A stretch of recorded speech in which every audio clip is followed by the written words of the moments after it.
Oh,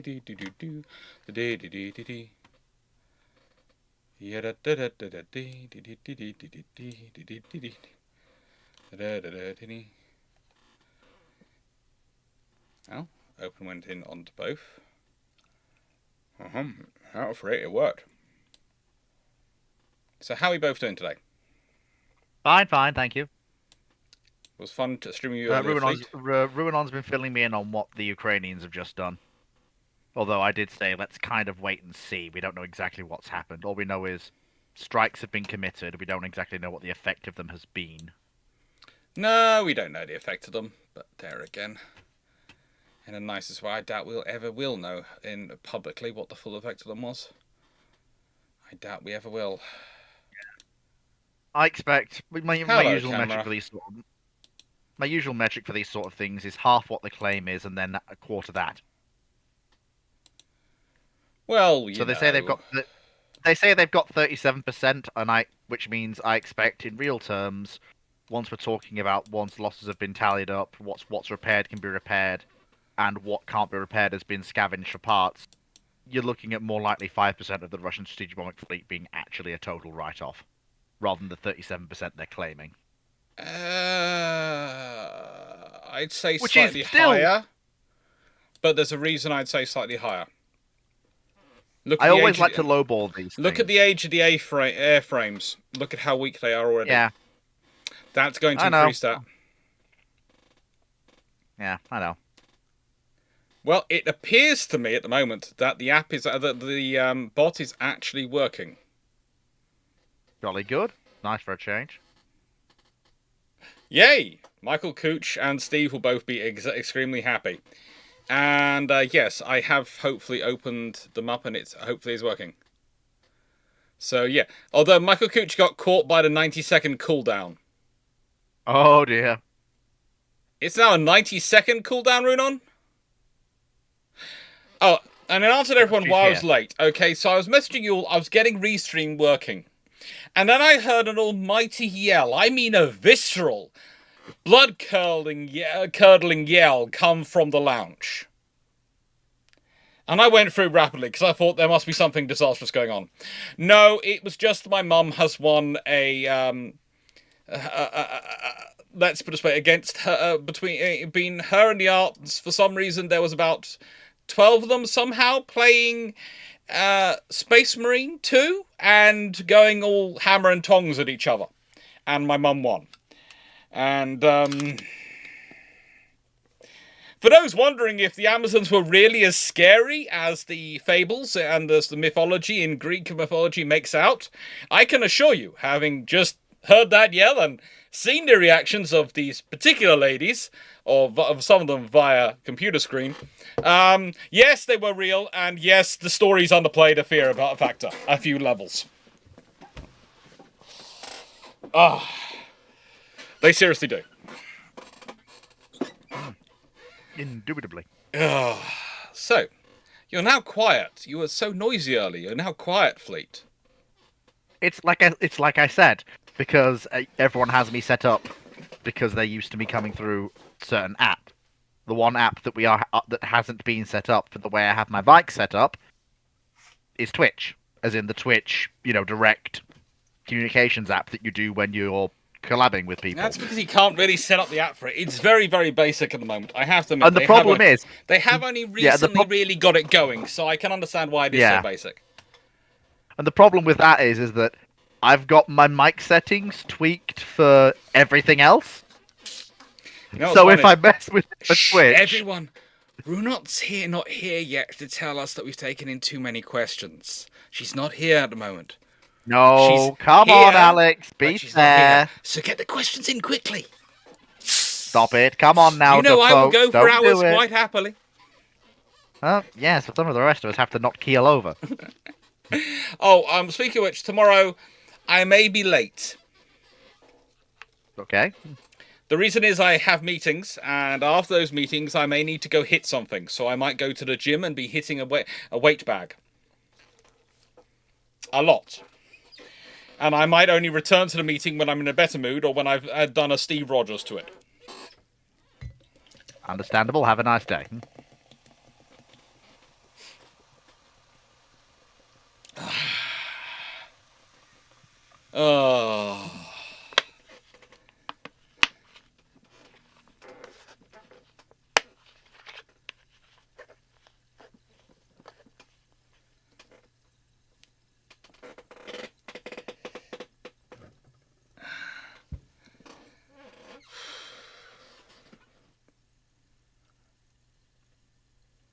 Leslie, I've had a great Kyoto session, so I'm chilled now. That's good. That's good. How is everyone doing? I'm getting many notifications coming from Discord, so I think plenty of questions and plenty of things coming in. But I better make sure I turn off the notifications from Discord. Again. Why is it turns them back on? If only we knew.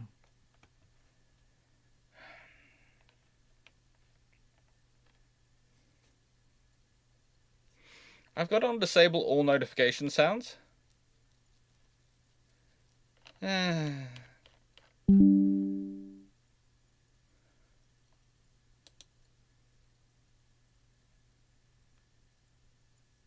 Yeah, you're all seeing this, so I probably shouldn't show you all of these little details. Probably shouldn't have done that, but yeah. There you go. Done. Hopefully that saves it and stops it causing it beeping up on me. You've now seen that I've done it. Fun Police. Texas Sun is doing its best June impression that look, it can't help it. That's what it likes to do occasionally. It likes to go all Juney on you.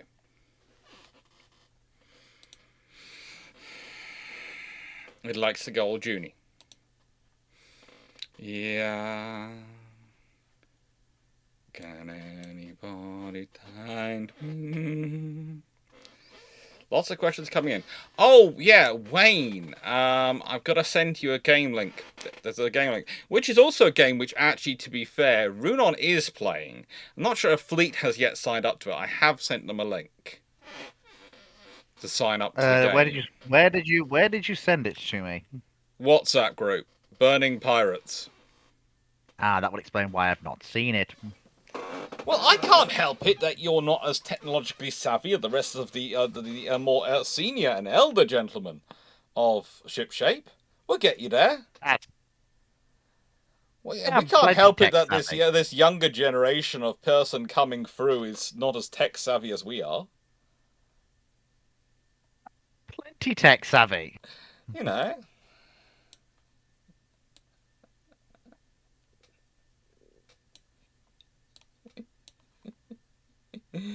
Oh. I've already got to 100 messages from me live for less than 8 minutes in the chat. Already had 100 messages live for less than 8 minutes. Leslie, I'm more tech savvy than Fleet, and I'm 61. I know. Fleet will get there. Fleet has it in him.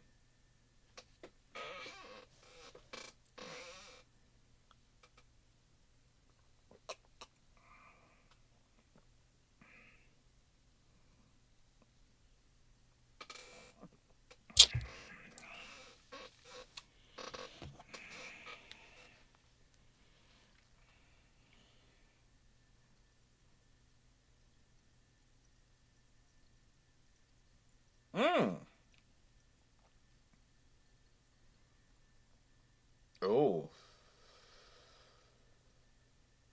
Thank you, Paul. It's good to know we have a pitch hitter sitting in the chat ready to go. That's all well and good. Let's start doing some questions. Again, it'll be naughty. We have got, nicest way, neither you or I have the people who restrain us here this evening.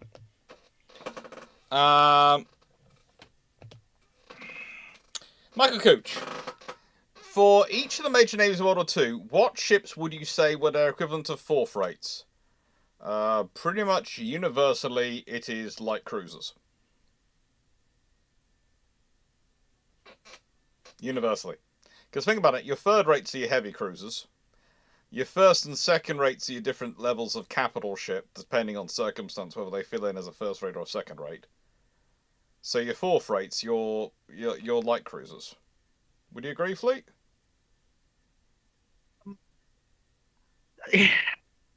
It's about as close as you can get across an analogy like that. Yeah. It's never going to line up exactly. It's about as close as you can get. Oh, Black Horse now got caught by the 90-second cooldown. I have no idea how it's upgraded to 90 seconds. I thought it was about 45. But yeah. Black Horse, how often have ships used the wakes of bigger ships to put out fires, like what happened at Santa Cruz? It's not a common thing, but it's not exactly unusual. And I should probably have this up. It's not a common thing, but it's not unusual. Well, question, opinions on the M10 Booker being cancelled. Why didn't they adopt a larger Striker MGS turret with better drills loader on a Bradley chassis, or at least they adapt the Vickers 105mm turret? Because, in a nicest way, the enemy of good enough is always the perfect, and they were chasing the perfect. And I'd say also, I don't necessarily think the Booker is gone.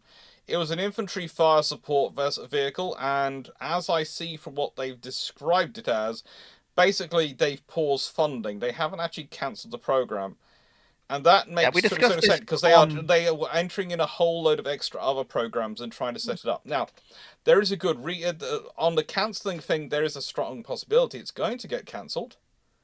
Because let's be honest, it's in a fight with a lot of other programs, and they all need money. But at the moment, it's only been paused. Other programs have been explicitly cancelled. I think also the Bradley chassis is rather old. The Striker MGS turret probably could have worked, but now by that point, you were dealing with issues of the Striker anyway. And the fact is, did the Striker profile of its operability actually fit the requirements they were looking at for the Booker? From what I can see, there were some key areas where the Striker hull and chassis doesn't fit in the requirement. And the Vickers 105mm turret, well, as sexy as that is, again, they wanted something which was going to be perfect for them. And the Americans are one of the few nations which has the budget to aim for perfect for them. Yeah, the whole thing with the M10's being paused. I don't think it'll be cancelled because the army has been basically after a tracked assault gun for ages at this point. I think the thing that they're really not thinking about is when they're talking about it is they keep talking about island warfare in the Pacific, and if I want to go soft ground and all those things, then now that's the sort of vehicle I want. A big heavy, a full fat Abrams is going to be interesting. There is a reason the British Army and Royal Navy in the Falklands War didn't take challengers or chieftains with them. They took scorpions and scimitars. Well, yes, but that's not the sole thing the M10's supposed to. The M10's supposed to provide. The M10's supposed to be everywhere. Yes, it is, but it's basically what I'm saying is their key fighting ground. They keep using it as the metric for everything. Is it going to help in the Pacific conflict? Almost every discussion I have with an American in the last year and a half about strategic procurement and program specifications has starts off with that as its first bullet point. Everything else comes after that. So that is the massive gateway it has to get through. And you and I can agree there's many other scenarios they're thinking about. But yeah, it's like I was tempted to explain that in the isolationism video yesterday that American isolationism tends to not be isolationism as anyone really else understands it, because usually it means it's isolationism apart from South America and North America and the Caribbean and we still want to meddle, by the way, Asia, folks. And we occasionally want to meddle in your stuff. Occasionally. Yes, it's an interesting thing. Once you get into the reality of American isolationism, there is the fact that I used a quote from Washington. And the quote from Washington is always a fun one to bring in. And then, I could have juxtaposed it with just a few years later, they are literally beating up pirates in the Mediterranean. Mm-hmm. Yeah, but those pirates were touching our boats, so it's really not a comparable thing. Yes, but that's the trouble is, and answer the question of how are you sustaining operations against those pirates who were touching your boats? We were obviously doing it completely independently and not putting in any port calls to any Royal Navy facilities anywhere in the region. It wasn't just the RN that was helping. I think the US also took out contracts with the Portuguese and the Spanish. Yeah. But we still did it all completely by ourselves. Hello, everyone. Yes. By the way, I have sent you a stream together notice. Oh, goody. I will find my stream to give a notice. I have received your stream to give a notice.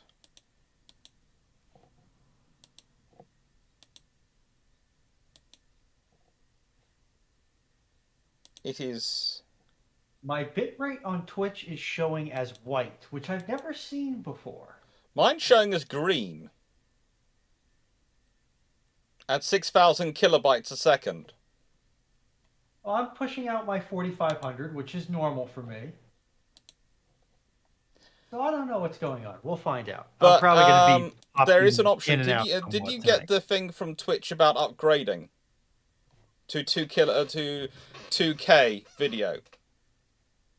That's probably going to be limited to people who are monetized, which is not me, because I still need another 7 followers to get monetized. Right. It's not allowing me to accept you for some reason. That's okay. It's Pride Month. So basically, if you want to withdraw your request, then I'll send you my request. We'll see if it works that way. Could do. Pending. Remove. All right, go ahead and shoot it at me.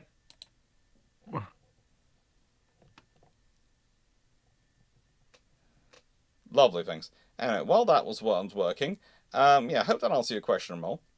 Richard Goss, further to last week's question regarding torpedo strikes, I wondered, has a single class of capital ship ever moved history as much as the Scharnhorst?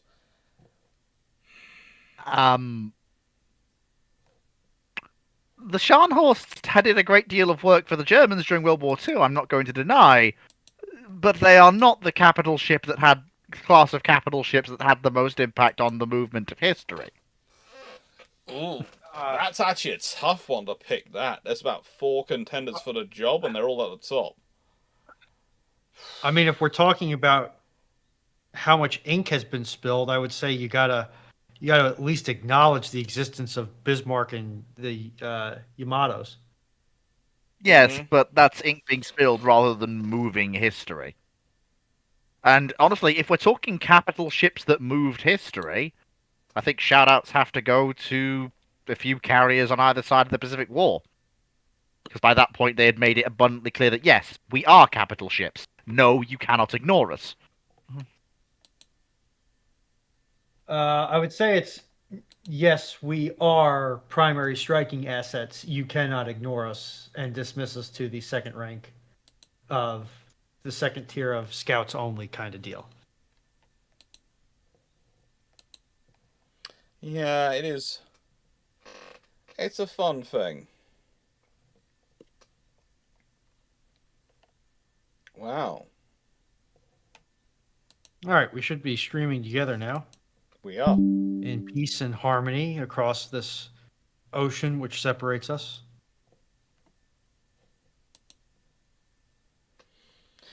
Oh, I just found in the share thing there is actually a volume control. Yeah. Oh, thank goodness. Wait, It's are just you sure hidden you away wanna in be the saying settings. thanks? Are you sure you want to be saying thank goodness to that one? Well, yes, because apparently I was drowning out Dr. Clarke every time I spoke. Yes. And if we were going to go forward with that, we needed a way to change that.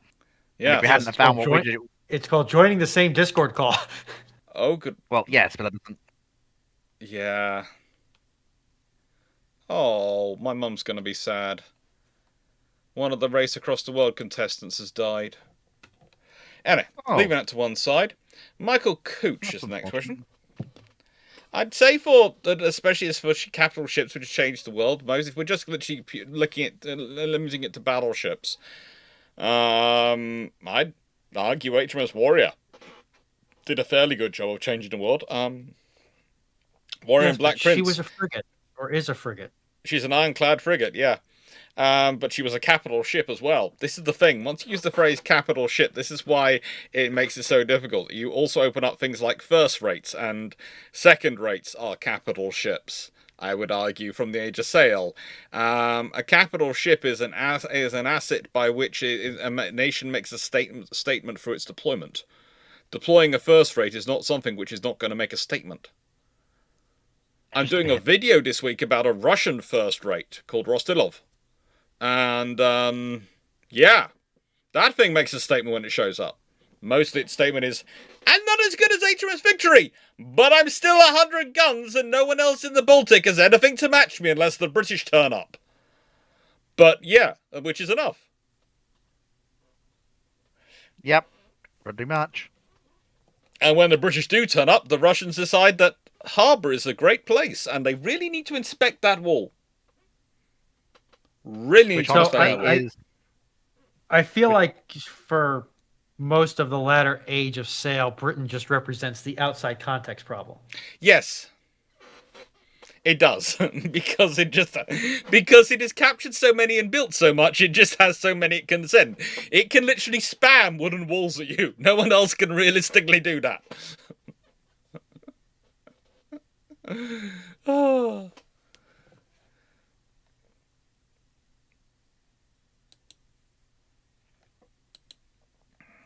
It's it's a fun thing. Michael Coach, part of Ship Shape Australia package was the Trafalgar game. Do we have a timeline on when this will take place? Also, what's the status of the other Backers Awards? The other Backers Awards pretty much sent. The Trafalgar game is the interesting one, but that might end up taking place in a very special place because I might be able to make an announcement of that because I'm trying to negotiate something special for that. And the reason I haven't gone to the people who very kindly have offered it in the UK is because there might be something really special for playing Trafalgar, the Battle of Trafalgar game. Really, really special. Which might be another reason why we need so many people to go on the Japan trip and need to sort that out. But I'm not going to say more than that. Other than no one will ever be able to play a game of replay the Battle of Trafalgar or refight the Battle of Trafalgar in anywhere better, anywhere cooler than we could be doing it. There will literally be no one ever, under any circumstances, at any time, in any place, in any part of the world.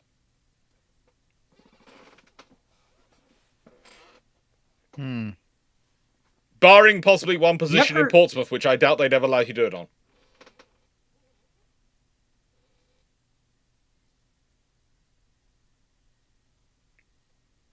Okay. Oh, I'm sure somebody's got the right set of contacts to get approval for that. I can think of one person in particular, our colleague. I can think of two. Well, in nicest way, doing it on HMS Victory is a very, very problematic thing with all the work they're doing on the moment. But there are places. You could do it under the guns of HMS Victory. It's tempting, but it wouldn't be as cool as it wouldn't be quite as cool as where we could end up doing it. Nice to go for one. Am I right that the idea of what we call the US standard battleship is not something the Brits would go for? Just wanted to check. You're not quite correct, because actually the British pretty much did it, but the British did it by squadron. So they build roughly a battle squadron for the Royal Navy is 8 to 9 ships, depending on which period you're talking to and who you're talking about in the world in that sort of period. And the Royal Navy would usually standardize for roughly 8 to 9 ships, and then they'd build the next generation beyond that. Also, so basically, the Americans decided to standardize a lot more. The British would just about standardize for a squadron, and then go right then. Now we've got a squadron which can work together coherently. We're going to jump on. Carry on, Fleet. Because I think you taught us. I mean, yeah, 21 knots. Mostly homogeneous in terms of firepower. I mean, the Orions through to the Iron Dukes would like a word. Basically. Yeah, basically it goes. It's for the British. If you look at the 12-inch gunships, they're much the same. They are pretty much the same speed. They have slightly different layout, but they all have pretty much the same 12-inch guns. They have a slightly modification on the turret design. But otherwise, they're broadly speaking the same. And then the 13.5-inch ships come after that, and then it's the 15-inch ships after that. The British just do their standardization in batches, but so do the Americans, realistically.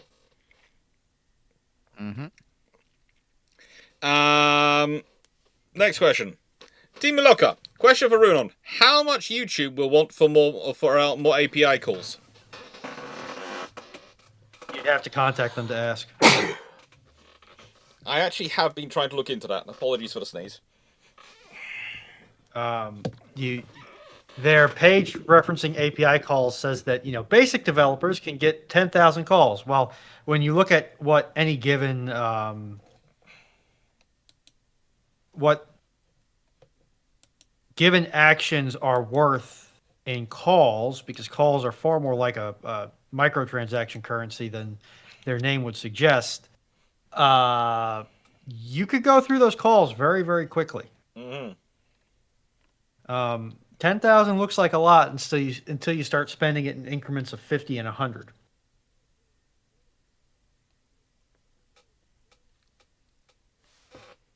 But yeah, so it's going to be down to the streamer bot development team and what they can negotiate with Google /YouTube /Alphabet. Mm-hmm.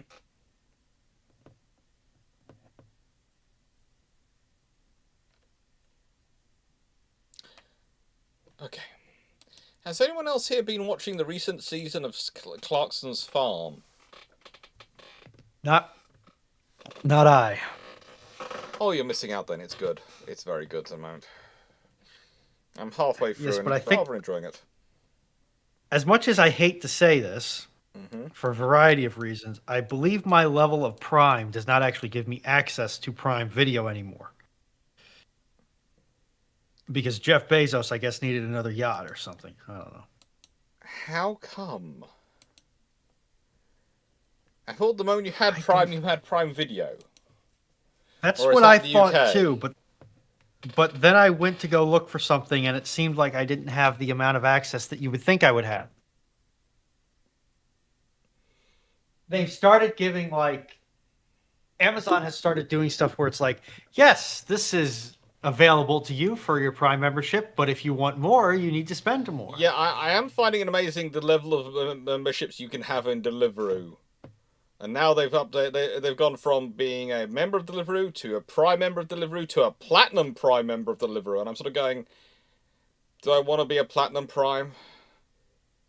Do I want to? Does it really help my life? And then I remembered the fact that that means I don't have to go to the shops even more often, as it would be basically cheaper for me to order the things. And I'm going, this is disturbingly tempting. The level of antisocial in me is growing. is growing.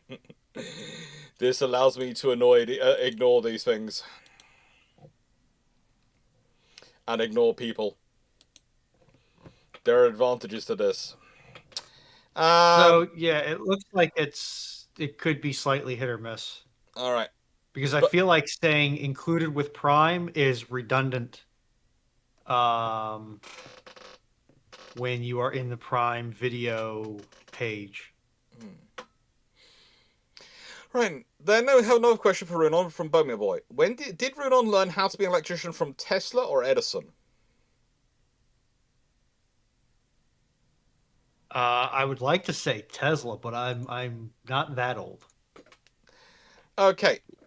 And the next question is Black Horse. This is one which Fleet will be wanting to jump in on, so I'm going to get my answer in quickly first. Could Taiho have been saved if damage control people decided to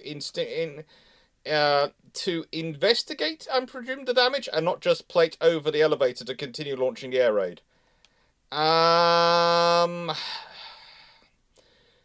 Potentially is the answer. Potentially. But they'd have to roll 6s for each of their options. And that's it. Basically, well, actually, no, it's more like they'd have to roll... Ooh. Not quite. Roll... what's a 20... So it's 24, is it? It's the 20-sided dice. My brain's So blank. you rolling 6s and rolling 20s is notionally the same. Okay. Well, yeah, this is rolling... This is actually, I would say, rolling 18 using 3 6-sided dice. And Every Paul single is time. asking for you to close the questions feed, please. Okay. Let's hope it can reattach itself later. I guess it may be a thing of rolling a 20 on a 6-sided dice. Mm-hmm. Okay. It's one of those scenarios. Dude, give us you can theoretically do it, You can, theoretically. I'm not going to stand here and say you can't. There is no chance. But that chance is so infinitesimally small that the likelihood is not with them. Just sorry, Fleet, but before you get stuck in on the damage control question here, in a serious answer, the majority of my electrical education was given to me by my father. And still remains to be the most valuable gift he has given me to date. I mean, I don't understand why you all think I have something to say on this. It's Because you really always have something to say, Fleet. not in this particular Let's be case. honest, Dragon and Foxxo have literally joined to hear what you have to say. As nice as With that, no delay. as nice as that would be to believe that we. No, it's the fact that Foxxo can't read a clock. Well, no, I was having a very interesting conversation about national identity. I mean, I literally With sent you a Ruhnon message Spoon, saying, "Are weren't you having it? joining?" Wasn't it with Ruhnon Spoon? Was it? Yeah, Yeah. yeah, we're Ruhnon talking von about. Bismarck. We're talking He about. was not going I to be know they- ban evading anymore, right? I know what their name is on Discord. I still call them Ruhnon Spoon. That's my nickname for them. Because I'm not giving them the title von Bismarck. That I reserve for people I don't like and find annoying. Yeah. So they get the nickname from me of Ruhnon Spoon. That's it. That's their life. I'm sorry, Rune. That's what you're called in my head forevermore. Ruhnon Spoon. That's Yeah, what but- you get.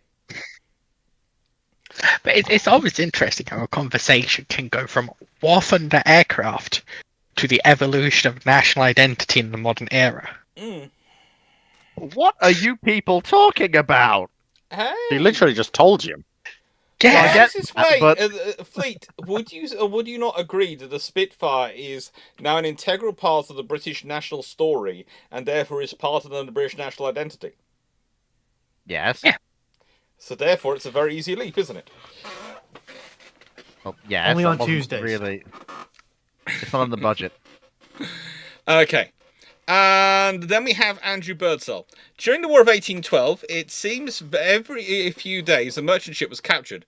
Most very small. Did these have a major effect on the war, or not really outside individual merchants' livelihood? Not really outside individual livelihoods. Honestly, when you consider the sheer numbers of merchant ships, and also, let me put it this way, I would ask this. The most vital trade routes that the British had at that point, trade-wise, were the East India Company trade routes, coming from the east, trading with India, Japan, China, all through Africa and Southeast Asia and all the world that way. And the specie trade, or silver trade, coming from South America, which they used to pay for goods in China. How many vessels from those two formation groups were taken by the Americans in the War of 1812? Who are we asking? Anyone? I think more than you would expect, I would think. None. Really? Because I thought... The East A India lot of the East Company India ships, which were companies- actually chartered by the East India Company, sailed under convoy, and they carried 95% of the cargo. And they were a convoy of ships which looked like 4 freights, and usually had something equivalent to a 4 freight as an escort. The American frigates kept well clear. The specie trade, as I've discussed in videos before, was taken over by the Royal Navy at the beginning of the war in 1812, and it was the Royal Navy's heaviest armed frigates, with a third rate or two doing the escort out into the open ocean. For some reason, again, the American frigates decided that that was not worth their while. To quote an American frigate captain, quote, "I ain't touching that with a 10-foot pole. Bring us around." Basically, the Americans did well. Don't tell me wrong. They got prizes. They did. But the trouble is, the most valuable parts of the British sector, the British weren't just at war with the Americans at the point. They were also at war with the French and others. So they already had the valuable parts heavily locked down by very large, very angry warships, which were very annoyed to be on convoy duty instead of being able to go get prizes themselves. Yeah, if you were willing to deliver their prizes to them, They would then accept you. Yes, Yeah. gratefully. But actually, that's a question then. I thought the British East India Company, and a lot of them in general, had a strong investment in the sugar trade and stuff, and tobacco. Which you'd think would be in range of the frigates. It would not- be. it's not it about was. being in Yes, range. but again, that's if it's the It's- East India Company doing the trade. It's the East India Company's ships doing the trade, and again, An Indian, they are big. yeah, an Indiaman by itself is already a frigate going. If we want to take this as a prize, this is going to be a hard fought action by itself. And then you add in the fact that it's not just one Indiaman. There's perhaps 3 to 4 to 5 to 6 of them. Oh, and there's an actual proper fourth rate with them. And as a rule, the East India Company like to sail in convoys of up to 30 ships, which were all heavily armed. Yeah, basically because they realized that, oh, if we just sail in convoy all the time, piracy. Isn't that something that happens to other people? For some reason, they were always, even in peacetime, they were at high risk of privateering. But also, it helped them because they established what were almost reliable routes backwards and forwards these places. And I'm sure that the East India Company, if some non-aligned merchant wanted to convoy with them, would be more than happy to allow them for the payment Well, of a small that fee. often was. Often these are. This is when these convoys, you start hearing these convoys growing to 100 or so ships. It's because you already have the East India Company, and they will have a frigate or some warships with them. And then you go, well, hang on, if we pay in to the convoy and pay a small fee to the convoy, we can join the convoy and we'll be under the protection of the convoy. And suddenly that makes your trade very acceptable. Now, if you're trying to push for A, you want to run fast, so you don't want to wait for the convoy to be formed up, and B, you want to try and make maximum profit, so you don't join the convoy, you're running that risk. But you're the bleeding edge of the trade route there. Yep.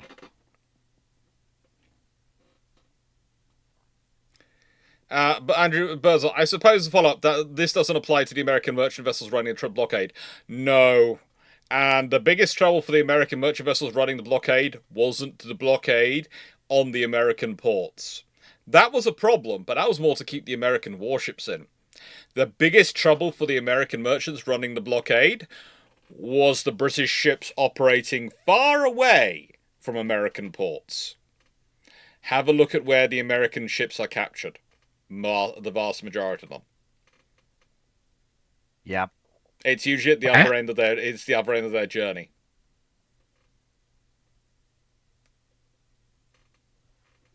Yeah, it really is. I suppose if you control the ports, they're trying to dock into at the other end. No, not even on ports the British controlled. The British were doing a far tougher blockade of the French and the Spanish ports. There's just, this whole thing where, well, you sat there and you're going, the British just have ships everywhere. Well, yeah, So nowhere safe. Yeah. It's also okay. why you're looking at when you're looking at the War of. You have to remember East Indiamen, when they were purchased by the Royal Navy, would be straight up converted into a fourth rate. They were a 2-decker already. So Listen, they were already that big. No one is sitting here and claiming that the War of 1812 was a masterstroke of American future planning. No, the really interesting thing is that after the war, the thing is, as the war goes on, of course, the British activate all their ships from reserve, and suddenly the Americans go from having a few small frigates opposite them to going, oh, frigates, that's where they've got third rates, and oh, that's a first rate. Oh, that's a lot of guns. That is a lot of guns. Well, that's the problem. That's what they're designed for. And so, yeah, the War of 1812, the Americans do very, very well. But their captains are not stupid. They go for the targets they can win against. They go for the smaller frigates. They go for... When they find themselves matching it against something which is a peer frigate, i.e. a Razé or something which is equivalent to one of their heavy frigates, they duck out and try and get away as fast as they can because they know they've got a problem on their hands. And when they turn up and they see, oh, there's a third rate, or there's a couple of third rates, then they're really in trouble. And they know that. I did a video about one of the American frigates getting caught a while back, and basically it all came down to the fact that the intelligence network and the person running the capture was running it from a third rate, sitting the other side of South America, protecting the specie trade.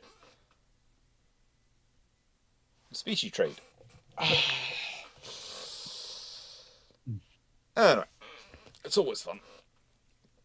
Wayne's World of Science and Technology. How long has your mum been playing Space Marines? Don't ask, but basically as soon as I got the game, she got the game. And how soon after she got the game was she beating you at the game? Don't ask. We're about equal now. We're about equal. But I need to be concentrating to be about equal with her. I really need to be concentrating.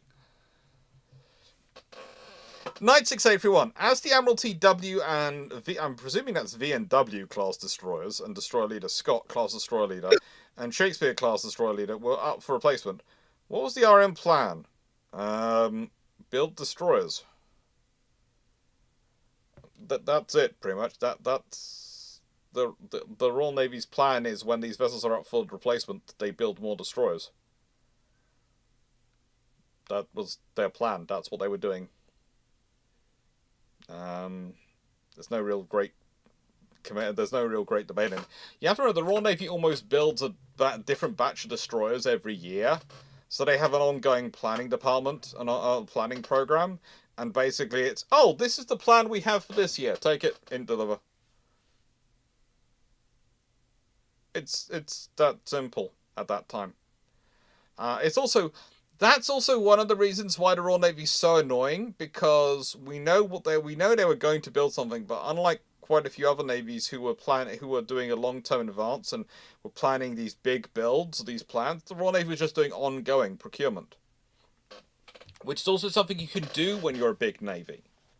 When you're a really big navy and you've already got this depth, and you're just rotating through and replacing things, you don't need to have a massive ongoing plan of we've got to plan this well out thoroughly because we're going to build 100 of these ships. No, you can go, we're going to build 18 and then we'll build another 18. They might be very similar, they might be evolved and different, but we'll build 18. It's just another batch.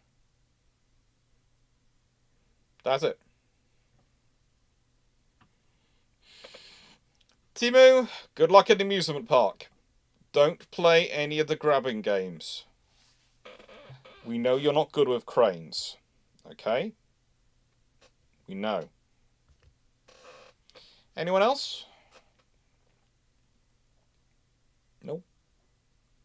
Ramol, in terms of the navalized S300 version, the S300F, do you think it's a better naval SAM than the Sea Dart? Oh, frigate. I think, from memory, it depends which version you're talking about. The year was 1778. Because the Grumble is a lovely system, but I think the fact that was up to being designed and still developed up until 2005, and I'd say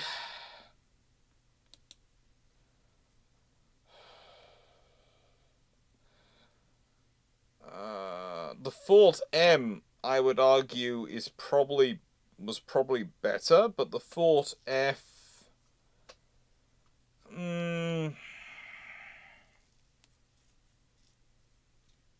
it's to be well respected, but I think Sea Dart has the edge in Seekerhead from memory, but I'm not 100% sure. And there's also the fact that for all these systems, it must be noted that Sea Dart came in service in 1973. It leaves service in 2012.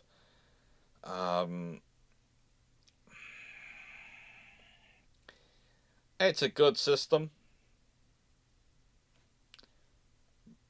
but it's one of those systems which it's very good at the time, and it's very good when it's evolved. And I would say its improvements, especially post Falklands War, mean it's definitely better than the Fort. But I don't think the FM, the Force M, the FM variant, it's better than that. I think that it's better than it.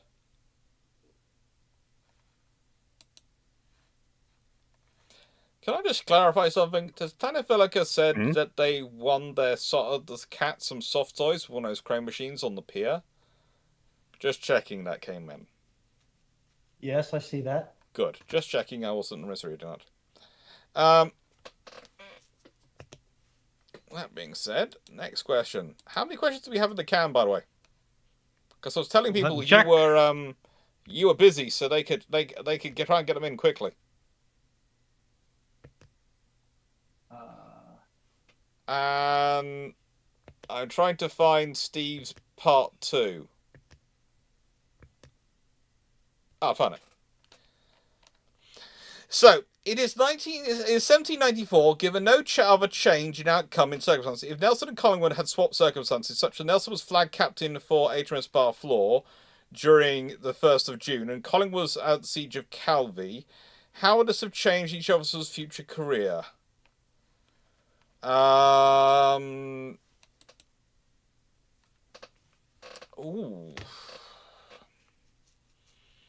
I mark 30.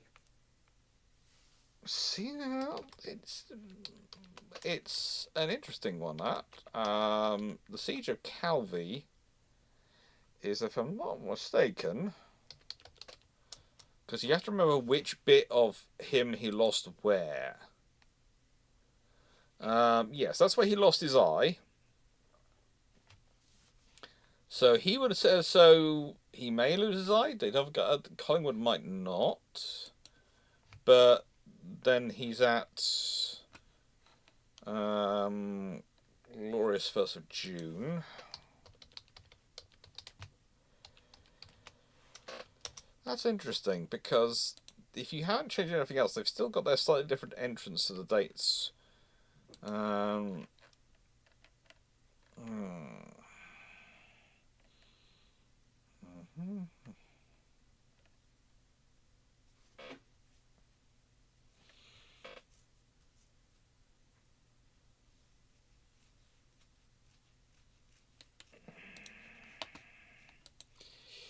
So yeah, Cuthbert Collingwood is on that one.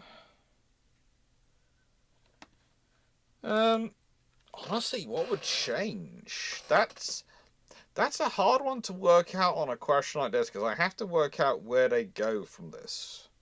I'd have to work out where they go and what they get up to, because yeah.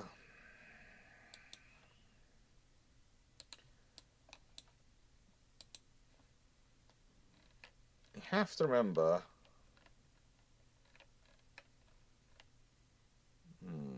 No, this is Nelson's time of service and it's to an extent it's their careers before that really pushed them forward as well.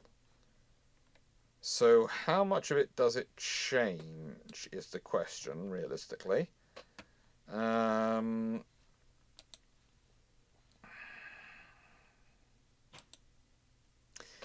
You see, Collingwood actually joined the Navy 10 years earlier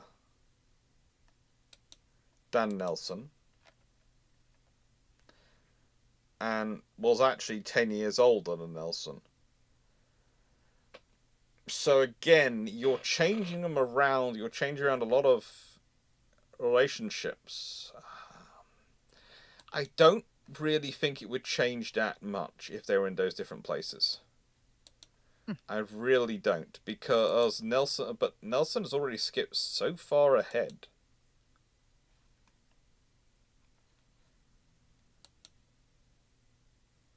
Nelson skips a long way ahead of Collingwood.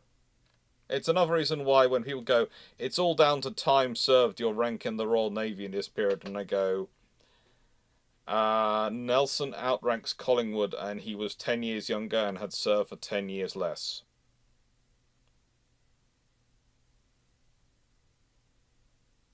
That's a little bit of a macabre move on, well, you know, progression and all that being what it is. Yeah.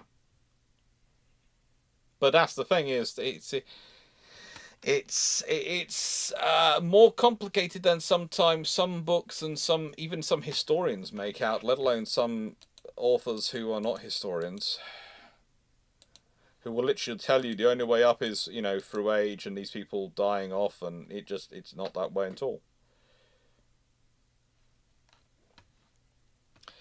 But yeah, if they were in such different positions, and so honestly, considering the time of service, then that possibly pushes Nelson on further, because it's being on Barfleur is still equally as prestigious and going to get some admiral's attention. For Collingwood, it might give him slightly more attention as well, but again, he's not as good a self-publicist as Nelson is, and that's his big problem. Anyone else want to add to that? No, I think you enough hit to it on the speak head. intelligently. Okay. Yeah. Unfortunately, same here. Alright, Black Horse. Was there a possibility of World War I lasting long enough that the U-boats could have caused Britain to agree to talk about terms? It's not so much a case of lasting longer. It's No. just the Kaiser basically has to commit to unrestricted warfare earlier and stick to it no matter what happens. Yeah, but then they need more boats earlier to be able to do it earlier. I know. That's their problem. One of the reasons is they can do it as well as they can do it because of the number of boats they have at that point. They didn't have those boats earlier in the war to be able to do that. It's the classic catch-22. It's like for the Germans in World War II. People go, well, if they built more submarines, they'd have won. And you go, if they built more submarines and used their money, use that money for Scharnhorst and Gneisenau and Bismarck and Tirpitz to build submarines, then would probably have given the Royal Navy a hefty hint. B, the Royal Navy would have ordered probably the Flower class corvette or something similar under the sloop designation, and Section 8 of the First London Naval Treaty, when they could order as many ships as they want, which were under 2,000 tons, were not designed to go faster than 20 knots, didn't carry torpedoes, and weren't designed for more than 6 4-inch guns or something like that. And they could build as many of those as they liked. So all the Royal Navy would have done is gone, oh, they're building submarines. Let's start printing out sloops. Makes the Royal Navy's job a lot easier, and that means then for the Italians things become problematic, because the British first off probably stick their capital ships and their aircraft carriers, which they don't need in such a campaign against the German submarines, in the Mediterranean. And let's be honest, the Germans aren't launching Norway without cruisers and above.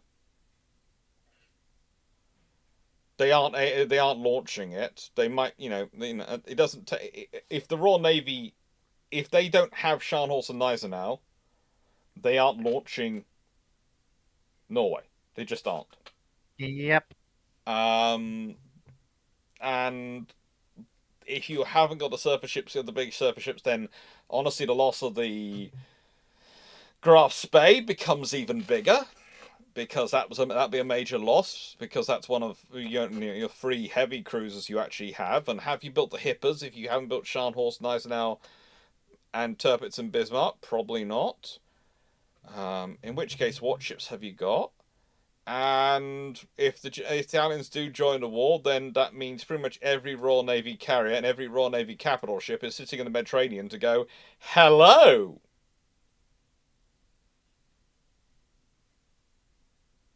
But have you met Swordfish and Skewer? Does the spectacularly lucky Italian vessel still continue to survive in this paradigm? I think if you have roughly 6 Royal Navy carriers turn up for Taranto with the roughly 4 squadrons of skewers that you would have across Courageous, Glorious, and, well, no, 6 squadrons if you include Ark Royal, no. No. And I feel like this is the point where that ship manages to survive somehow. If it does, then probably with that sheer amount of firepower, Cunningham also risks bringing his battleships into range of the harbour to fire in at the dawn.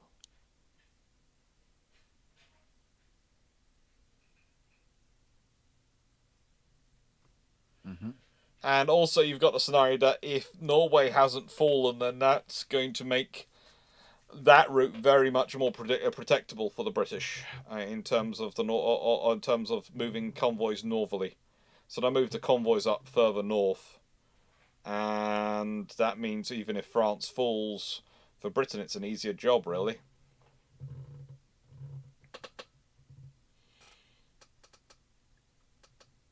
So yeah, that's the problem with these Rangers sometimes. Mm-hmm. Very true. Bowmill Boy. What was the limiting factor when constructing Aegis sail ships in terms of time and expense? Usually it's how much money you're willing to pay and how much time you can give to seasoning of wood. Gathering and seasoning of wood.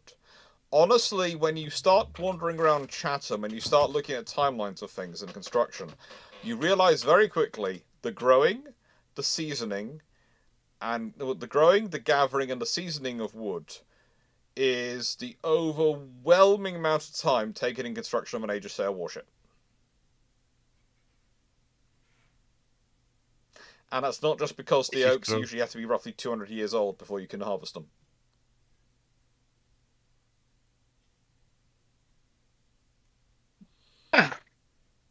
Okay, I got to tend to that. I'll be back in a minute. Then, out of curiosity, why did Brazil not become a shipbuilding hub then? Because by the time they have enough industry, they can start really doing that. It's entered into the Iron Age, the Ironclad Age. And then the problem is at that point they're then stuck going, okay, we can build wooden warships. So you'll see a lot of the steam-driven vessels that occupy secondary roles, so cruisers, dispatch vessels. Well, when I say cruiser, I mean the unprotected cruiser or the cruising vessel that's screw-propelled and steam-driven. You start to see the Brazilians tentatively build some of those for themselves, but anything that's armored, again, because they've been reset again, had the wood pulled from under them. They've got to start again.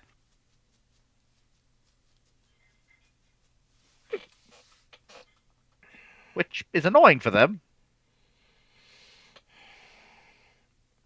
Very annoying for them, actually. It is Which, truly from annoying. Aware, Brazil's got a lot of hardwood Yeah. in quite easy supply. So you'd think even going back to when it's first colonized, it would be an area where the Portuguese would want to build ships. Problem you've got is that the Portuguese, unlike the Spanish, were they had been, by agreement, the Portuguese were going east.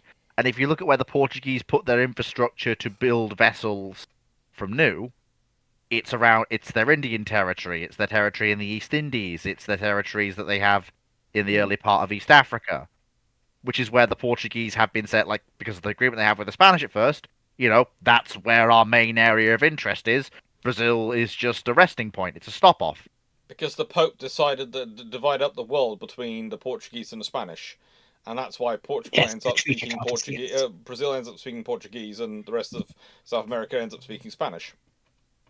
And the problem is, by the time that changes, what you've unfortunately got is, well, you've basically got either Brazil is on the verge of breaking away or Brazil has broke away.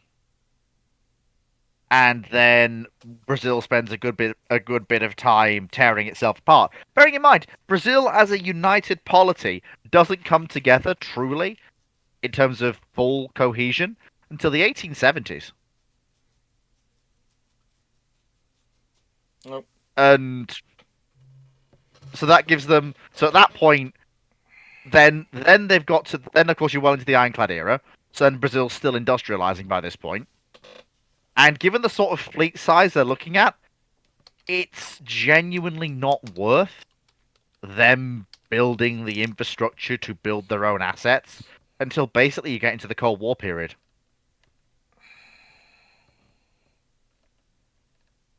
It's just, sadly, that's kind of the way it is.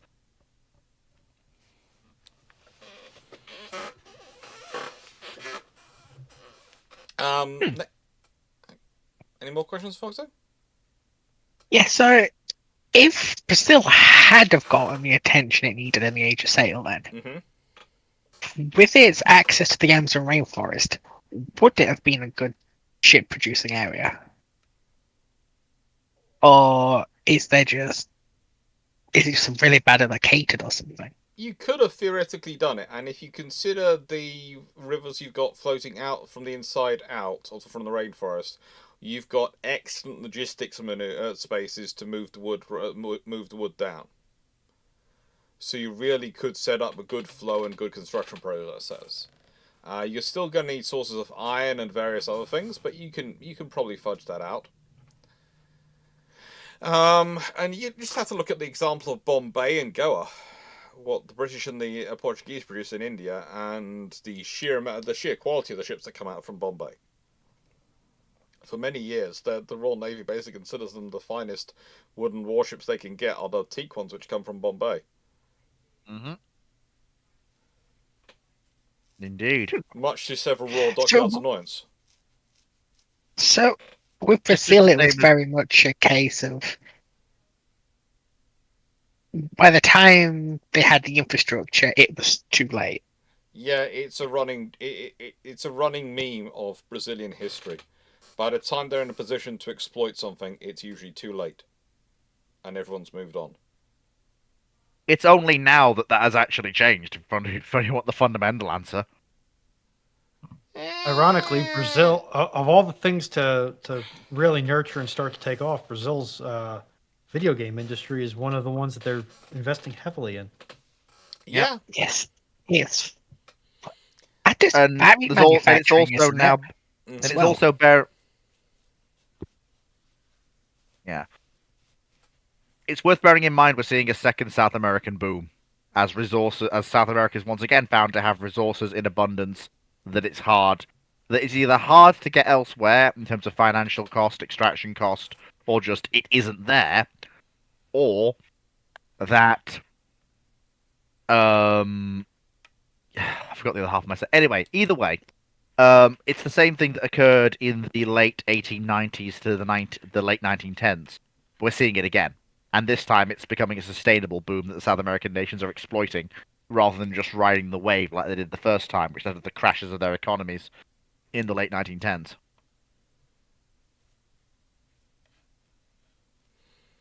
I'm not sure why, but people keep saying you're very loud, Fleet, so I've turned you down a tad, individually as I can on this. But I will say this, you weren't very loud to me, so I'm not sure. I do sometimes wonder if people are extra sensitive to your voice. Follow the soothing sound of Fleet's voice. Anyway, with that being said, next question. Michael Cooch, Admiral Henderson in 1957 decides this is not on HMS Iron Duke. What can he do and get away with? Now, to be honest, if this was HMS Tiger, he would have done this. In a nice way, I am 100% certain that if HMS Tiger was still around 1937, by the time 1939 rolls around, turns out she's a gunnery training ship, which happens to have all her 13.5-inch guns replaced with twin 14-inch, and maybe she's dropped down to 3 twin 14-inch turrets. Maybe she's kept to 4 twin, and has managed to maintain her speed and had probably armament and had probably her secondaries and other things boosted up and other things sorted out. So yeah, it's a potential. But if it was Iron Duke, the trouble is she's only capable of doing 21 knots. She's not really good for long range. I mean, you could maybe turn her into an extra escort battleship to assist the R's, but you'd have to redo her engines, redo her boilers, upgrade her guns, and what's the value? You could do something with it. You could redo the engines. You could ensure that she's carrying 4 14-inch guns forward and has a load of secondaries and heavy AA aft, so 5.25s. Basically, from the aft, she looks like a really well endowed Dido. From the front, she looks like the Renowns had some fun. But yeah, there's not really much you want to do with Iron Duke, especially by that point. You see, she might have started out as faster than a US standard, but you have to remember, by that point, she was 27 years old, or it would have been 25, 27 years old. And as a gunnery training ship, you can get away with stuff for her. You can do stuff. But there's a limit to what you can do. And as new, she'd been designed for 21.25 knots. As new.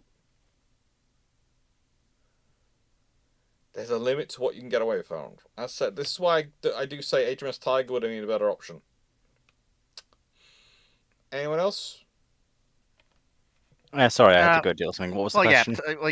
Tiger is the better option. Just like basically, if you have Tiger, do things with it. If you have Iron Duke, it's really not worth it. Basically, Henderson gets to this is honestly not an aircraft carrier, HMS Iron Duke or HMS Iron Duke. What could he make her into? A slow escort carrier. No, she's 21.25 You're doing knots. conversion. No, she's not really. It's basically capital ship something. The fact is, she's supposed to be a gunnery training ship, so you could upgrade her to have, let's say, 5.25-inch guns stern on the 3 twin turrets on the stern, 2 twin 4.5s or 3 twin 4.5s either side, and 2 twin 14-inch guns forward, and say she's your gunnery training ship. But yeah, if she's staying as a battle, sorry, go on. Yeah, but I when you said I always swear it's not an aircraft carrier, I thought you genuinely meant to no longer be a battle. Just an example. Then yeah, honestly, I would turn her into a slow ship that you probably use to. You could use to replace an R-class or something for convoy escort. I'm just thinking. The problem is the amount of money you're spending to do that, and I'm just sat there and I'm going, why aren't we building 2 extra heavy cruisers or 2 light cruisers? Because we can't. Because you can't, and B, your light cruisers are probably going elsewhere. Your light and heavy cruisers are probably going elsewhere. It's 1937. The treaties are kind of a dead entity at that point. Not quite. Then most people, yeah. Not in the minds of the you have to remember, it's not till really 1930. If they had been a dead end point, then it would be, in this way, the Illustrious class would not have been ordered as the Illustriouses. Or rather, they would not have been... They would have been altered on the build to be, basically, to be implacables. But the government, it has its vision of... It still thinks it can get the treaties rebuilt.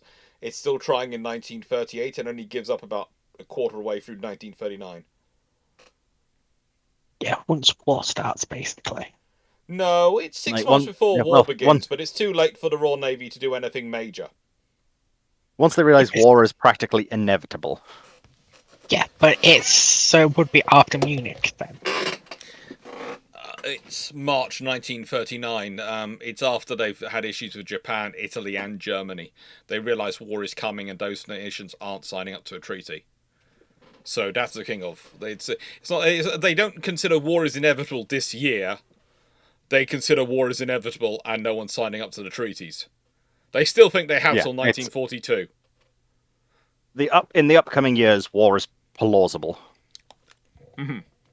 It isn't. It is no longer. Yeah, as I said, then if you have to do something with her, exactly say, stick more modern guns on her if possible, and turn her into an escort ship. Yeah. She's something else that can just replace other line assets. Honestly, a part of me just wants to take out the central turret, give her an actual modernized secondary battery, and just say, okay, the Mediterranean has a reserve battleship. As either reserve battleship or Because you can very easily turn her into a ship that the Italian heavy cruisers won't want to mess with, well, actually, and just sort of have a backstop in case, I In don't a- know, the Japanese start at the same time. in a similar vein, Foxxo, and also, who was the fleet flagship of the Far East Squadron? It's usually a Because you county could class send her to the cruiser. Yeah, It's you usually could county. send her to the Far East as a full command ship. And if you do send her to the Far East and she's supposed to Abdicom, well, now you've got a battleship that they have to send a Congo at least to fight, and a Congo probably doesn't want to fight her alone. So To be you've fair, now no got a battleship really wants to fight another battleship alone. exactly. So basically, now you've got a much heavier asset potentially in the Far East or in the Med. Yes, so what? Rip out the center turret, make her actually oil burning instead of coal burning. Just Yeah. because the rest of the fleet's oil burning there. Mhm. Give her some degree of rip out as much of the casemates as you can. Give her a turret and secondary battery and just go. She's not a particularly good fleet flagship. Well, she but has full command. She'll Gone. she'll spike opportunity costs if when the Japanese come to fight. Essentially, and also I said you've got full command staff capabilities. Like you could have a probably Yeah. pretty nice command center set up on board her. Like especially if you give her a Queen Well, Anne's she already Mansion has style. flagship facilities. Yeah, but you probably want to. You probably would like. Those to are not upgrade- facilities if it- on par with what you want in World War II. Yeah. Those are not that space. Not that spacious. Jellicoe was pretty starchin. And people keep saying I'm quieter than the others. According to OBS, I start speaking, it almost immediately goes bright red on my mic, which by my reckoning means I'm bloomin' loud. You're peaking. Yeah, you're And peaking, you're not so much loud. Yeah. yeah, that's the trouble. It's sort of it's peaking the whole time, and On I my think it end, you're can about cuts me half. down. So I think that's the I mean, trouble. everybody, with the exception of Foxxo, who's a little quiet, and Dragon. No, Dragon's on average, and I would say Fleet is a little loud to my mix, going to my headset. Everybody is within pretty much the same band of each other. When you are sitting up, Alex from Paul. It's still quite loud when I'm not sitting up. It's still peaking and going to red when I'm not sitting up. Yeah, Let me have a nosy. it's fun. Anyway, Wayne's World of Science and Technology. Why not do an Isaiah Bradley to it? Because I'd always say I'm not so much the strength of Bradley as I am. I'd say I'm more closer to experience than strength in terms of my boxing technique. I do have quite a bit of power, to quote someone who I once broke the jaw of.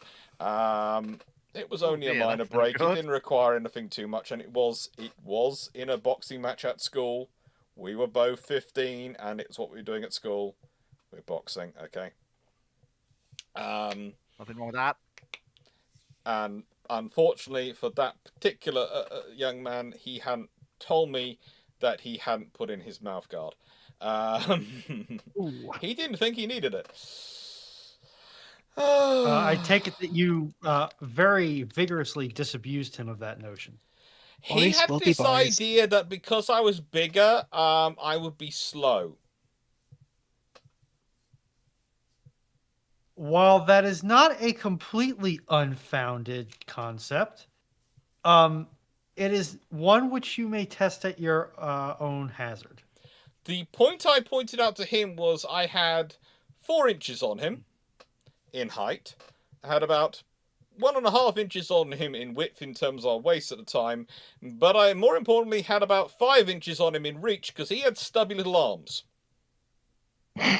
Oh, so this is only ever going to end one way, right? I see. Yes, it was. I did explain this to him when he came back and protested that I hit him too hard. I said, "You were wearing a helmet, you were supposed to be wearing a mouthguard. You told everyone you were wearing one. It's your own sodding fault." And in those days, you could get away with that. I mean, to be fair, you could probably still get away with it now because if he says, quote, I'm wearing a mouth guard, you hit him, and then he's not wearing a mouth guard, what happens next ain't on you at that point. Yeah, and this is the thing. The kids, for some reason, some of the kids at school will never seem to pick up on the fact that I did shooting, fencing, boxing, all these different sports, which all require quite decent hand-eye coordination and quite quick reactions. And I was fairly decent in all of them. Shooting was slightly better because I had a very good trainer at home called my granddad, who was also the same person who trained my mum, and my mum. So, yeah. And as always, sir, your tactics and family continues to confuse and frighten me. Good. I suppose the question is, have you ever used a can of mace as a mace? I think the answer is going to be officially no. The one time my mum actually used a mace she used to carry in her purse, she used it as a projectile. And she did knock the person out with it. Okay, I was about to ask, did the target make a trip to the hospital or to the morgue? No, my father got an ice pack and told to man up. Well, that's decidedly one of the ways it can be done. Truly. Because I remember as a kid, I broke my brother's nose because he frightened me, so I just started smacking him with a can of whipped cream. On this occasion... And do you remember the flat bottom cans with like half an inch of steel? If you hear the nose right, it just goes snap. My next question would be... My dad made the strategic error of telling my mother, there's nothing you could ever do with that mace, it's no point carrying it, it's useless. I assume there was a lot of I told you so in that particular evening. She pinged him from the other side of the car park, dead on. Yeah, that doesn't surprise me in the slightest. At all. I've met your mother. Yes. And I'm entirely convinced that I couldn't have won a fight against her. She would have found some way to win. You don't say. I'm a better fit. She was on her best behaviour, very polite and kind the entire weekend. Oh no, she was. But you look at someone, you can just tell there's a cold intelligence behind their eyes that just is incredibly smart and is constantly evaluating the situation. And no matter how many steps ahead you might think you are, you're not. It's a mark of respect to your mother more than anything else, because I'm just well aware of exactly, Yeah. It's a question. Does your mum have any brothers by any chance? No. And the world might be safer for it. Because I've only ever really seen girls and women like how you describe, and well, myself in general, we tend to be lone girls in a family with several boys in it, and we usually tend to be the younger ones. You have to remember, I'm the only boy in 40 cousins. My family, for a few generations, has been heavily girl-dominated in terms of the production. However, we have a long history, and we're quite proud in our family history of. We have always raised our boys and girls as equal. Both get taught how to fight, how to shoot, and both get educated. And have done for generations upon generations. Both can defend the family honour. Yes. Both have been captains of ships when we had ships in the age of sail. My family is scary at certain points. In fact, there's a Only running at- joke in us that there was at least one or two who were one or two of the girls were female were definitely. They were technically, and they would classify themselves. At that time, you couldn't get a privateering license if you were female,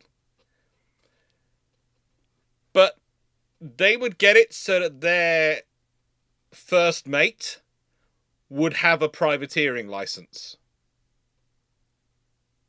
Privateering, they call it. So, by definition, they are carrying out privateering without a license. So, Isn't that just technically piracy? yes. Like-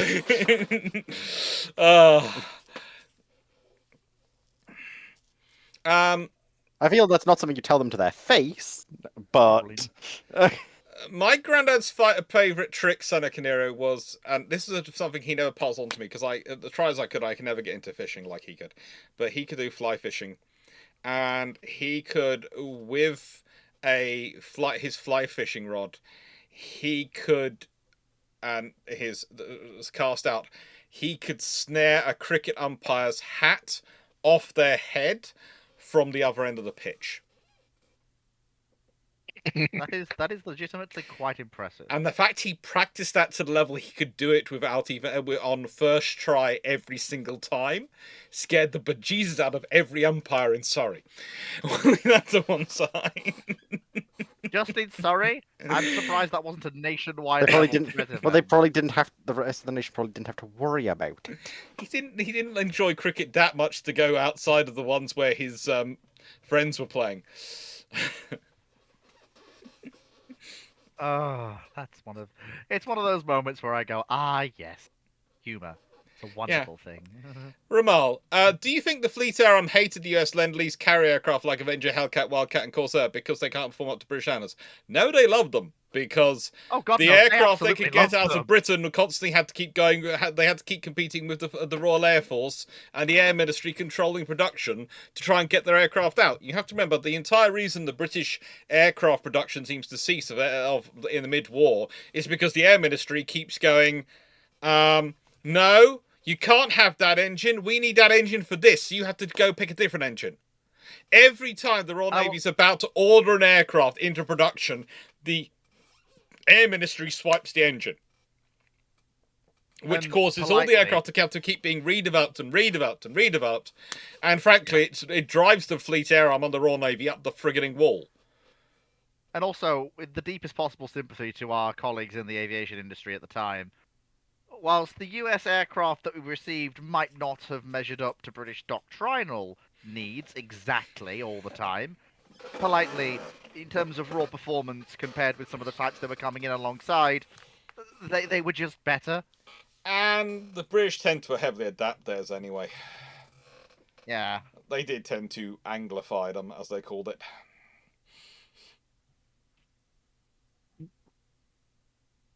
Don't ask Rolls-Royce what happened to the engines. Mm-hmm. Actually, usually the engines in the UK went through Bristol. They could do amazing things with Wright cyclones. Bristol could do a really interesting things really with Wright could. cyclones. Yeah, they Yuki, really could. and this tells you also, because I also explained that half my family comes from northern part of Scotland down to roughly Glasgow area, and half comes from Cornwall. And Yuki has just summed that up completely.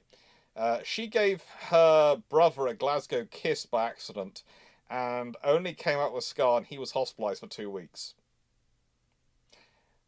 That is also why, if you're in Glasgow, don't go kissing anyone, okay? Just don't. It's safer to be celibate completely in Glasgow. Alright. Just checking, Fleet, you did understand that one. Yes, I got Keep it. celibate in Glasgow. If we go there for a research trip, I'm don't not go gonna say disappearing that off that with any of the young particular. ladies. Paul Amos, if Who do you Horace take Hood me wasn't for? killed at Jutland, how far would he progress?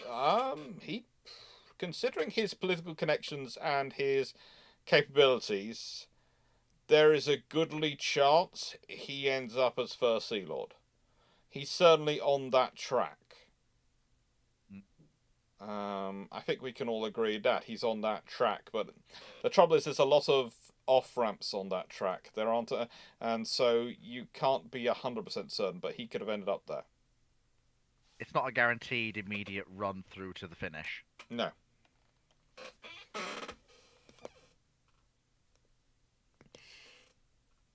Right. Black Horse. What was the lifeboat situation on Navy ships? Like, what was used and how many were there in World War One and World War Two? A lot of rafts. A lot of rafts. A lot of rafts. If you ever get an airfix model from a World War II British ship, you'll have these. You'll notice that these little sort of ridges all the way along it, little oblong ridges, and they're the little rafts they used to put on there. And yeah, there's just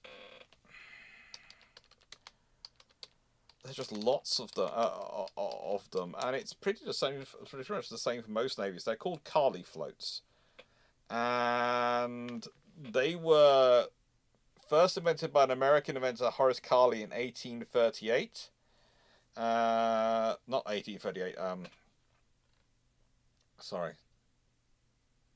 It was pretty early that they were established, but I don't think it was 1838. I think that's when he was born. I'm just reading my own notes, and my notes are a bit messy. I'm sorry. But yeah, Carley floats, and you will find them all over the place. In fact, on some ships you even had nestled Carley floats, where you have a really big one and a smaller one in the middle, and things. And there's some pictures I can find there. They're all over the place on all the different Navy ships, basically. It's variations on a theme. If I can find the image, where did I save the image to? I saved the image somewhere. Ah, there it is. We have a picture of... This was, I think, HMS Rodney. Yeah, it's Rodney. And there you go. There's the Carley floats. You can see them nestled inside each other.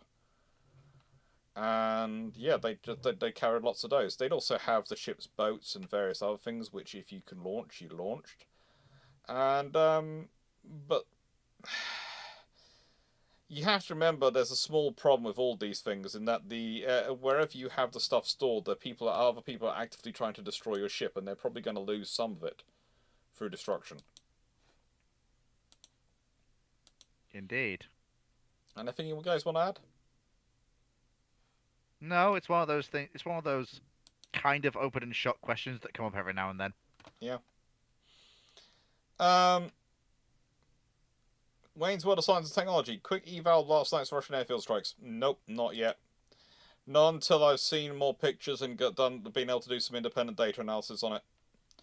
Then I will answer questions if you want me to. Way too early. It's way too early. Yeah. You got to give it at least a couple of weeks to at least a month before we can even render basic judgment.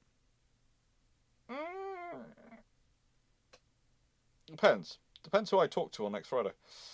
Ramul, thought process on the Russians having man pads as SAMs for their submarines. Well, it kind of makes sense, but it's not really a sensible. It's not really. It's the kind of thing you have because of a particular situation the Russians were in with their submarines, and the particular scenarios they were looking at operating in. But yeah, realistically, it's not a viable option. Yeah, like there's a reason why a lot of these things to put SAMs on subs to engage anything when the sub's submerged.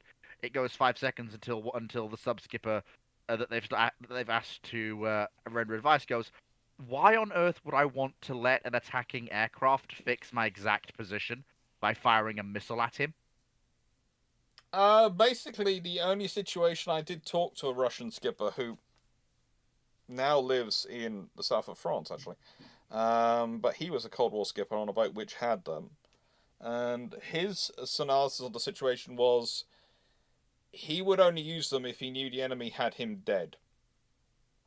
And it was literally his plan would be to fire it and then move, because while they were dealing with the missile, he could hopefully bug out of their search area. But even then, they were man pads, weren't they? The Russians didn't have any submerged launch capabilities. No, they did have some which were...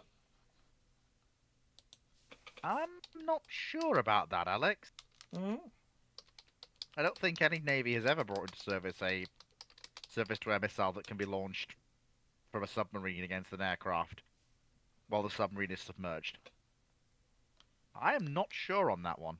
I know the Russian subs carried Igla for defense when they were surfaced, but I've never heard, in all of the reading that I've done, and Russian submarines are something I'm somewhat interested in, so I've done a bit of reading here, on them having a submerged launched capability. Are you sure about that?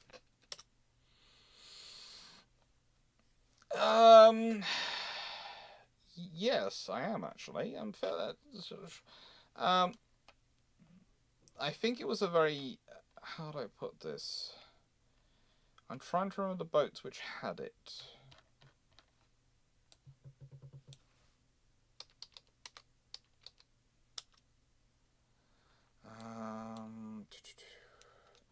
I think it could only do it from literally. They were mounted in the. Okay, my brain is now dying. Sail. And they could be fired from not far below the surface, but just about. Fair enough. I'll take your word for it, but you probably inspired me to go away and do some research. Let me just check. Because I did not know that.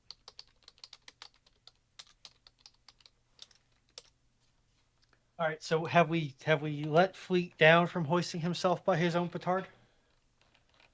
We'll just I just check wouldn't out go some that stuff. far. Well, there's something that Fleet can have a look at. What can start off the next question, while I am hunting down the submarine details, because I know they are somewhere.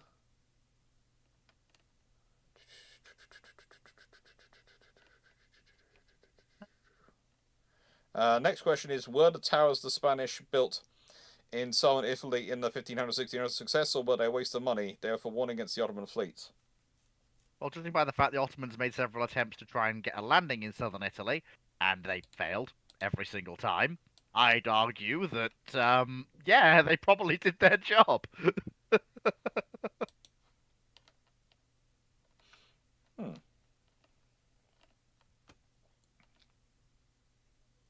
You'd argue that, would you? A little bit, yeah. Considering the whole point was to warn against the Ottoman fleet coming, and the Ottomans made several attempts to invade southern Italy, Sicily in particular, and they failed. But did they fail because of the towers? Well, I suppose. Or did they fail because Sicily was a part of the Spanish Empire and had the Spanish fleet around? True, but how do you direct that Spanish fleet? I mean, bear in mind, I know very little about these towers. I know they were there. I know they were part of a warning system that was designed to spread information to whatever fleet commander or officer was nearest. So basically, like, the Ottomans are coming. Maybe you should do something. 'Cause if I remember correctly, they weren't designed and built for use against the Ottomans. They were built for use against the Barbary slave raids. Which were Foxxo. The Barbary states were part of the Ottoman Empire, albeit a loosely connected to it part. No. Yes, the Barbary states were Ottoman. The Barbary slave trade had been going on longer than the Ottoman Empire existed. Yes, but by that point they were under Ottoman control. Kinda. They were vassals, but they did come under the Ottoman network control and were considered part of the threat. Oh, really? It's complicated. It's complicated, but at the end of the day, they were still part of the overall Sultan's domain by that point. Yeah, but they were effective against the Barbary Straits and the pirates, but I argue they weren't designed for use against the actual Ottoman fleet. A bloke with a bloke with eyes can spot a ship, whether it's Ottoman or Barbary. Yeah. But it's much different when you're talking fortifications between stopping a slave raid and deterring it versus stopping a large-scale invasion.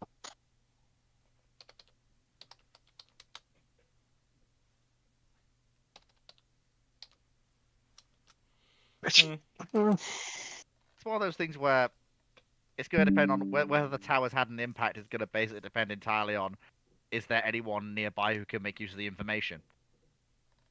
oh yeah, Oh yeah, definitely. like they were one of the large forces that stopped slave raids in Sicily.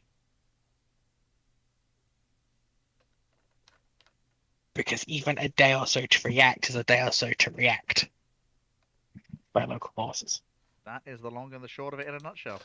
Now, what I always love is when someone independently backs up what I was already looking up and researching for the thing, in terms of systems. And there are various systems which actually yeah.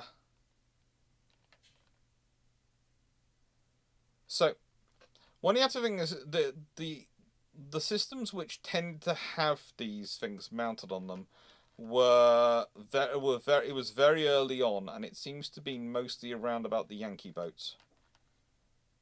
That would make sense. Yeah, of all the boats, I would expect to have it. It's about The 3 first of them generation have it.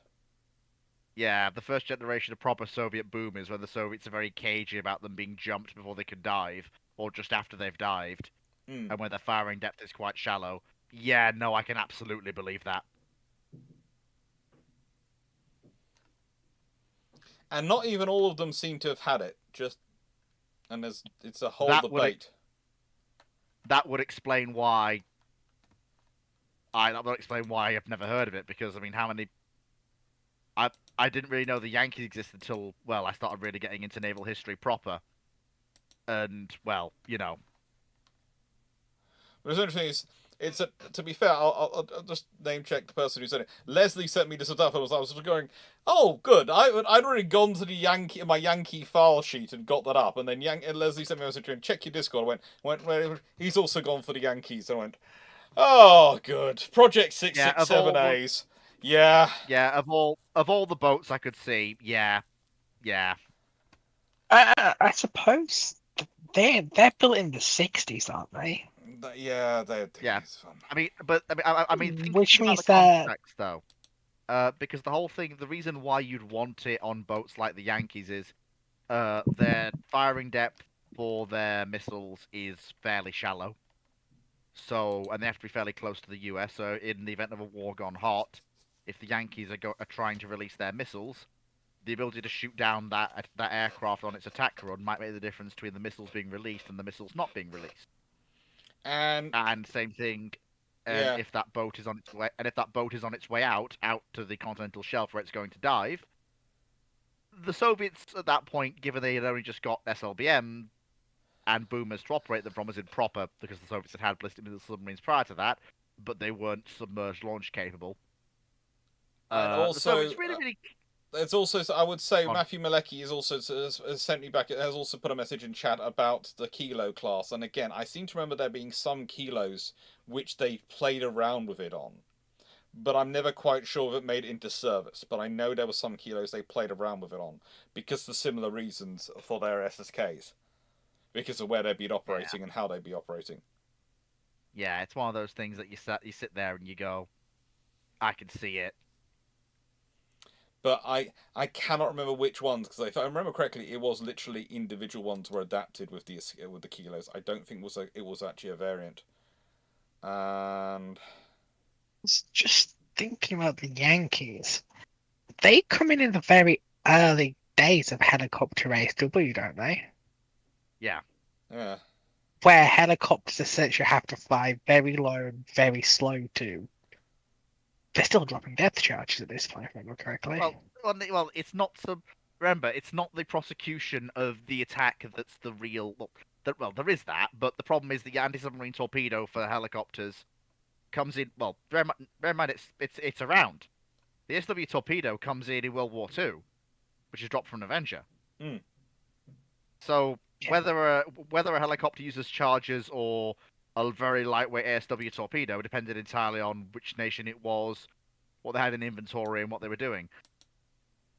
I mean, that the thing that makes the ASW helicopter really work is the lightweight ASW torpedo. Yeah. Yeah, I was more thinking of It's they still also had to be very low, very slow to drop them. Well, yeah, Which would mean that if you're caught out by one and you do have a manpad, you can hopefully get it down and move. The reason why they never took off is because if that helicopter's already going into drop, the time to launch that isn't when he's got you fixed. It's when, because by that point he won't be going active. Like, he won't be hammering you with his active sonar, or well, it depends on the period whether we're talking about the helicopter ASW. This is the problem, because we don't have really firm data on, apart from the Yankees, if any boats actually had it. I think a couple did, but I think it's I'm going from memory to an extent, because a few years ago I had thanks to my dad, basically. So this was before he died. He met up with some Russian, well, Soviet era, they'd been naval architects who'd come over here, and some of their naval officers who'd also came with them, and he was invited to an event, and I was basically a chauffeur, and it was a lovely chat, and you learnt so much listening to it. You learnt so much, but also the thing was, the good thing about going with my dad was, don't take this the wrong way, my dad would act as almost a sieve, because if something didn't sound right, he'd ask questions, and if they couldn't answer him, then you knew they were talking twaddle. And if they could come up with a decent answer for him, and he accepted it, you go, okay, well, that's at least plausible. And then I go doing some digging, and it's amazing what you can find when you know what you're digging for. If that makes sense. Understandable. Now, Black Horse, what modern retired in the last 10 years Navy ships or boat should be or should have been saved as a museum ship? In the last 10 years. I mean, the one that went to breakers this month in Britain, arguably given her one-off status and what she represents as a could have been, the Type 82 should definitely have been saved. Bristol. The trouble is, I think they put the... Whoa. It says retired in the last 10 years. Damn, she was decommissioned in August 2014. Oh, come on! That's 1 year off. I was going for illustrious, not for not for I was going for trying to go for invincible illustrious. So I'm trying to see which one of them was available. Invincible was 2011. Dang it. Oh, illustrious was no. Hang on. No, Invincible was, let's put it this way, decommissioned 2010? Yeah, 2010. Illustrious was only broken up in 2017, so technically she could have still been around. Would have been nice to have had one of those vessels from the Falklands War preserved. It would have been nice. And also, it's finding a ship which is big enough for a museum ship. Honestly, you want something which is quite big and spacious for people to wander around. Our questions still open. Not yet, but they will be open again soon, because I don't think we've got that many to go, have we, Ruhnon? And we'll see if the system is still working. I track 19. Okay, so we'll go down to 10, and then we'll open them. I would say that earlier the bot was working. You never know, the bot might still be working. Oh, I know. Really good way to check. TwitchCon EU is going on, so that will reduce the number of calls on the API for YouTube. TwitchCon EU. How many Twitch Twitch supporters do I have to get invited to TwitchCon? Yes. I think anybody can go. It's just a matter of how many do you need to have for Twitch to pay you to go? Yeah, that's the question. Because you know me, I don't go anywhere if I have to pay to go. If people are paying me, I'll go. But any kind of formal occasion where I might have to be actually be in any way, shape, or form urbane, polite, and and you know those things, I need to be paid. Yep.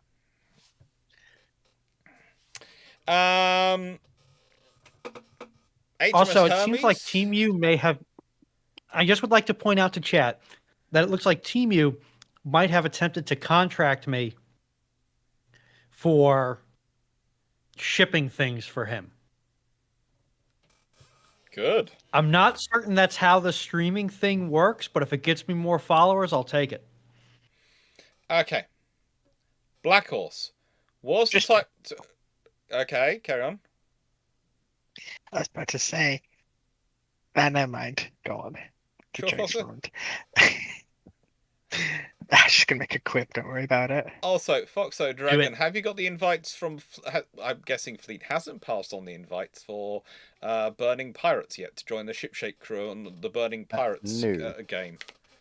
No, You didn't say you wanted them passed. of course they are. It's for the whole Shipshape community. There's a reason we've called it the Iron Brew Shipping Company. Oh, for the love of Don't worry, don't worry. I just ended up dragging Ruhnon to purge some heretics later. Okay. Well, you do that, and also you get Ruhnon. Ruhnon will also Ruhnon's also in the game, so Ruhnon will be able to invite you to. Yes, it's all. And that's good. I'm kind of half. The problem is, while on the one hand, Shipshape crew, on the other hand, the possibility to be French and found the host trading company. Listen, Right, In nice way, Fleet, you do that, you'll be the only one in it, and the rest of us will spend the entire time hunting the game to find you and sink you. Foxxo, he does that, we hunt him down.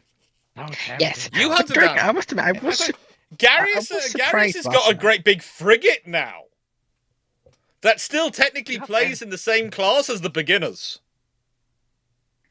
So tempting, though. So tempting. But on a tangential topic, Ruhnon, I'm surprised you stayed awake last night. Who, me? Yes, because Dragon was being boring. He plays Dark Angels. How were you awake? Was I even in the voice call? She might be referring to not yesterday, but day before.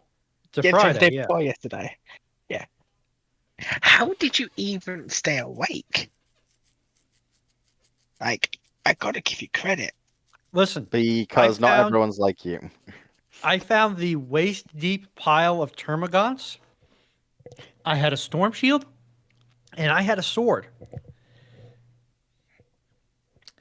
Ruhnon was happy. You were alongside a Dark Angel.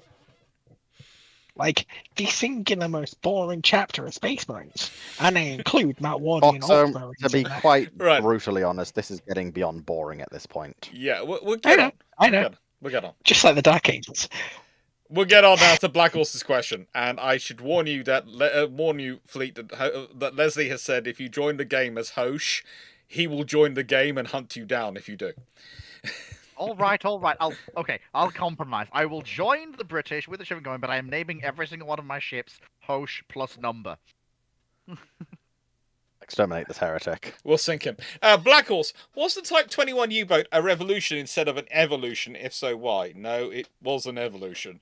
It was almost a warrior moment because it's bringing together a lot of different strands of development which were ongoing and putting them together. But it wasn't really a revolution. But there again, in naval affairs, you rarely get revolutions. It's one of those terrible things. But once you start looking at the ships, it's like even HMS Dreadnought. Is it a revolution? No, the idea's been around for a while. Look at all the equipment in her. Look at the hull design. Everything's been tried out on other things before. It's bringing it together into one big ship. Is that an evolution or a revolution? Well, that probably depends on politics. With the Type 21s, Honestly, if you look at there is some of the stuff about them which is massively trumped up, and there were already boats in service which have those components. It's having all those components together which makes them in any way special, but that's more evolution than revolution. Yeah, the puzzle pieces already existed. What the Germans did is put them together. Because they were only really the only ones who needed to put them together like that. The rest all had different things going on. Like, obviously, once they were put together, everyone else goes, "Oh, you can do that. Oh, okay, we're going to do that as well." Castanea! Fleet, to put it into terms even the young members of the Clarke clan can understand. There is a reason the show was Space Battleship Yamato, not Space Battleship Hosh. Nah, it doesn't really. Nah, I'm still gonna have my Hoshes. If I'm gonna sail around the Now- Caribbean, I'm having Now my listen, Hosh. listen. Wait, whoa, slow roll here. Dr. Clarke, we don't need to hunt fleets down. Because if we do that, that may run into some rules issues with the game. What we just do is we just let the rest of the server population hunt fleets down. Yes. And conveniently have sailing issues or get becalmed whenever he requests aid. Ramol, what would happen if FDR goes with Pacific first instead of Europe first in World War II? How did the Pacific War go, and how would MacArthur and Nimitz use their assets there? Well, probably Nimitz would take even more of the lead than he did historically. And what happens if they go Pacific first instead of Europe first? They end up with issues, because honestly they're going to have to contribute something to the European side, so probably you get the Americans putting a whole lot of fighters into Europe. But one of the reasons why they go Europe first is because they honestly see Germany as more of a threat than Japan. And that largely comes down to their analysis of the scientific output of Germany versus Japan. And it's amazing how much it comes down to the threat of nuclear weapons. Yeah, it's basically, can we realistically see Japan getting an atomic bomb before we kill them? No. Is there a chance it'll happen? No. Is there even a slight remote chance that Germany might? Yes. Okay, which one are we killing first? Yeah. The Germans. It's literally that simple. And although one thing I would wonder in a Pacific First world, what happens to MacArthur? Because MacArthur can kind of be delayed or ignored for the first couple of years until the US's war machine gets up to full tilt. But if the Pacific is the central theater sooner, is he going to be given enough rope to hang himself with quicker in this scenario?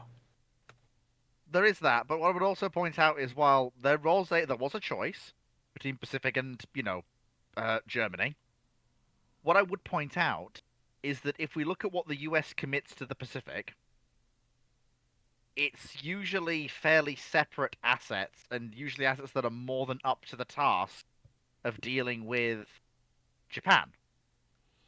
Oh, the US fundamentally what the US had to choose was basically army resources, so Army and the Army Air Corps, to allocate them. Mm-hmm. The Navy was almost not entirely, but if we look at what is sent to the European theater in terms of assets, it's not quite just a drop in the bucket, but it's definitely a less than significant portion of the USN's full strength. I think the main thing you're going to have is actually you're going to have a lot more frustration, because there's a limit to what you can deploy. Whereas if you consider you deploy the stuff to Britain, forward base it, and then you deploy it, etc. Those things you can forward deploy a lot more in the UK, in the European theatre, in the Mediterranean, North Africa. You can't necessarily do that as much in the Japanese theatre. You're going to have to you're launching over longer distances, which is going to mean you're going to have a lot more forces hurrying up and doing nothing. Yeah, it's like Germany first works because it basically slotted in really well to US escalation. The US had the USN to fight the Japanese. Yes, they'd been blooded at Pearl Harbor, but resources were still there to counter them with what was available. They didn't have to wait for anything to spin up. It was there. Yeah. if they used it right, which they did. Whereas for Germany, Europe gives an opportunity to not only learn how to fight in mass, but also to learn to grow while learning. North Africa's a nice, easy formation. We can send in what we've got at the time. Then, okay, what have we learned in North Africa? Okay, apply that to the divisions we've got growing in the US. Mhm. Okay, so and then okay, so what did we learn in Sicily and Italy? All right, apply that to what's growing. Yes, but I think growing we've now successfully got completely off the question. But the problem is I can't really. But to get back to what Dr. Clarke said in terms of hurry up and wait, which is basically what would happen. That's the problem. Yeah, it's If you just adopt Japan first, it's not going to go any faster. No, because the main thing that limits the speed of Japan is your construction speed of ships, and I don't think the America could literally build any faster than they did in World War II. I really don't. Seneca Nero, what was naval combat like in the 100 to 200 years before Lepanto? We shall bring the land to the water and fight there. To an extent, If I'm remembering when Lepanto was correctly. To an extent, there was a bit of Greek fire going on with the Byzantines for a bit in those 2 centuries. There's a lot of it's a lot of galley warfare, and galley warfare at that time, especially pre-cannon, is pretty much let's row up to each other, bash into each other, and board. It's not. It's basically the weapons we have to engage are not that different than what the Romans did. Not materially different. And, once you start having cannon on, you start developing cannon, and that's lovely, and that comes along, but that takes time to get cannon up to a reliable point. There are some cannon which literally, some of the early cannon, they literally go boom on you as soon as you try to use them, go boom at the enemy. Yep. Takes a while to get reliable. And don't get me started. By the way, if you ever find yourself back in time in medieval era, and you see something which looks like it could be a very weird barrel, because it's thick piece of wood which has been strapped with iron, keep far away, because there were some very interesting cannon types, and whilst that might not be one of them, there was one where someone did actually try to use wood as a early cannon system with iron straps. If anyone wants to guess how successful that was, just remember they only ever made one, as far as I understand it. Yeah, wooden cannons. Best left in the realm of Donkey Kong. They can work, but it's a theoretical. No, they were used quite successfully in certain places in the Far East, but there are limits. Yeah, there's a lot of limits. Also leather, cannon as well. Most artillery in the East for a long time was rocket-based, not cannon-based. Which I guess you can kind of get away with using wood for. Yeah. If that's what fleet means. No, I do mean wooden cannon. No, they were literally wooden cannon. They were literally with iron strapping. Although that was. It's Foxxo. I mean, there are some people in this galaxy who have been true, and people like to believe that the truly interesting people who are worthy of Darwin Awards are something we have to deal with in modern times. No. Ooh, I can ban somebody. They come. Oh god. Who are you banning the joy now? with which rumor. I'm just trying to think, because you can justify it when you're using the very early rocket artillery. Yeah. And the weaponized fireworks style. But actual pressurized cannon out of wood. We're talking very early medieval cannon, yes. Very, very early. They also made them out of leather, though, so nicest way. They tried all sorts of things. That kind of makes sense, because leather likes being under tension. I would like to announce that I can paint another bot's silhouette on my hull. Lucky you. Cool. YouTube Minecraft Watcher, what if Fisher had an HMS Furious design to the gun layout of Renown with 3 twin turrets, each of 18-inch 45s, instead of Glorious base gun layout? Size of the layout is increased to accommodate guns. The Royal Navy has an 18-inch gun ship, which is very nice and very useful, and the Washington Naval Treaty is very, very different. Because if Furious comes out of 18-inch guns in that form, you can guarantee the Admiral class come out of 18-inch guns in that form, which means there are at least 2, if not more, 18-inch gun ships in the world, which means no one's settling for 16-inch gun limitations. And I don't think anyone's going to look at a 18-inch hood and a 16-inch Colorado and say, yeah, these are at roughly the same combat capability. Especially when you consider it would be a hood with 8 18-inch guns. And So you go, basically K2. and 8 18-inch guns and 36-ish knots of speed, probably, once you add in all the functions that increase to accommodate the 18-inch 45s. At which point, the Americans probably look at their Colorados and go,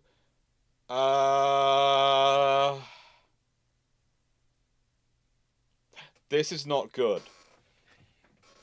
Also, Fleet, are you concerned with the aplomb by which I ban bad actors in my chat? No, No, it's just you take pride in your work, and that's good. I like banning people when they give me reason to ban them. Yes. Look, in a Ban the heretic. Look, I don't normally ban mute or ban people. I don't normally have to do that on my channel.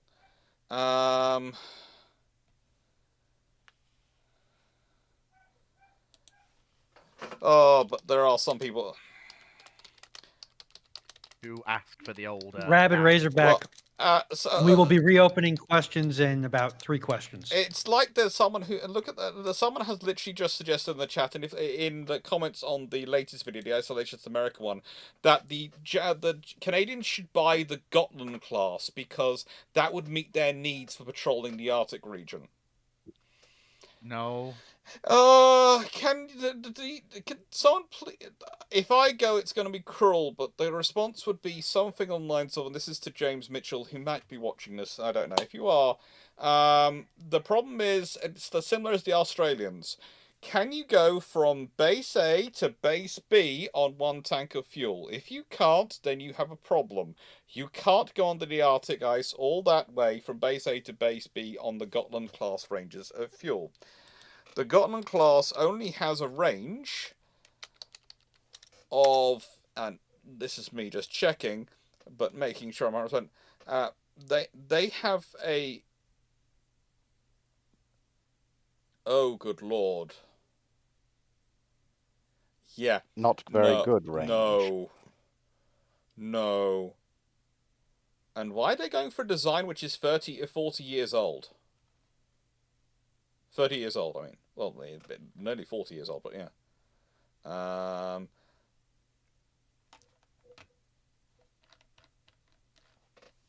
They can do 14 days submerged without snorkeling. And their maximum speed... They can do 11 knots on the surface or 20 knots submerged.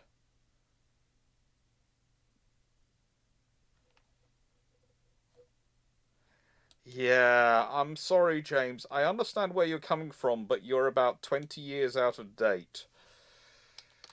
Because they were last built in 1996. So the Gotland class are 29 years old, and they were first built in 1992 and were being designed in the 1980s. So yeah, 40-year-old design.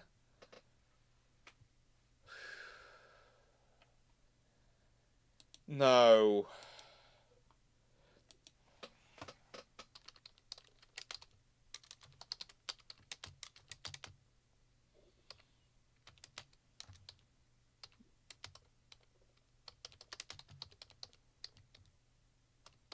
As Team U has said over on my Twitch, Gotland class for Canadians, they need something more suitable for long-range patrols.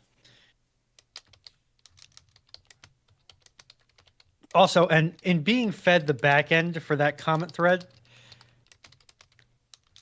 Some of y'all need to go out and touch grass. I mean this in the nicest way. Just put the keyboard down and touch a little bit of grass. Grass is evil. Yeah, it's got pollen in it. Yes. Rabid Razorback, that totally depends on your frame of reference for okay. Right now I'm space trucking. For Temu. This is how far I've fallen.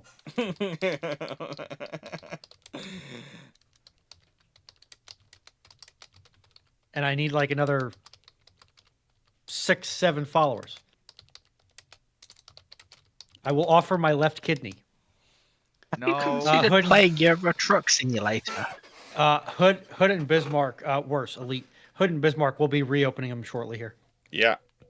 And Ramol, what have you tried to eat MRE and military ration in real life, and what do you think of about taste and preparation?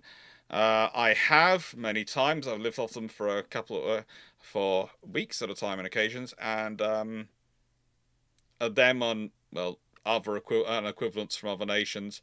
I would say I do think the Italians have an advantage over everyone else in NATO. I'm just going to put this out there. I'm sorry to everyone. I know you're all trying your best, but the Italians definitely do it better. The Italians do it better, okay? I'm just putting it out there for everyone. I know you all try your best, but from experience, the Italians. I haven't tasted the Finnish ones, but I doubt they're going to beat the Italian ones. But I'm sure they try. But you know, I will say, so yeah, they're not.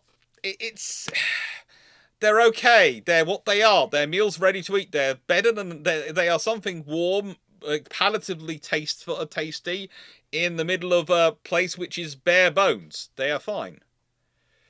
I don't say no the to ones reindeer. I have had some. I do not know if they are issue, but I have had MREs.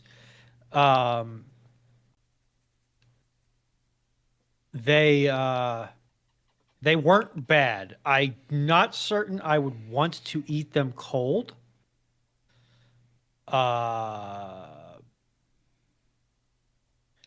But they weren't bad. I have had much worse. I have made much worse.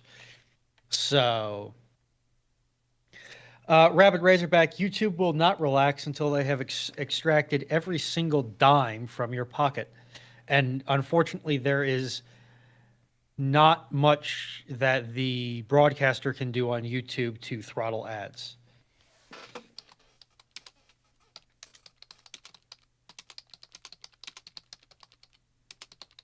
I do like how even in the conjoined chat, you are still getting my chat's feeds up on your restream. Oh yeah, good on Twitch. Yeah, it's nice. I say no to reindeer. What if Britain in 1937 gained access to the A150 blueprints? What would the Royal Navy's response be? Would the line get 18-inch? The line get 18-inch if they got the A150. If they got the A150, just the blueprints, they're not going to bother too much. If they just get the blueprints.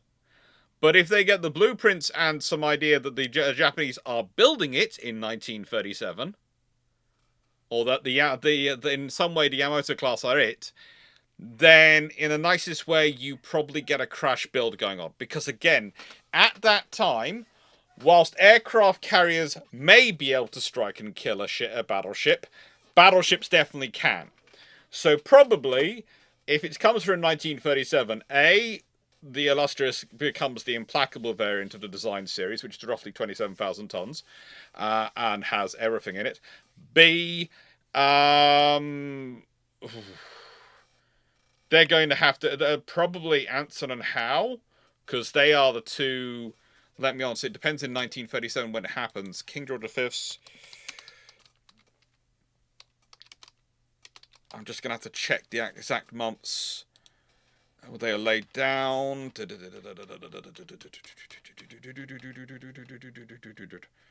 So They are laid down in July. Anson Howe and Duke of York are May, June, and July 1937. So any one, if any, basically whichever ones are laid down after they get the notes. Let's say they get it in May. They won't be able to do anything about Duke of York, but Howe and Anson will be magically changed on the stocks to a different design. They will go into the design study that they have. They will look for their 18-inch equivalent ship, and they will start ordering it. Now, it'll either be the 18-inch equivalent ship, or if they've got the 16-inch gun on the development, which they have, they might go for, right then, we've got quad turrets, we've got 16-inch guns, what do we need to beat this? And that's literally what they're going to do, is probably go something with 16-inch guns. And rush it Don through. Giovanni, YouTube serves ads on a per user basis, not a per channel basis. Why is this giving awful flashbacks to the British Tier 10 or Tier 11 super battleship from Warships, which is 16 and a half? That's pretty much it. Yeah, that would be, that's sorry. The British would the most the British could do is maybe up it to a 16.5-inch gun, and quickly, and they could get 16 of those, and then it would be 4 quad turrets, but it would literally be a slam that into service as quickly as frigating possible. And you probably end up with the King George V class and the Anson Howe, and then possibly they order a couple more after it.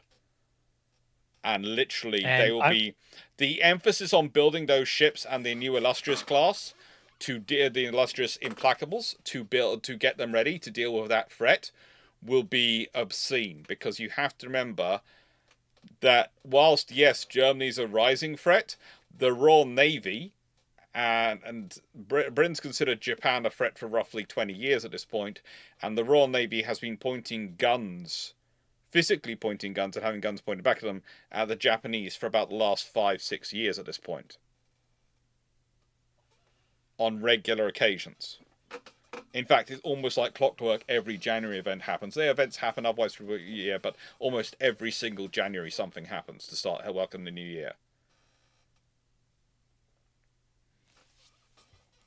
I'm going to reopen questions at this stage. Okay. And yes, Leslie, I do tend to agree with the assertion that MREs are far more calories than they are food. Yeah. Which is kind of by design. To a degree, I thought that more depends on the type of MREs, because some MREs I've seen are actually pretty good, and then others are. Again, let's put it this way. I will refer you to the Italians. Yeah. If you have the choice, you always want to eat not MREs. Colin Cameron, the prompt you're looking for is !! question, ! Q&A, or ! query.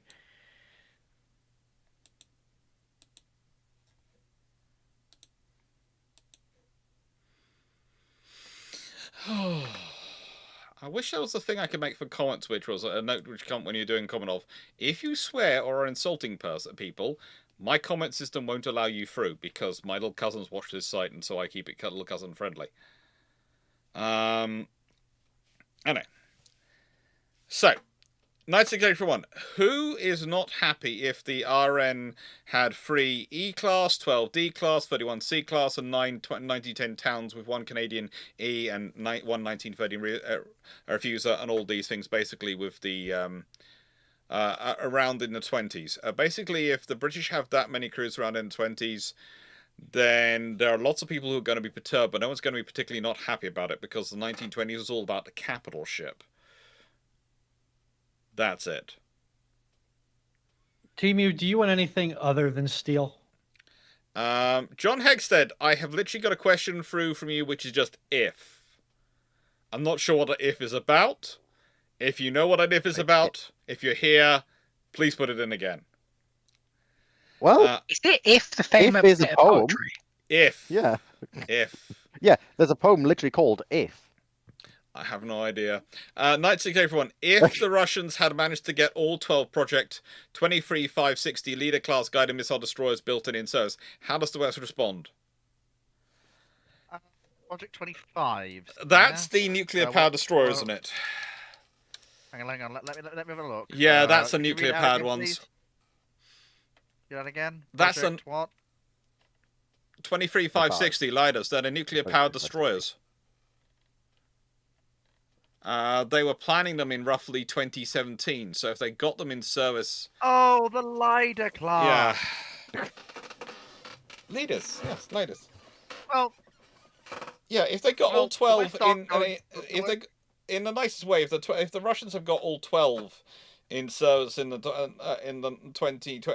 sort of the early 2020s, etc., then the world's not going to be necessarily responding immediately, but there's going to be a lot of people having to track nuclear Russian ships wandering around the world, because I can just imagine those ships are going to be going around the world showing Russian power and presence. I wouldn't be surprised if the Americans had built more Zumwalts under that scenario, because that thing would look seriously futuristic versus a Burke. No matter what it was inside, people would be looking at it going, it's nuclear powered and look at it. In terms of actual balance of power, you're basically looking at anything that isn't a Kirov and is larger than a Sovereign, basically bowing out of Russian fleet. So all of the Slavas will go. All of the Slavas will go, the Udalois will go, the Sovereigns will go, and these 12 ships will take their place. Yeah. The Kirovs are just a little step above, so they will likely be retained. Or whichever two of the Kirovs they're running at that particular point. They will likely be retained. But anything in that bracket between Slava and Sovereign is going. But I Alrighty, I'm going to also say have a feeling... 2 to 3 more questions, and then I'm going to put the plug back in it. Okay. I would also say that at 19,000 tons for displacement and nuclear powered, there could honestly be a very different conversation going on about the Type 83s. Oh yeah, absolutely. Yeah, it would be an interesting time to be alive. And it'd be a much needed injection of new heavy warship tonnage into the Russian fleet. Yes, it would be.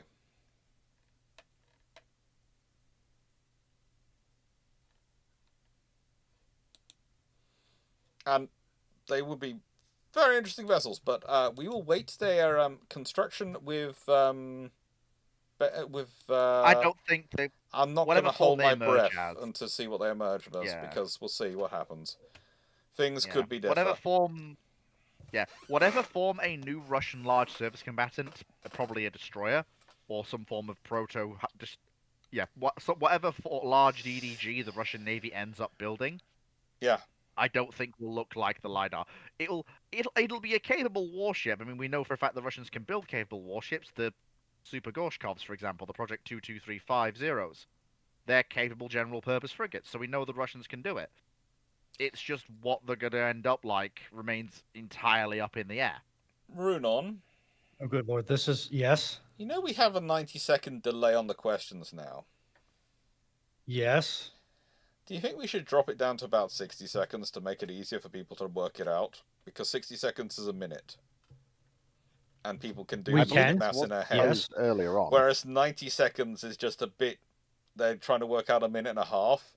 And I've noticed how Black Horse has been caught a couple of times within, 7 and 4 and 6 seconds of 90 seconds being up.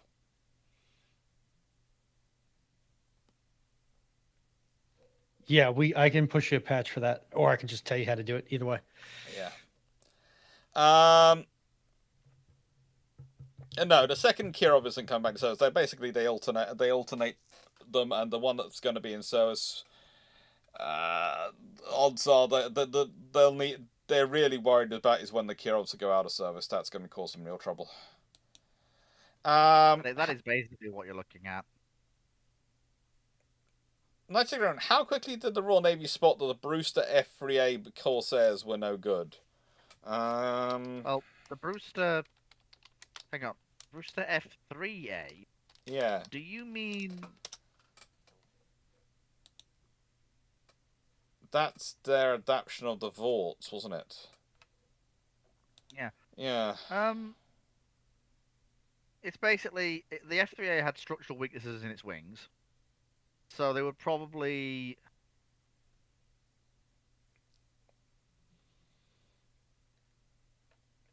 Yeah, I don't know how many the basically, Royal Navy got, but the Royal Navy I got don't know how many. 430. They probably would have figured out what the problems with them were.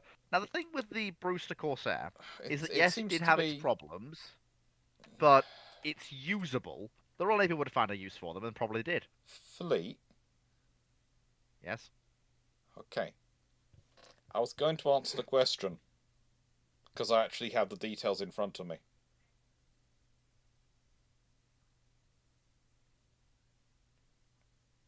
And you're popping along with a very nice thought of reasoning, but if I answer the question, that'll make your thought of reasoning a lot easier.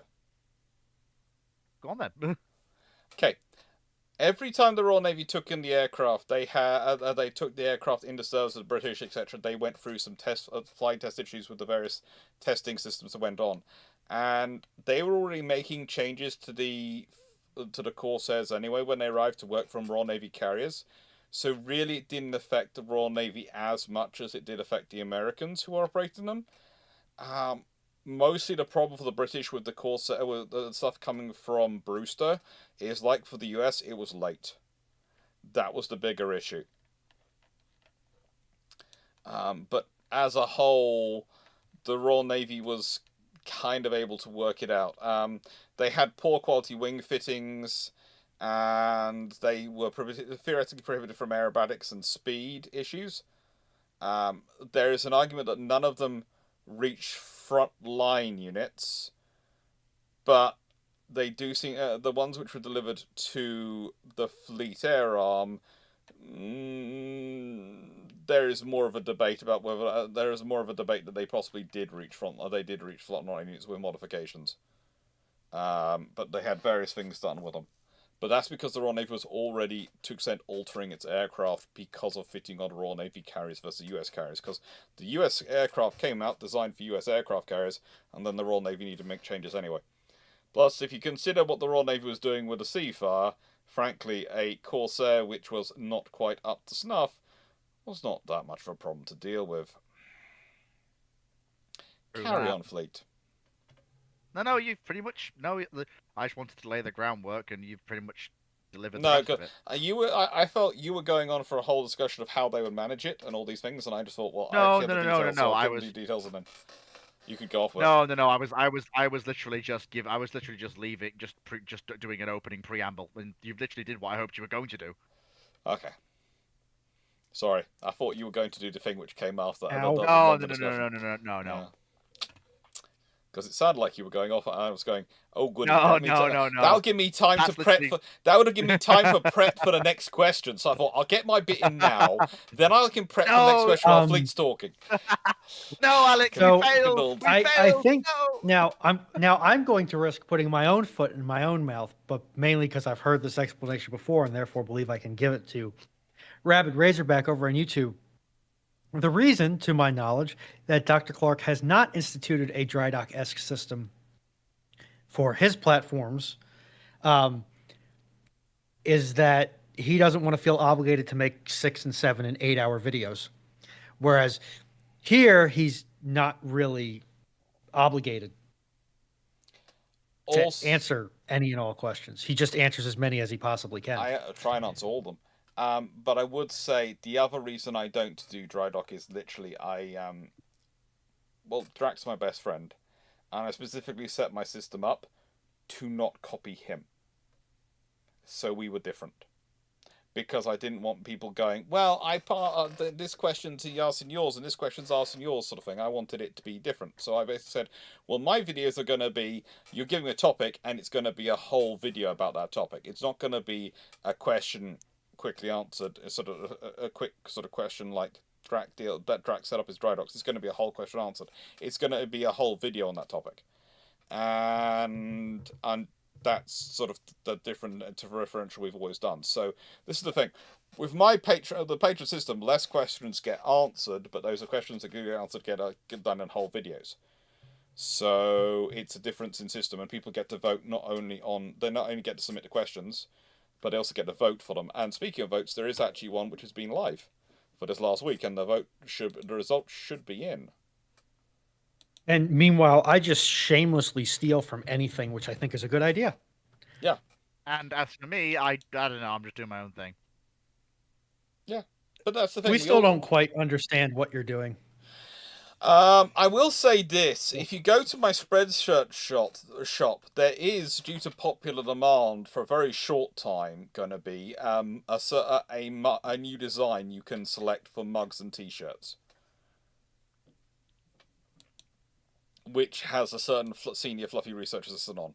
And my mum said I could put my mum has traditionally banned me from putting pictures of them for sale, but has literally said I could have that up there as an option for people to buy for about a month. So if you want that, it's going to be up there for about a month. I might try and make it go a little bit longer, but there's only so long I can get it to go before I get into issues with one of the few people in this world who would and could take me out. No. What's the old saying? I brought you into this world, I can take you out of it. Yep. Something like that, yes. Yeah.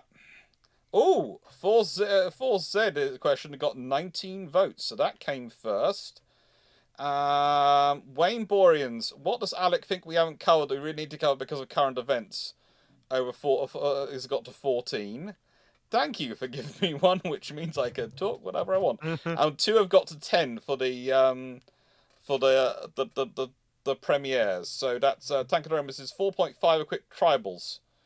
RN destroyers with the dual use main guns before World War II. And the other tenor is LEV. Modern Italian Navy and a 76mm fascination. Why aren't other navies infected? And I think that's the top 4 as far as I can see. We've got a fair number of 9s and a fair number of 8s, but we've got 2 10s, a 14 and a 19. So yeah, that's what won this time, and I'll be opening up Patreon suggestions for September and October shortly.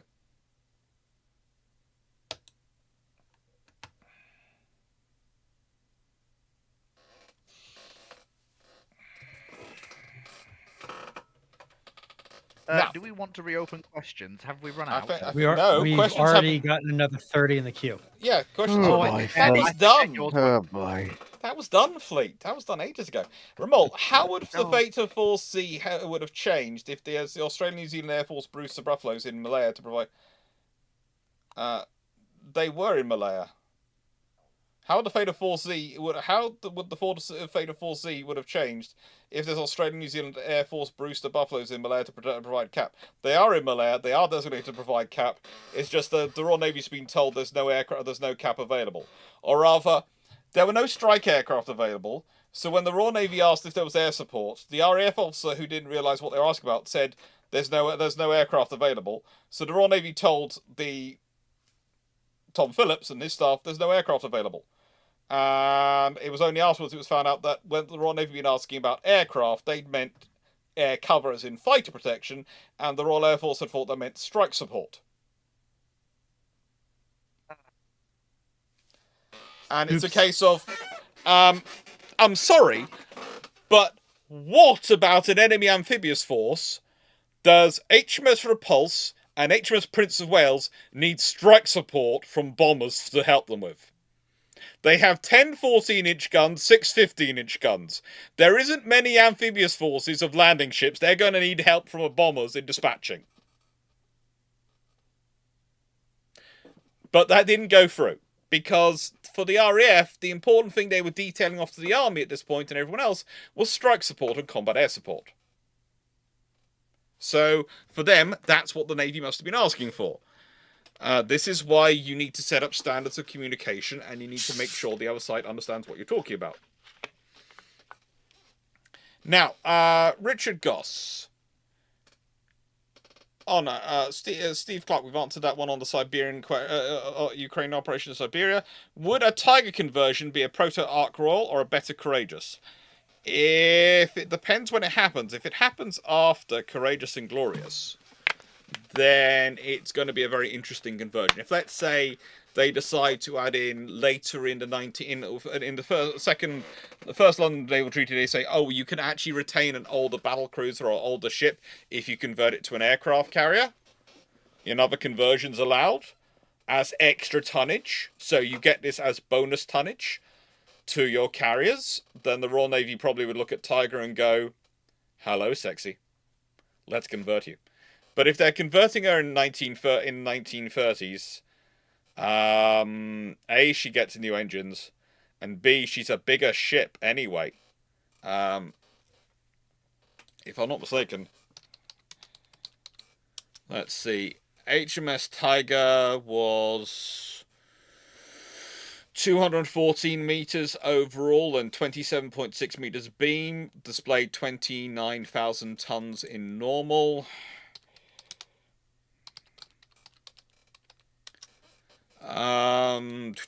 Courageous as built was actually longer at 239 meters, 24.7 meters wide, so thinner, and displaced 22,920 tons in deep load, or 19,500 tons in normal.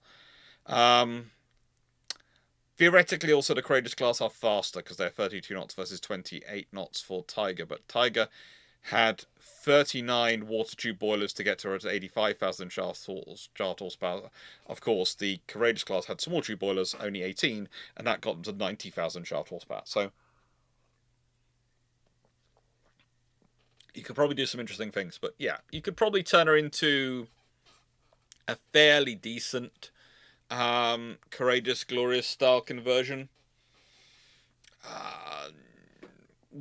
She's wider, so that gives you more space in the hangar going up. Also, potentially they do more things. They would build that as an end-to-end hangar, perhaps, and various other things. So it'd be interesting to see how, as Ark Royal's going through, she'd probably be the sort of mirror to Ark Royal in some regards, because she'd be going through the same design process at that point. So they try and get an Ark Royal style hangar flight arrangement, probably on top of Tiger's hull.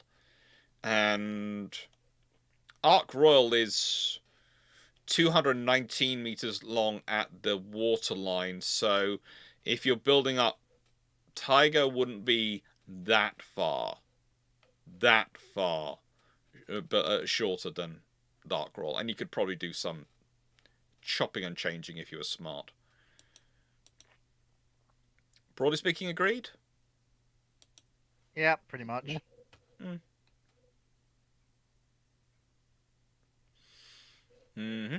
Alright, next question. I think there's a really good one for us coming up in here. Oh yeah, well this is one I'm going to let you all go first, because I think definitely if I don't let Fleet go first, I'm being cruel at this point. What if England in 1944 had suddenly found a twin train line linking them to France, like a modern under-channel railway? How much would it help logistics? Are we talking? I assume we're talking post-Normandy. Mm. I mean, yeah. That's huge. That's massive. That means you can move complete divisions by rail into France without having to load and unload its equipment. That's massive. The only bottleneck's going to be switching locomotives at either end of the tunnel, because it's going to have to be electrically worked. But that's not a problem. The British can find electrics to work the tunnel. That's not going to be a problem. The only bottlenecks are going to be the large marshalling yards at either end of the tunnel. But it's going to be less of a bottleneck than the ports would be. It's massive. It's a massive boost up in logistics. Although it is going to be prioritized for things that need rapid movement, so stuff like full divisions moved as one unit. Rapid supplies like oil and fuel. The more bulkier items like general purpose supplies, food, possibly ammunition. Actually, probably ammunition, because you're not going to want the risk of an ammunition explosion in the tunnel. Are probably still going to go by ship over the over the water rather than under it. But that's basically it. It's Happy not really- Royal Tank division's noises. Oh, happy everybody noises Foxxo at that point. Oh no, it's more the fact that you've just got rid of the logistical issues of getting heavy armor onto a continent. Kind of, but not. It's one of the. Well, yeah. Well, yes, you can fit an Well, entire train of tanks through there, in comparison to having to load it on a boat, get the boat across, then get them back onto the, finish docking, then make sure you're in an area which has a strong enough crane to lift said tanks out, then take them probably from the port you're at, probably still on rail, to the closer to your location you need to be. No, this lets you just go straight, right, on railbed, off you go, done. Well, honestly, it'll be useful for the heavier AVREs because they had to be broken up, transported, rebuilt in France. Yeah, like I say, it's just a logistical improvement across all marks. They might actually get heavier armor. I would also like Probably to not. point out that the bottleneck of a 2-track train line is a lot softer bottleneck than that of temporary or captured port facilities. Oh, of course, absolutely. I'm just saying. I'm just letting you know whether, because if I say it's just going to improve everything, there'll be one person going, actually, a 2-track main line will still have a bottleneck at either end where the marshalling yards are. Actually, Yes, but you can get around that. You can get around that with really tight scheduling. Whereas and you Just can get around that with well-designed marshalling yards. yeah, you can. Well, no, you Or can't. just building bigger marshalling yards. That's not really. There comes a point where, especially Or in the period multiple before- marshalling yards. Well, no, the problem with the chancel is there's gonna have to be a marshalling yard per side, Yeah. and that's gonna be one Why can't there be 2 per side? because you're gonna have to have. You're not gonna have the time to erect more, literally more electrification than you absolutely need. Did wanna the bet? question specify electrified? It doesn't matter. It has to be. It doesn't matter whether it specifies it or not. It has to be. No, it has to be. Yes. You can't. No, Dragon. No, yesn't. It has to be. The length of tunnel we are talking is too long for steam locomotive operation safely in the period we're discussing. I'm gonna say some of the What engineers will about want to have a bet with diesel? you about that. Doable, but I'd rather not risk it when electrification literally exists and is an option. I mean, there is also another way to get around it, is that what you can do is you can have complete trains hauled through by the electrics with the locos having their fires dropped prior to entering the tunnel and the regulators shut. That's something you could do. So you're not disposing of the loco entirely or detaching it, but you're basically cutting up, dumping the fire. The electric comes on the front. You tow the complete train with engine through, and then all the crew has to do is build up a new fire on the other side of the tunnel, which takes far less time than getting a new loco for the train on the other end, and it also keeps everything together. Okay, So crazy that's also idea. another option. But why not have a giant winch? That's no. No, that's not No. going to pull enough trains through. You could try and set up a conveyor belt of goods, but we'll leave that to one side. YouTube Minecraft Watcher, what if in the 1780 the British started producing 40-pounder guns? They did. They had. I think they had the 40 48-pounder a 48-pounder cannon, didn't they? Yeah, they got rid of them because they were slow firing and the ammunition was a bit heavy to handle. Yeah, it And was. the 32-pound. Yeah, go on. Yeah, but as you're saying, and eventually, but they did. There's a reason they built up to the 68-pounder, which was on HMS Warrior, etc. There are lots of good cannon around. I'm just wondering where this picture of one is. Oh, that's at Fort Nelson. I keep meaning to visit Fort Nelson. I haven't been there in a while, and I keep seeing it's got really good displays now. Ooh. That reminds me, I need to see if that Norwegian ship's going to be on the Tyne. Next Apparently it is. next time I drive past it, I'm going to go and visit Fort Nelson. I'll tell everyone I got lost or something. I'll just go. I'll just go phone silent for a couple of hours and just say traffic was a nightmare. I was listening. I honestly never do that. I honestly never, to get a quiet time going around a museum, pretend I've got stuck in traffic and just take myself off for a museum. I would never do something so rude. This week, like. Never do that. And please note, I do not have my fingers crossed when I say this. The fact that I sit with my legs crossed the entire time I do these shows is just for comfort. Black Horse. What effect would happen with Japan developing a pilot recovery program for their Navy pilots at the beginning of World War II? Well, actually, that's the thing. They've got enough float planes and seaplanes. They could actually do something. If they had it, and they did manage to, let's say, even recover even a quarter of downed pilots, the institutional memory and the knowledge that would preserve in their force would be useful. Would be really useful.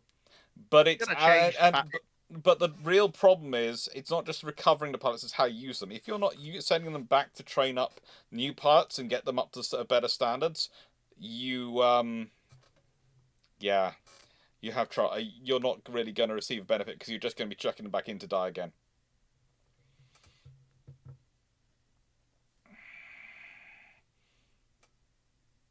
Fleet, sorry, finished.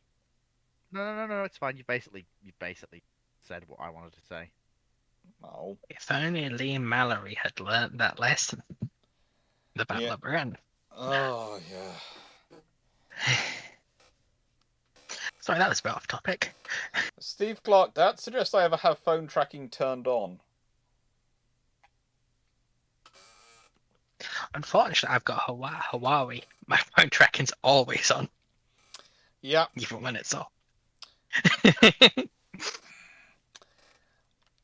YouTube Minecraft Watcher, what if Sweden had colonized North America, the 13 colonies territory? When? I presume prior to the British getting there, the Swedes established the 13 colonies, and actually, it's the Swedes who have built up the 13 colonies. The only way I see that being viable is if Sweden's also got control of Norway at the time. Yeah. Because that gives them the necessary port infrastructure and gets them pretty darn close to it to be launching off. If they do have it, then you're dealing with a sort of Swedish empire which stretches not just into Poland and parts of Russia and Lithuania and all that area, but also covers Norway, probably Iceland, because I can't see them leaving the Danish having that. Probably Greenland and Canada and North America, so they get there before the French. If they do, then who knows how that develops, because that's going to be completely different. You've changed the whole chunk of history. Yep. You need a united Scandinavia for that, and that already just have a population to colonize that much. Yeah, they do pretty much. Well, as I said, you need to have at least Sweden. Sweden already would have Finland, so you need Sweden and Norway, Denmark preferably to have enough population to have it. You need to have got the 3 crowns to get in one. 3 krona, and you if you've done that, you've got a very, very powerful nation on your hands.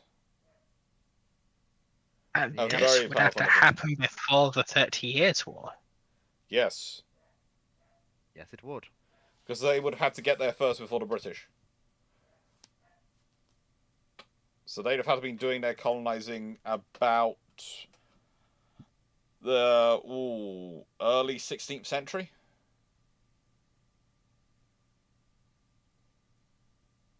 Yeah.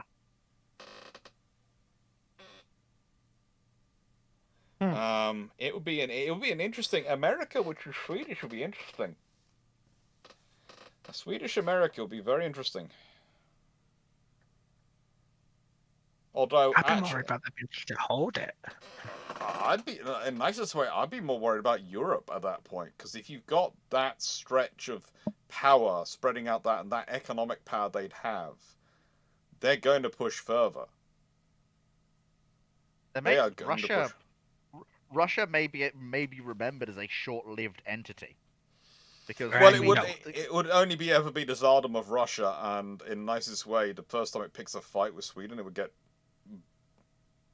slapped all over the place until it didn't exist anymore.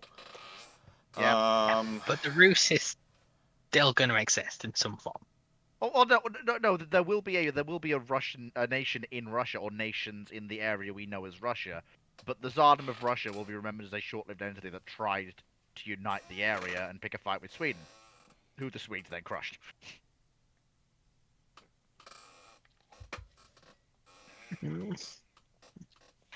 Honestly, I'd be more worried about the British Isles at that point. Oh yeah. But there Because again, after Scandinavia, yeah, in Europe, where does it make sense to go from there? Yeah, but the thing is, I would also say is that the one advantage the British have is that they usually have quite a strong navy and quite a strong military force. But I would say Ireland could be even more in more trouble. I've been worried about the Scots, to be honest. I wouldn't worry so much about the Scots. The English and the Scots should be okay.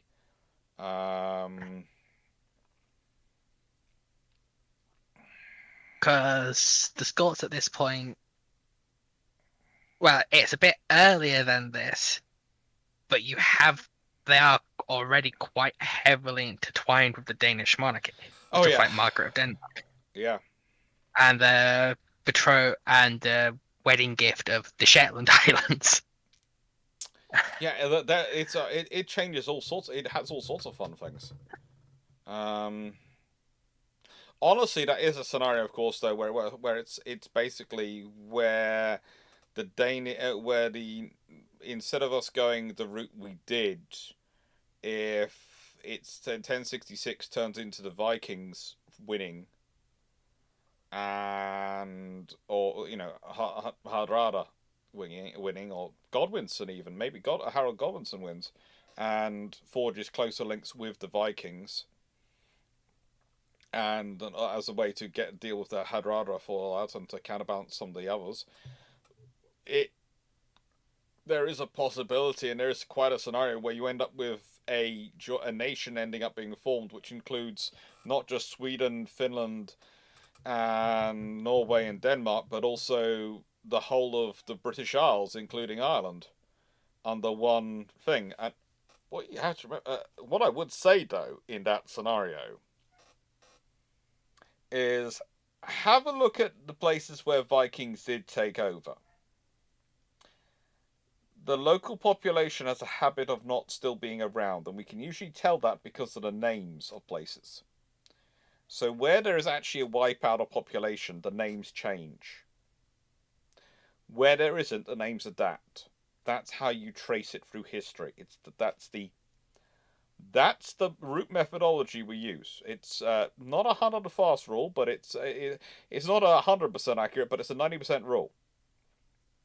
Yeah, because it's stuff like Dublin is the famous one for that's not an Irish name. No. And it's a name the English inherit. Mm-hmm.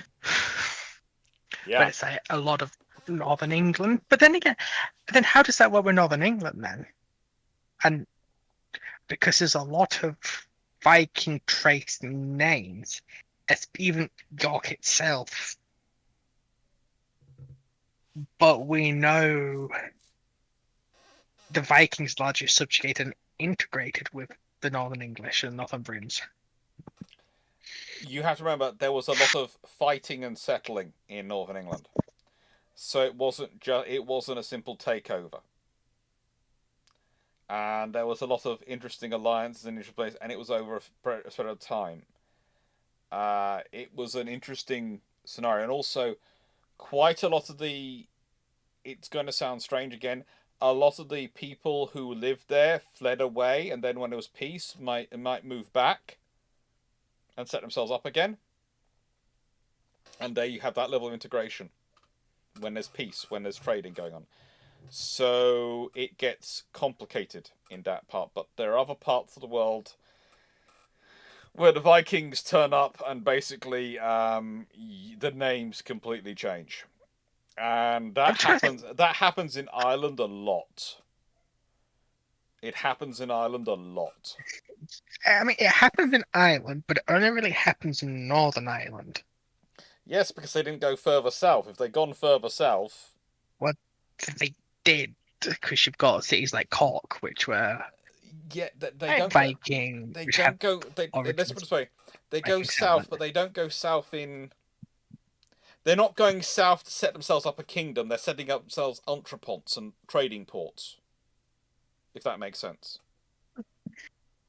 I'm just trying to think of whether Vikings actually wiped out instead of either enslaving or subjugating the local population.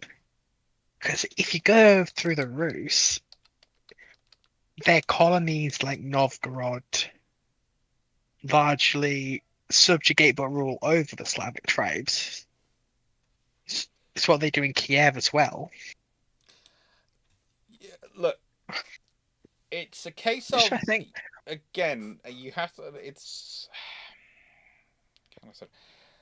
There's a reason I didn't say it was I didn't say it was a 100% rule. It's variations, and the Vikings are a good example, but not always a great example. Because also the Vikings sometimes turn up places first as traders, so they adopt the name of the local place anyway, or they adapt it into Viking phraseology. But, and this is a point to remember the Vikings. How do I put this? They are extremely adaptable. And they're extremely lethal when they need to be, and they feel they need to be. And when they're not, they're not. Which is why sometimes what you will literally find is one village is the name's changed, and then the village next door to it, the name is adapted. And then another one down the road, the name's the exact same as it was beforehand. And it almost seems to depend on how the locals react to them when they take over. Does that make sense? Yeah. So, this is why I don't like to use the phrase genocide, but that is, broadly speaking, that's the only word we have to really describe that sort of thing. But it's not really an accurate description of it, because a genocide is usually a systematic thing on a wide scale, whereas this is a section by section, what has this person done, this person done, this person done, sort of thing. So would the harrying be a better term then? Yes, but the trouble is we What can't... William the Conqueror did. The trouble is, there's also... The trouble is with using the phrase harrying, is when we talk about the Vikings and harrying the North, that usually does immediately begin with the genocide debate of the Vikings. So that's why I avoid using the word harrying, because that's automatically attached to a certain thing which happens with the Vikings, and automatically turns into the genocide debate anyway.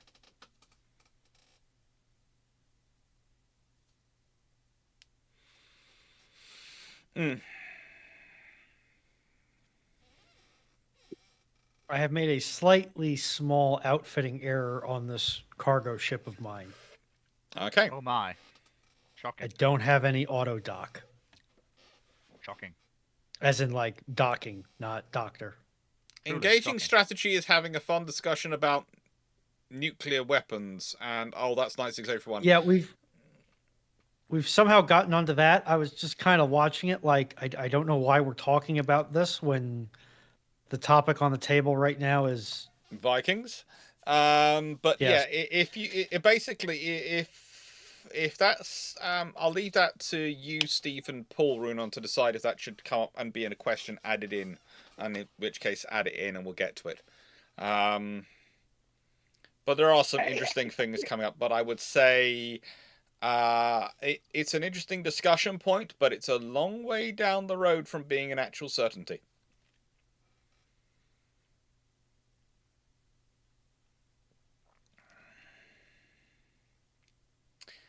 And yeah, it's an interesting thing about tactical nukes is always an interesting topic to get into. If we get into it, 'Cause you and I I don't will like- end up going backward and forward for 30 minutes. We'll not get anywhere, and we'll have to say we agree to disagree again every time we've had the Because I discussion because I basically don't think there's any value in a tactical nuclear weapon at all. Because it Whereas I automatically maintain starts the there's some chain. It value. starts the chain. Yeah, because the moment you Yeah, start whereas- using nukes in nicest way, you're setting up an escalation table where the nukes are going to come in. I don't think there is, to me, having worked in that, having taught in that scenario, worked to extent in that scenario, and worked with people who lived through the 80s and the 70s and the 60s where they're working all the stuff out. The moment you start a nuclear exchange and start down the routes of exchanging nukes, it doesn't matter whether you start tactical or start strategic, you'll end up strategic.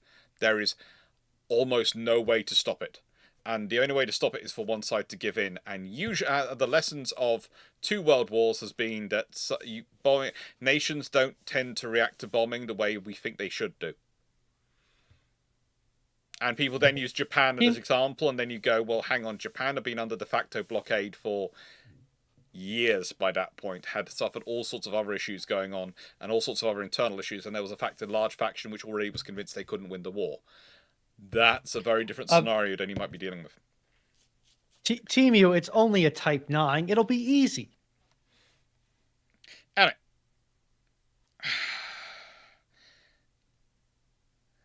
Black Horse. Would love to see you on an episode of Unauthorized History of the Pacific War, like with that like what the tribals did in the Pacific. Ooh, I've done a few. I'm always happy to do podcasts. I'm always happy to do these things. It just no one ever seems to call me. But I think that's possibly because I don't have a public. My email address isn't public, and so I'm going to set that up, and we'll see what starts going on and how much hate mail I get in there. I do keep telling a friend of mine who has a very public account that they should start doing videos about reading through the various random hate mail they get from people because it'd be quite funny. I feel like I should advise against that, but I don't know enough to have an opinion. So let me know how that works out. I will. I'll advise against it. Can I It's really just not a ask good for idea. something? Why is it people keep wanting to buy aircraft which are very, very old?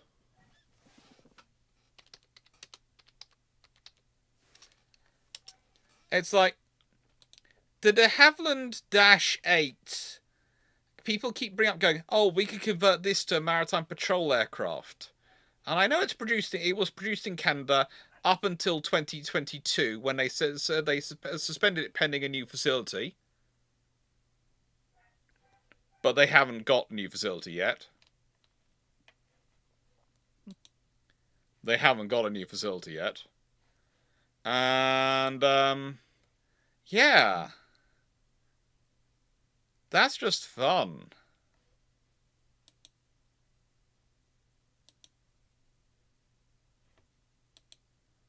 I don't know why. I keep getting people going, "Oh, we should be using the de Havilland Canada -8." And it's okay, that has been under production for 2 years. It's not as good as the Airbus option in terms of aircraft, and you'd have to build a whole new thing yourself solo.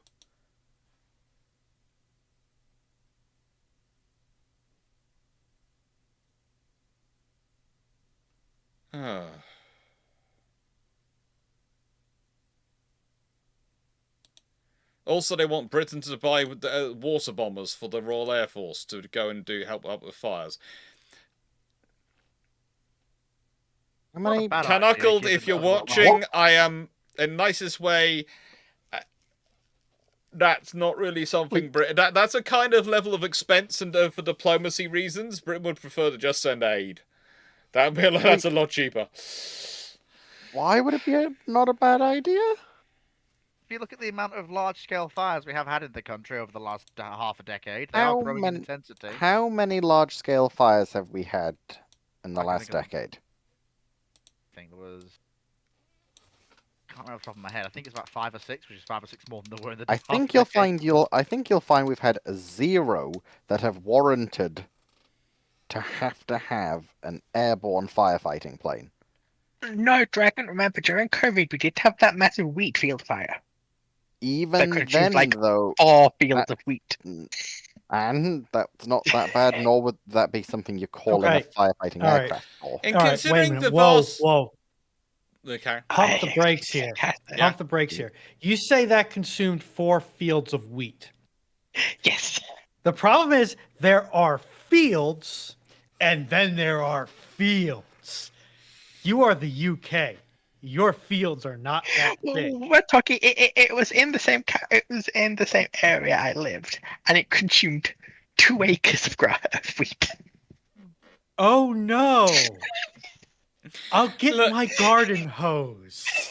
look, you know, I know you I won't, say- Ruhnon. No, You won't, should Ruhnon. have They're seen the banned. local news. It was all over. Apparently, the You're not- fire department failed. there was Ruhnon, you're not allowed to do that. They've got a hosepipe ban going on. Yes. Okay.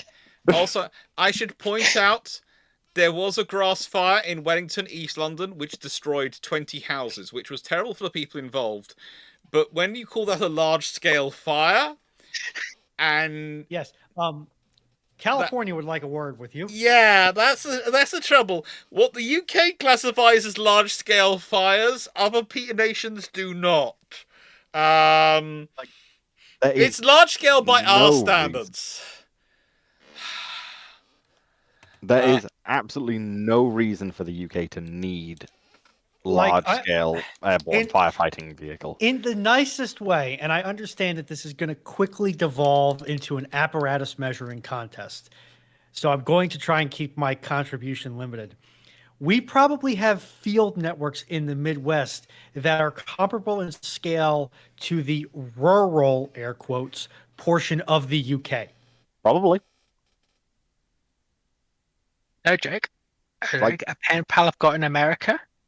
It's family, farms, an area of land bigger than the county I live in. Yeah.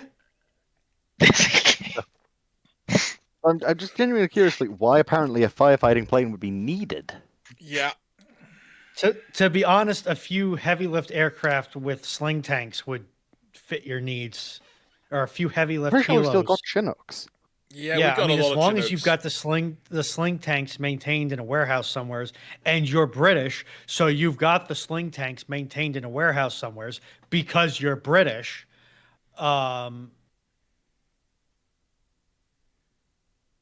Yeah, Then you're going to be fine. it doesn't. It's not really something we have to worry about at this precise time. If the world changes, yes, but I keep asking the question of desalinization plants when, and integrated national water system when. Although I will say this much, if you did find yourself in deep, deep dew, it wouldn't be but so hard to flex assets out of the Med, where it is drier and hotter and wildfires can be more of a problem. Yes, the Italians For have sure. many of them.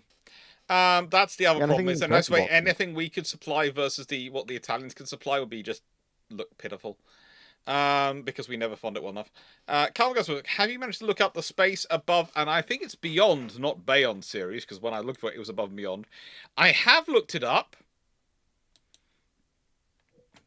The trouble is I haven't managed to find an episode from it yet, and it aired between September 1995 and June 1996. One season, total 23 episodes. And I have to admit, it's when you look up the stars and you're going, I'm not sure I know any of these people. The one I thought I had an idea about was James Morrison, who I had a slight idea who they might be. But it turned out they were just a background character in NCIS, which I'd once seen. So yeah, I was sort of looking at that, but it could be interesting.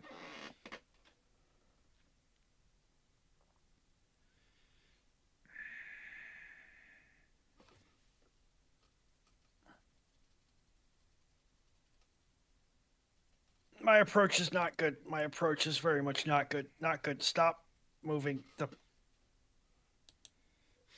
But basically, the whole theory is what happened. I would say that from what I've read about it and what I've looked at, is the whole premise is what happens if you have an Age of Sail fleet versus a fleet which has engines and the ability to actually fuel themselves.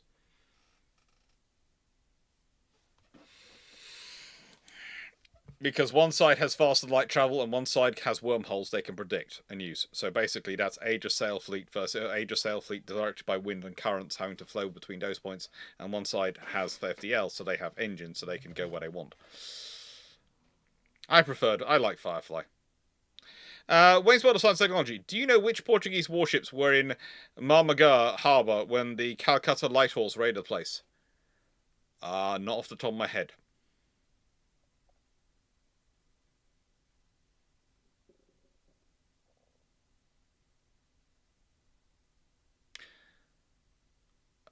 Hurley, questions aren't currently open at the moment, but when they are, just stick an exclamation mark in front of the question, and that will be taken in. So basically, you just put an exclamation mark in front of the question, and it'll get uploaded on the system, and then it'll appear on that screen, and we'll answer it. Does anyone here know if what Portuguese warships were in the harbour when the Calcutta Lighthorse raided it? Absolutely no clue, I'm afraid. It's a really good movie, but I cannot honestly remember what ships were actually there.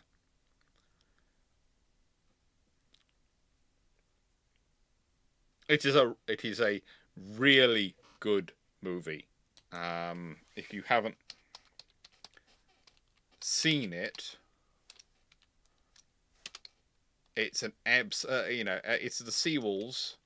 It came out in 1980, and when you realise it has Gregory Peck, Roger Moore, David Niven, Barbara Kerman, Trevor Howard, Patrick Macnee, all these people in it, and you sit there and go, oh my lord, did it have an absolute selection of really, really good actors and actresses. If you haven't seen it, The Seawolves, that came out in 1980, go watch it. It is funny, and it is good, and it's fairly good history.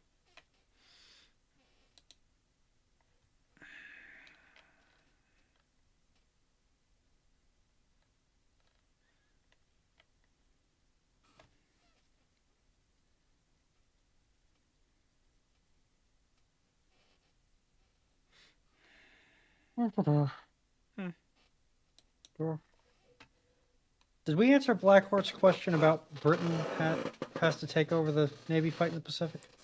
Black Horse. I thought it was ticked. I don't think we've had that question yet, have we? I don't remember it, but no, I don't think it's come through yet. If World War II King George V had it's the next question. It's the question at the bottom moment. If World War II King George V had a feature of having stab armor hung on the outside, I'm presuming there's a follow-on question, Colin Cameron, which completes that question.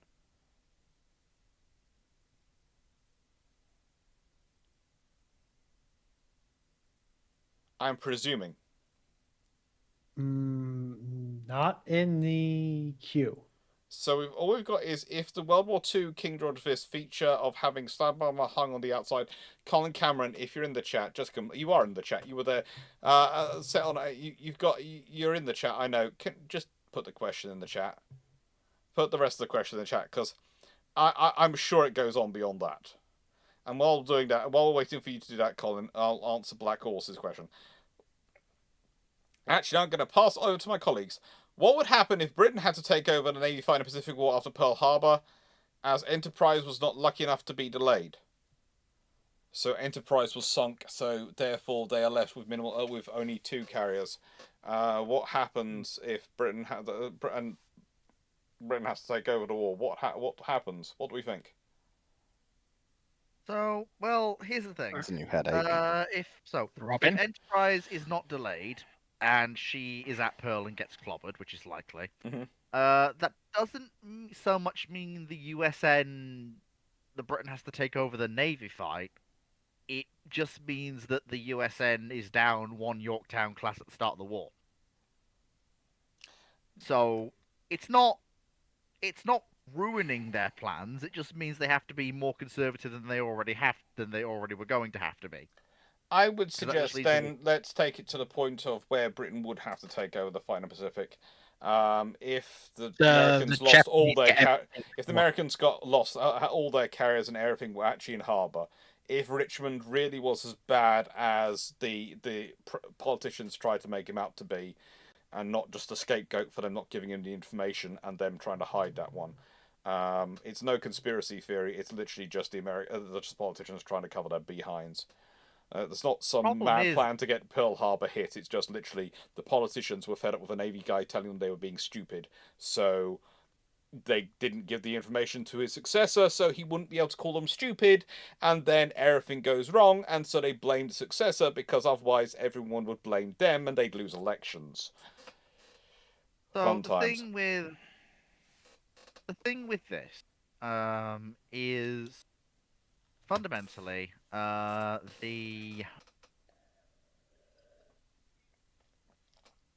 British the British don't have the material available for it.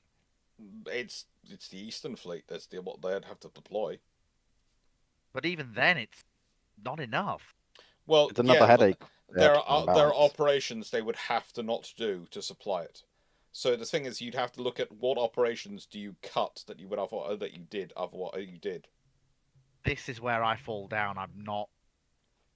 This is one of those questions where I just throw my hands up and go, that's How a many level R's are of- available That's a level of. is what comes to my mind. I think we if the passed British have to, beyond. I think if the British have to do it, then I think the nicest way the Americans have to take over the Arctic convoys. Probably, The Americans yeah. have to take over If you can get them, sorry, go on, Foxxo. They're gonna have. Okay, do you reckon? What standard survived Pearl Harbor? That weren't put to the bottom. There's all three West Virginias.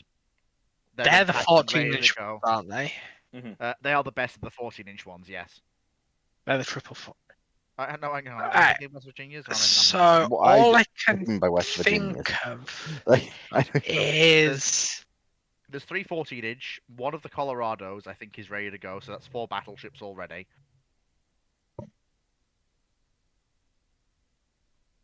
so what I can think of is try and reshuffle it so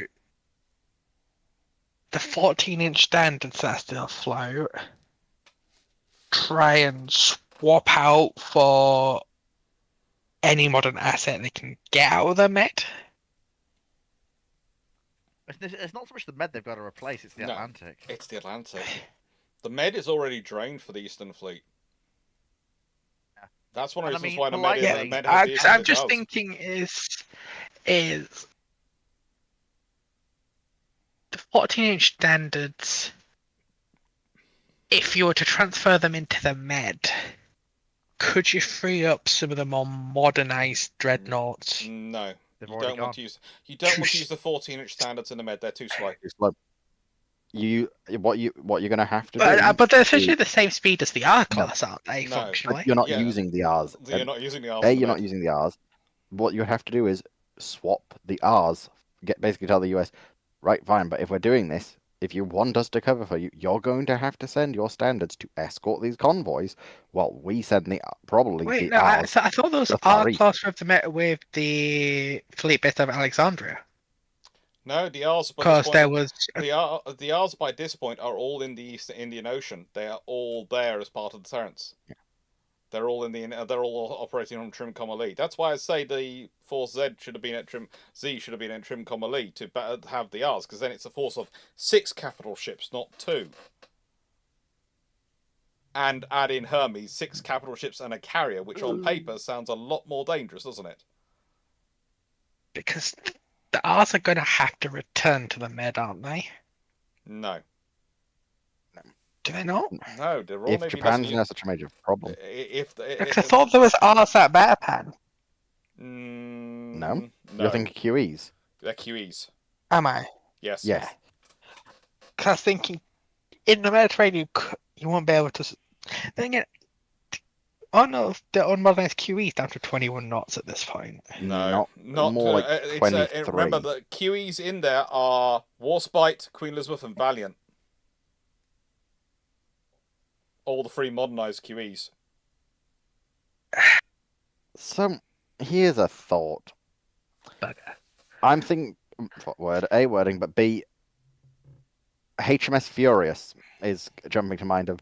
If we're trying to have such a force in the Far East, to be honest, we need a carrier. To be Straight up, honest, If we can't get one of the more modern, Furious might work. Well, we get No, they get Indomitable and Because we Lustrous can get anyway, but they probably would take Furious out But- there as well. In the nicest way, if Yeah. the British haven't, then Ranger would be. Furious at least has speed and some protection, bit of survivability on our side. Ranger probably takes over being the North Atlantic carrier, with some American surviving standards to provide the escort for the Arctic convoys and heavy escort for the Arctic convoys. Americans have to take on that role, and all the British fast capital ships, which are on the northern route, would have to go to go to join the Eastern Fleet. So all the King George V's would have to go out there.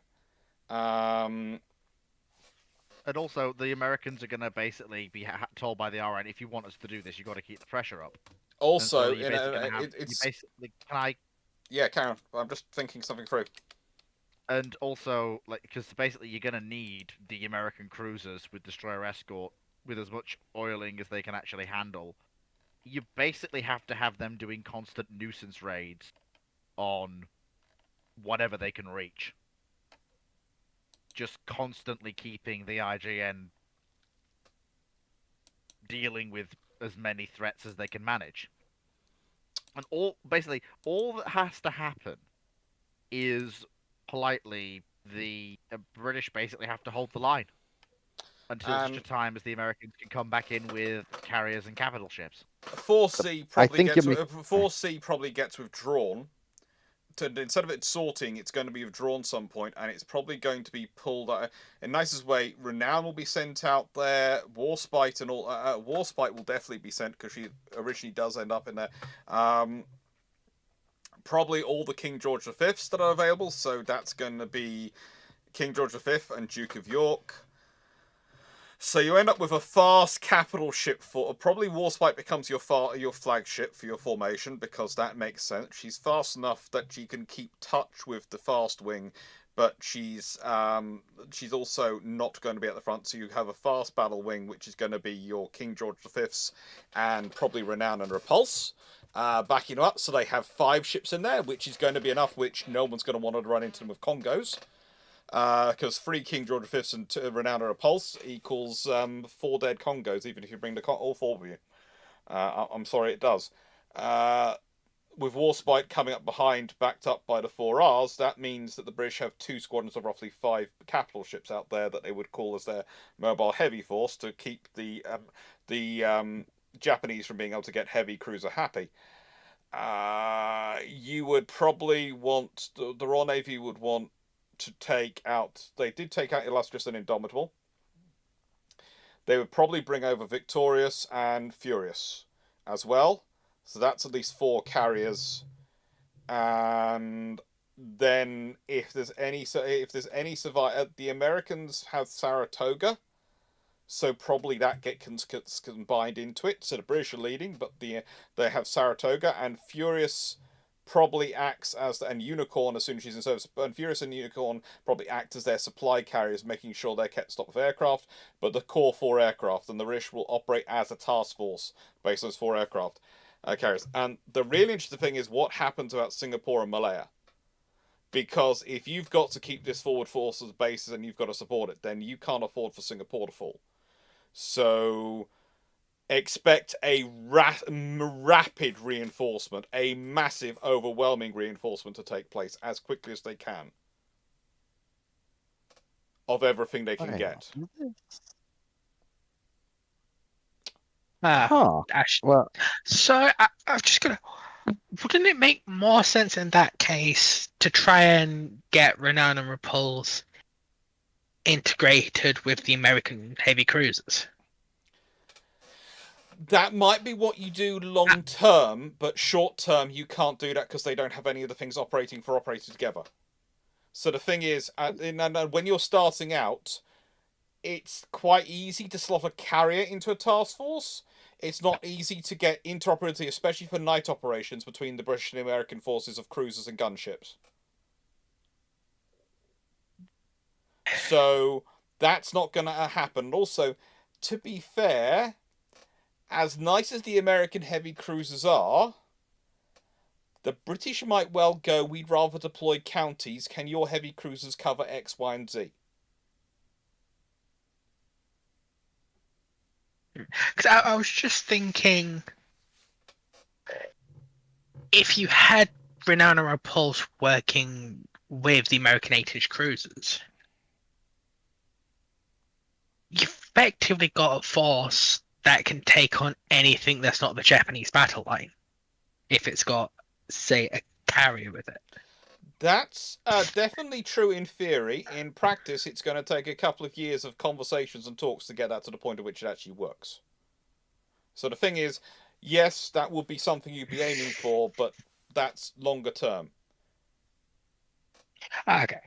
So it's a case of, at the moment, what can you quickly get together and build that's operational and scary right now? The quickest thing I can drag together is 3 King George V's and Renown and Repulse. That's a fast squadron of 5 ships. I've got Warspite and 4 R's. That's a slower squadron of 5 ships. That's 10 ships, boom. That's a battle line together, a battle formation force together that, in a nicest way, no amount of... the Japanese would have to deploy their whole heavy force to win against. So, okay, right then. Now then, I can also pull in 4 carriers that are decent carriers. Saratoga, Victorious, Illustrious, Indomitable. If I can get other carriers available, that's great. I've got Unicorn and Furious and Hermes, which can act as backup carriers and supporter carriers. And then I can pull that force together, and that can hold the line until the Essex Swarm comes online, until reinforcements start feeding in. And I can, while I'm doing that, I can build up the force around it. But the really interesting thing is going to be who goes out to command it. Because I don't see it being Somerville under those circumstances. Could it be Cunningham? Maybe? The question is, though, Phillips, I don't think gets to carry on even in command of it. I think it's got to be Cunningham. It's got to be someone senior to Phillips. Yeah. It's got to be Cunningham, yeah. But I'm just thinking, how much do the Japanese know about Renown and Repulse? They know a fair bit, but they know enough because they know enough to be worried about them. And if you have, the thing is, they know Renown's been modernized, and they're not sure. They believe she's had a modernization equivalent with a what they called the Congo. Congos. Yeah. I was just thinking that because to fight this, the Japanese are going to bring the battle line to bear. Mm-hmm. With the fast elements, it wouldn't surprise me if the Japanese try to call the bluff with Renown and Repulse. But then there's the 3 King George V's with them as well. Yeah. So you go, I'm going to call the bluff of Renown and Repulse. That's great. The King George V's go, hello!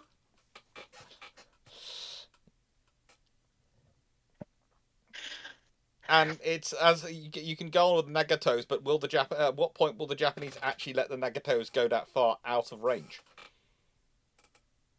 Because again, if the British are leading it, then once Malaya is secured, or at least stabilized, and Singapore is definitely secured, the position they're going to be pushing on is they're probably going to be doing a MacArthur, but MacArthur's going to be dealing with the fact that he's probably going to be playing second fiddle to a British commander-in-chief of the Southeast Asia area. If Malaya has been resecured, then that problem is, at that point, Dr. Clarke, the Japanese basically have to commit everything because they're at risk of losing access to the Dutch East Indies. And the question is, have they gone for the... If Malaya hasn't fallen, have they gone for the Dutch East Indies or in the same way? And in the nicest way, with the amount of submarines the British and the Americans will be shoving into Singapore to operate from Singapore, there is no way they're getting it back if it's secured and stabilized.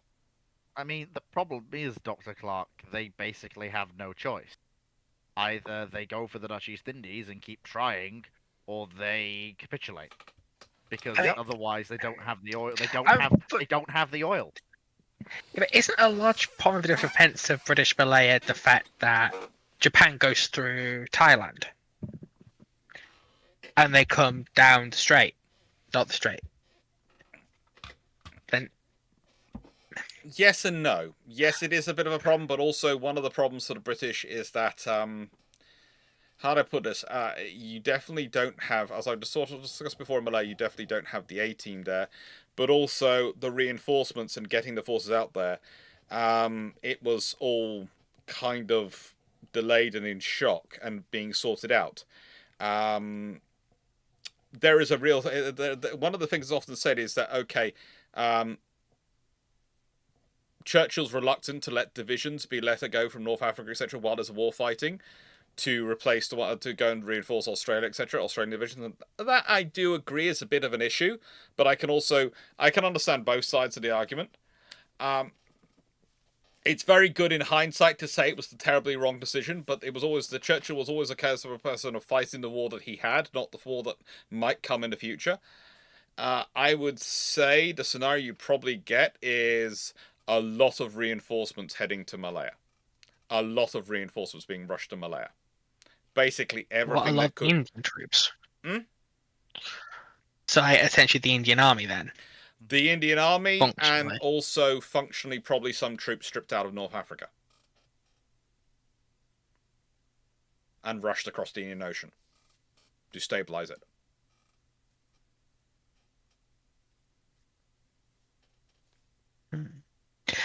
I'm just thinking about the commitment of the Nagatos. Yeah. Isn't this in a not... Because I know Kantai-Kessen isn't the only doctrine they have. No, and it's a penultimate doctrine as well, so it has to be... It comes after they've done other ones. Well, the thing is, we kind of set the stage for that. The American fleet... Let Foxxo finish. Sorry, go on. But so my question is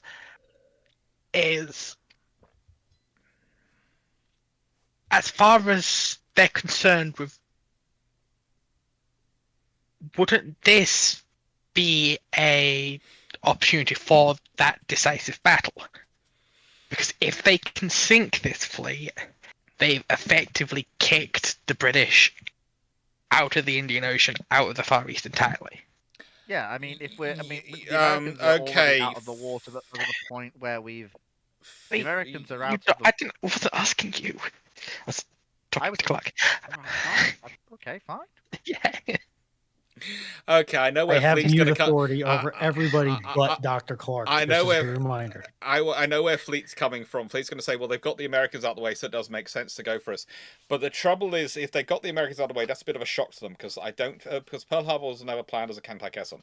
But if it worked out as a decisive battle and did knock the Americans, as far as they're concerned, out the war for the next couple of years, that's great. But then going for the British and going into this scenario, they've got to restock and resupport themselves beforehand and get themselves stocked up again. And then they might try and go for it. But again, if we consider what are they going to risk, how they're going to send it, and what forces they're going to be able to send, they might try and send everything for it. But by the time they do, if you have stabilized and if it's become so important to stabilize Singapore, to support Singapore, that is absolutely essential and they cannot be lost on any circumstances, it does become a Malta of the Far East rather than a we want this, but we're not sure what to send to it, and they're panicking over what to send to it so long they don't send anything to it, really. Whereas if they have to send it, they're just going to send everything they can grab. There's a difference in that. The reality is... the reality is the situation is if they come south, they're probably facing also British... night fighting doctrine and British submarines and American submarines operating from Singapore. And those American submarines may or may not be using British torpedoes. Depending on if they come back to the British and they tell the British they're not working, the British might go, well, we have a huge stockpile here, use them. And we'll replace them as we can, because they do have a large stock. Are the Gatos and other fleet subs going to be able to fire a UK torpedo? They broadly speaking can fit, but whether or not they could actually work with their fire control computer probably is the best question left to the chief to figure out. Because whilst on paper I'm sure someone's going to point out to me that they can't, but if you're a chief petty officer and a chief engineer and a chief weapons officer all get together, and a few of them get together, and they're all going, right then, so these torpedoes work, but they don't work with our fire control system, and these torpedoes don't work, and they do work with our fire control system, how do we make this work? I can imagine they are smart enough to try and figure something out. I feel like what they may just do is swap detonators. I'm sure something will be figured out. I'm not sure what it exactly will, but I have faith that in that situation, given that circumstances, someone from that very large pool of very bright individuals, whether individually or collectively, will figure it out. And I realise that's a bit vague for a historian to say, but sometimes that's literally the odds are. Necessity's the mother of innovation, after all. Yes, and me liking to continue living can make me incredibly inventive and working out how to make things work. And then there's also the, slight issue of Chief's pride and Chief's beer ration being put there. And especially if you set up a task group of, let's say, 2 groups of British and American chiefs with officers on 2 joint task forces, and you tell them they're in competition with each other. Yeah. Okay, that's just cruel to the enemy. I'm sorry, that's just cruel to the enemy. But it works. It does, but come on, there have to be rules in war here. Now, Because yeah, Karen. I'm just trying to think of. I get that the Japanese need to restock before they. Can I just attempt quickly answer Hood Bismarck's? Hood, there's a small problem here. There's a nicest way of talking about the battle line, and I've talked about this before. You'll bring up that, isn't presumptuous to think the same battle line that Doom's 4Z force aircraft that Doom's 4Z wouldn't do the same to another British battle line. The problem is, those aircraft were operating without any guns on them. They were operating the longest extension of their range with no fighter escort. And so you have any carrier with 4C, that doesn't happen. And as I've mentioned before, this formation would have about 4 carriers with them. So, yeah, that's the difference, Hood. Literally, go and look up those bombers that attack. If they had attacked any scenario where there's any defending fighters, they get wiped out. They are literally not carrying guns. They are running low on fuel because they're on their way back from their search. It's just they are in an absolutely terrible situation if there were any fighters anywhere near there. Sorry, Foxxo, please carry on. So, it's just the thought that came to me. If the Japanese see what remains of the American Pacific Fleet linking up and trying to integrate into the Royal Navy's presence, wouldn't they know that in theatre they're on a time limit until those 2 navies get the capability to effectively work together, which would encourage them to strike south quickly, even if they're not, say, not fully restocked, because they're only going to have so long to hit this combined fleet.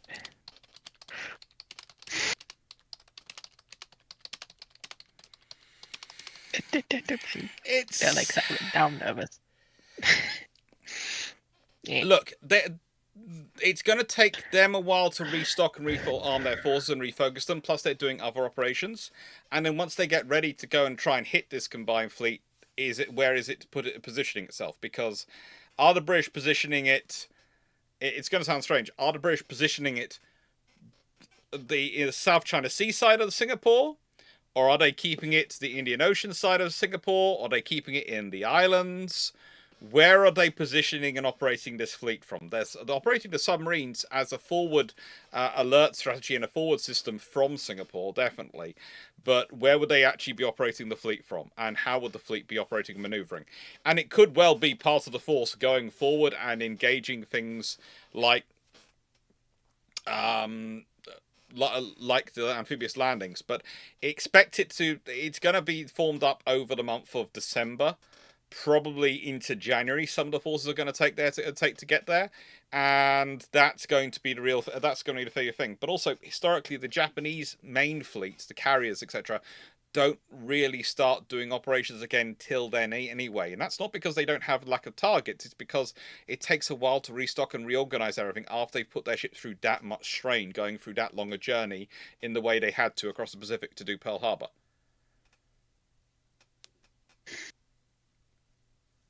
Okay, so it would be a case of the Japanese want to hit it, but they wouldn't be able to. Both sides would be on a racing clock to see who could get ready first.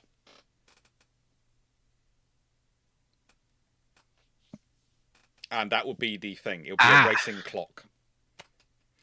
And if the British the British, until they're ready, have the advantage of being able to maybe play around keeping it in the Indian Ocean. And if they do, then that's more of a problem for the Japanese, especially if Singapore doesn't fall and Malaya doesn't fall, because they can't get into the Indian Ocean if Singapore doesn't fall. Well, they can, but they either have to go a very long way round, or they have to go past Singapore.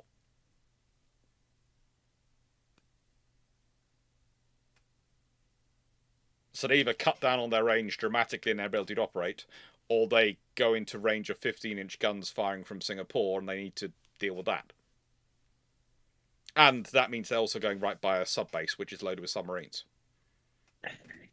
So, by the sounds of it, it's the worst possible case for the IJN, because they've got to rely on the IJA. Yeah. That are coming in from Indochina, coming down the peninsula. Yeah. And honestly, if you've got a far more active commander-in-chief, and you manage to rush across some sort of, I would say, mechanized division to Malay, you probably stop them.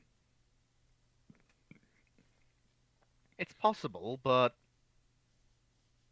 And especially if you have someone who's brutal enough to turn around to Governor and go, no, I'm burning the frigating jungle, and we can have an argument about the rubber later. I understand that the civilian government has made a decision, but given that it is a stupid ass decision, I have elected to ignore it.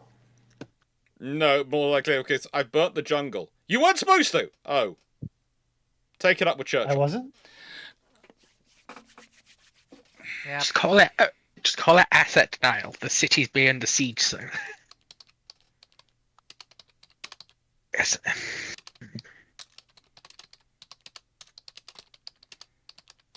Anyway, do we want to move on? No. Let's pound this question into a very fine paste for the next 8 hours. I mean, I'd be happy to, but I don't think chat would Next be. question is a fun one, though. If the World War II King George V design of slab armour on the outside had been introduced in time for QEs and ships going forward, would it have made the upgrades into war easier, or was it were there other complications? Well, it was around actually beforehand. They hadn't gone expanded up to the level they would like to use it. But if they had it available, then honestly, I could have seen it being adapted to certain hulls and used for them. It would be an interesting thing to do with the Queen Elizabeths, etc. They do sort of have armor like it in a way, but it would be an interesting thing to see how they do it. It's an option which might have been considered, especially for Warspite, where they basically did all the everything.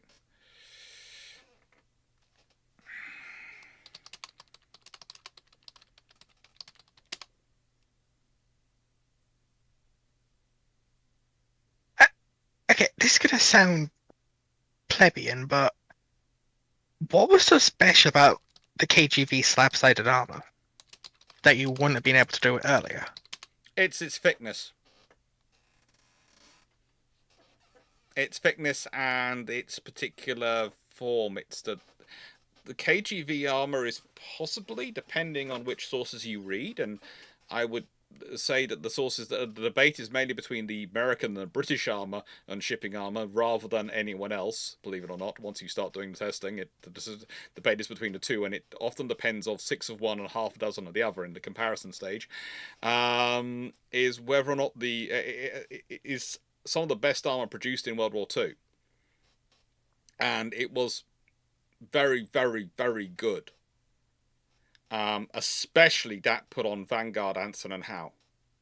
The quality of armor put on those ships was Really so good. I'm sorry to break in with a complete non sequitur here, but chat, should I be concerned that I just warped into the key system and the key system is owned by the East India Company?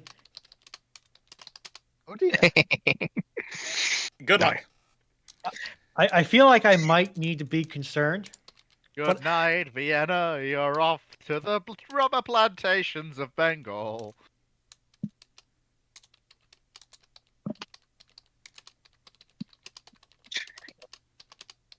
Also, Team U, you're going to get a pretty much full Type 9's worth of steel.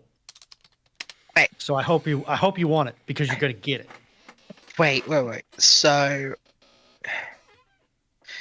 the quality of the KGV slab-sided armor belt is the fact that the armor itself is really good quality. Mm-hmm. And also pretty thick. So theoretically, you could pretty easily do it earlier on. Mm-hmm. It just wouldn't be as good. That's the thing. That was the point. Is it earlier on they weren't sure whether it was worth the value of doing it. There was a debate as to whether it would have been value worth doing it. But pretty much the reason the point comes up and the reason I know about the armor is because I was reading a paper which hasn't yet been published, but when it is, I will gladly talk to you all about it but it's going to be an academic paper, unlike a very cool book I currently have in my possession. Which has recently arrived, and I'm looking around for it because unless it's been nicked by my mother already, she wouldn't have nicked it already. There's no way she'd have nicked my copy of it already. But basically, there is a debate as to... Oh, no, she hasn't. Good. It's just been put back in the wrong place. Whether a King George V could take a hit on its armor belt from an 18-inch shell from a Yamato and not be penetrated on the first hit.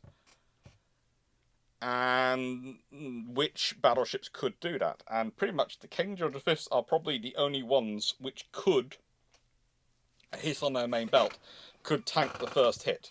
They wouldn't be able to tank the second hit, by the way. The second hit would go straight through like pastry. But the first hit would be tanked.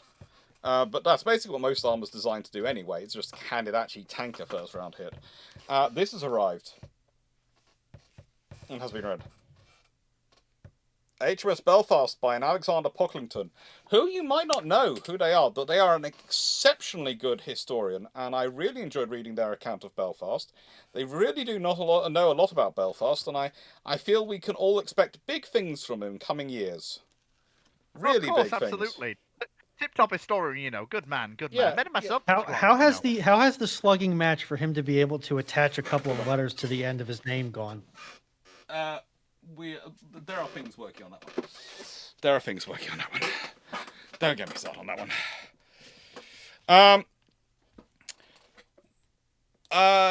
Rommel, what is the thought process between the QH-50 and why most non-US cruiser ships had them for destroying submarines? Okay, so... Well, Carry on. The QH-50 was specifically designed for the smallest surface vessels in US inventory. The QH-50 was very specifically out of the FRAM program. It was basically, right, we can't fit any of our ASW helicopters on our FREMs.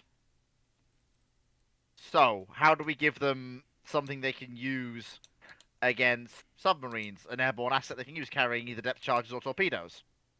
And that's the Dash, because a rebuilt FREM absolutely can. fit one of those in a hangar that it can carry? And yeah, Um, you're all about to uh, experience something which is really special if you've never seen a QH-50-C, and this is one which was parked Yeah. on an Allen M. Sumner. On board, actually, the Allen M. Sumner itself. Yes. There you Now, go. Now, despite the fact they are, well, it is an early drone, surprisingly enough, given what it is, it had a failure rate above 50%, which honestly I think is kind of impressive. The Japanese ones had a failure rate even higher than that. As in, sorry, higher as in, didn't crash. Alright. Don't you mean it had a failure rate lower than 50%? Thank you. Yes, I was Yes, I going was to about to say if it had a failure rate of above 50%, that means That's- that for every 2 you sent out, you get 1 back. Yeah, I know. Yeah, sorry for a second there. It was just my brain the wires got crossed, and one word was replaced by another word, and well, there It was, we were. it was actually. It's okay, Fleet. Just look at pictures of Hosh and Carnot to recenter yourself, okay? Okay, whoa. One of those things is acceptable. The other Carnot is Carnot. acceptable. Well, no, Carnot is interesting like modern art. It does look like a Hosh helicopter is mash. just... Yeah. Hosh is All just right, an Timmy, abomination. where am I going again? To answer quickly HMS Ford's question, do I scuba dive? None of my licenses for my civil my licenses are currently valid. None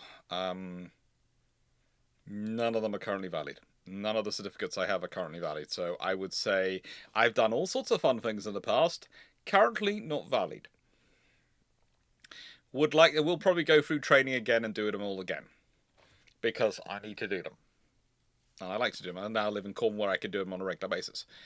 Castello, when do ship's library become standard items? Suggestions for contents of future ships. Ship's libraries become standards. Oh, good lord.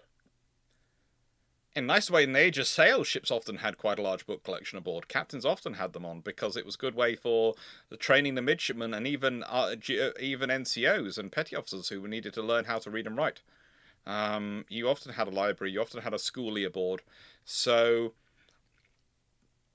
when did they become standard? That's difficult to say, but they became common far earlier than we'd think. Probably about the mid to early late 18th century.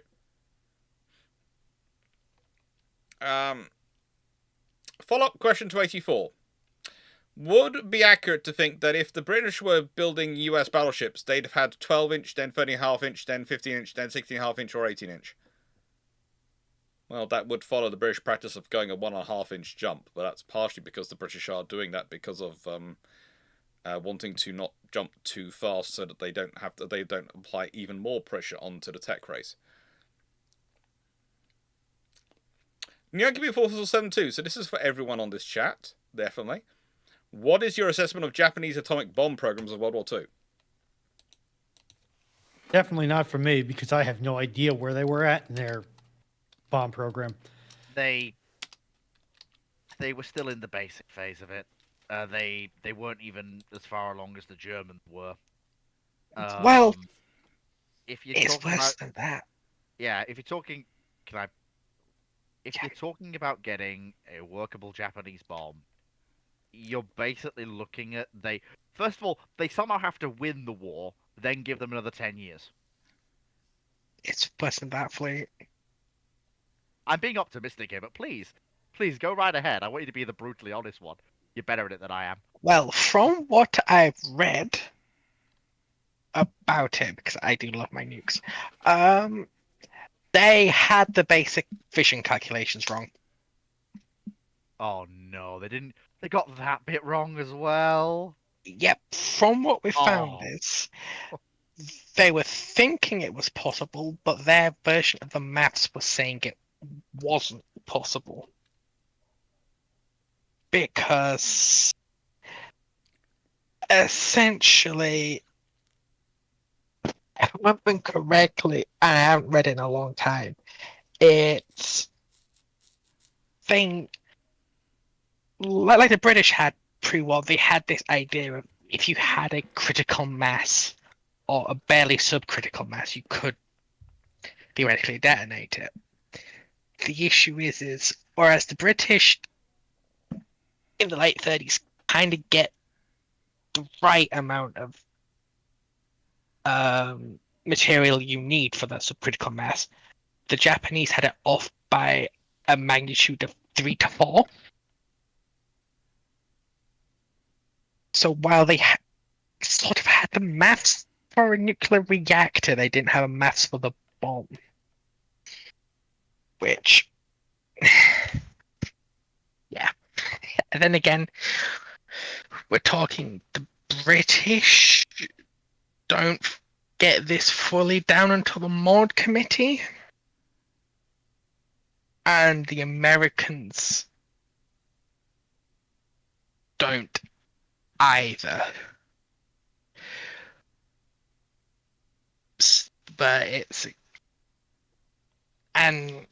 But because the British and the Americans are closer to the correct amount of mass you need for a critical mass of uranium, they give it a go. The Japanese don't, from what I'm aware.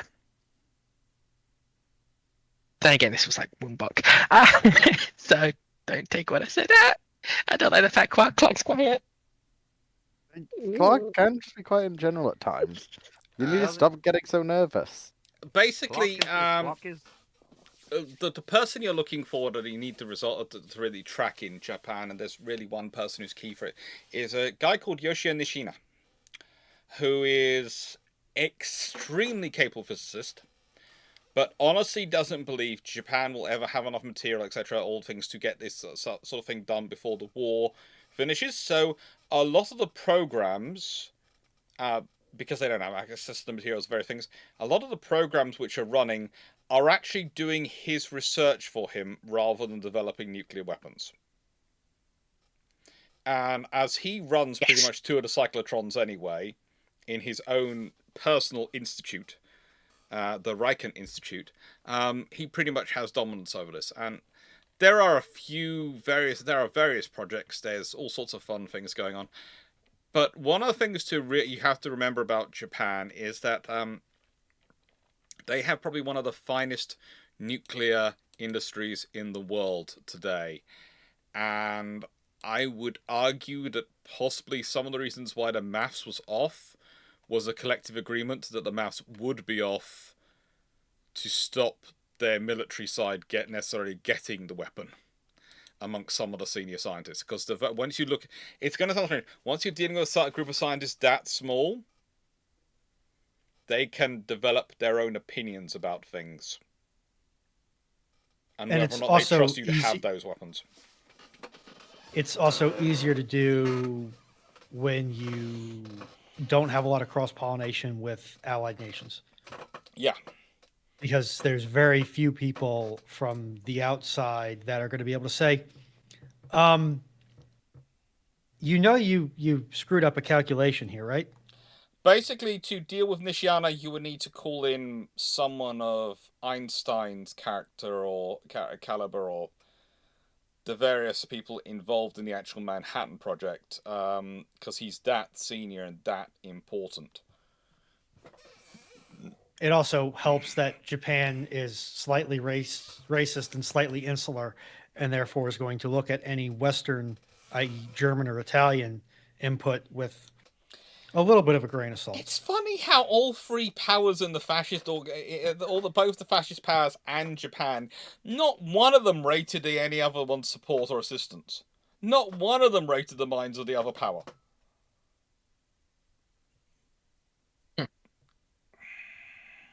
Yeah.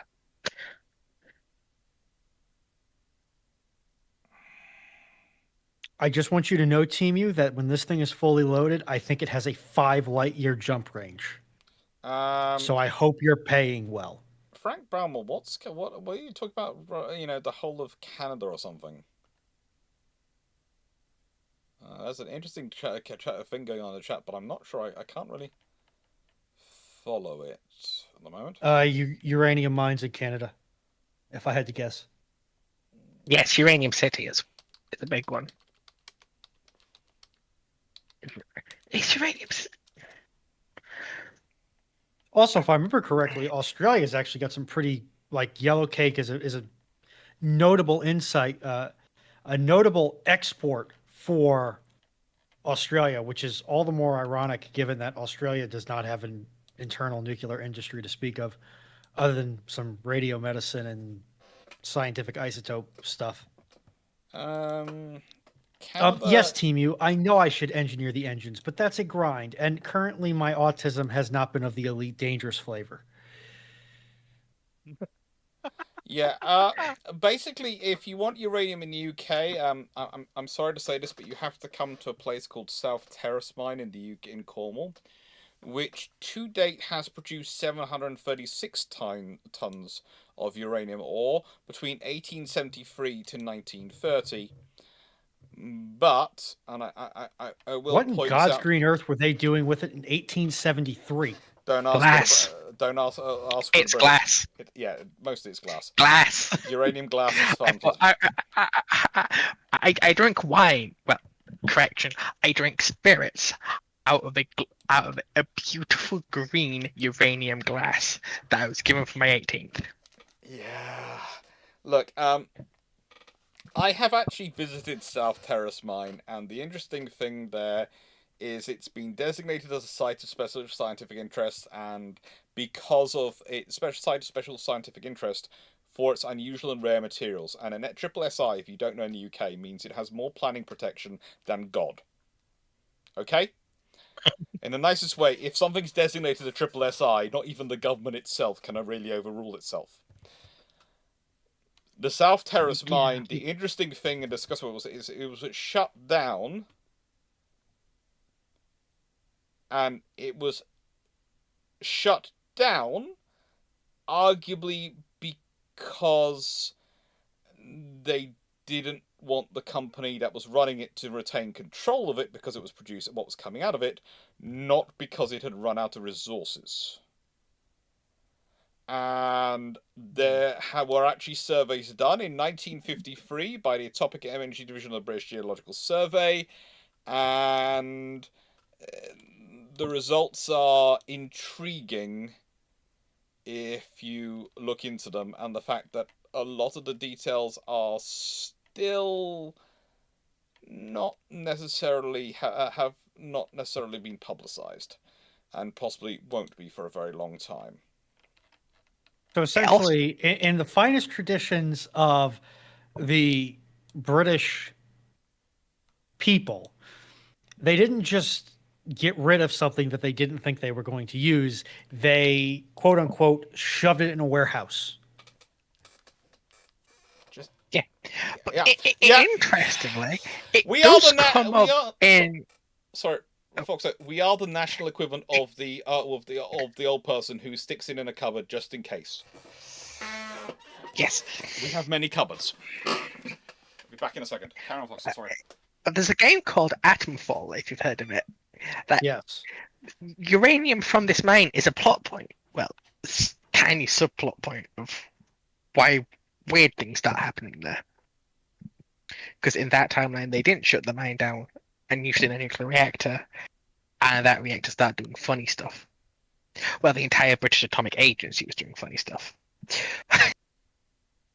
It's a really good game. I won't spoil it for you anymore. Yeah, it seems like the Fallout London that we got at home after Bethesda shut down Fallout London. No, it's not Fallout London. It's not even tangentially related to Fallout. No, it's not about that. It's much more if you were to combine and make Tarkov a single-player game.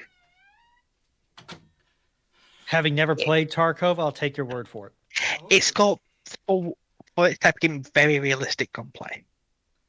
Goodness gracious me. Right. Like you will go down in 1 to 2 bullets, sort of thing. Oh, right.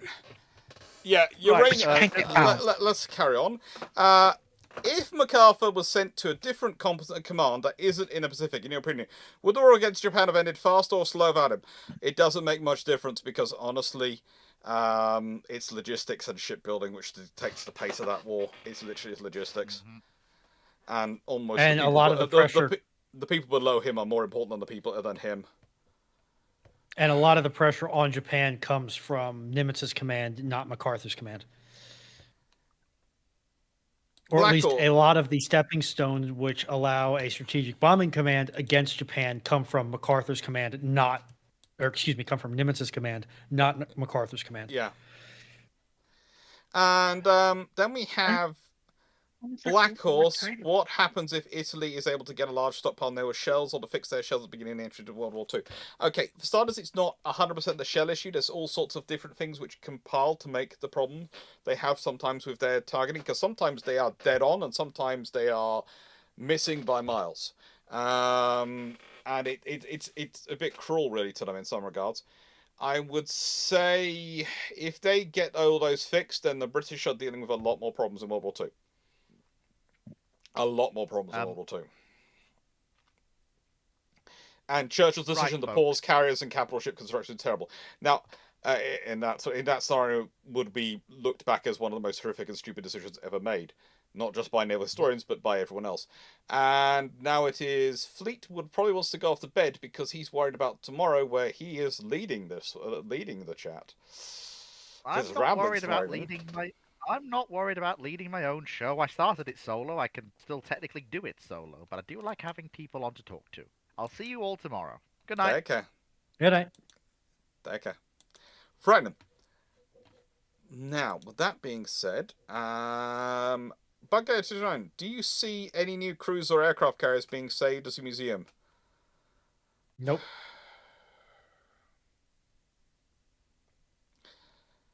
If there's it depends if there's a really big war. It's the sad thing, and that's why I don't want to say no, because I don't want to tempt fate, but I also don't want to say yes. Okay. If we had a larger standing reserve where we held on to ships for longer, I could see something getting preserved to the point where it could become a museum ship. Mm-hmm. We don't, so I don't. I think it would depend on... I think today the world is just about different enough that if there was a big war, a really big war, and it was a mass mobilization war, they would want to preserve something as a memory of it. Because the politicians would now be... The politicians today would look at the things which have been preserved and go, oh, they're remembered by them, so we should be remembered by them for giving a speech on them. And I don't want to joke. I mean, I'm not joking, but I seriously, there was at least one senior politician in the UK who was annoyed about Illustrious not being saved for that reason.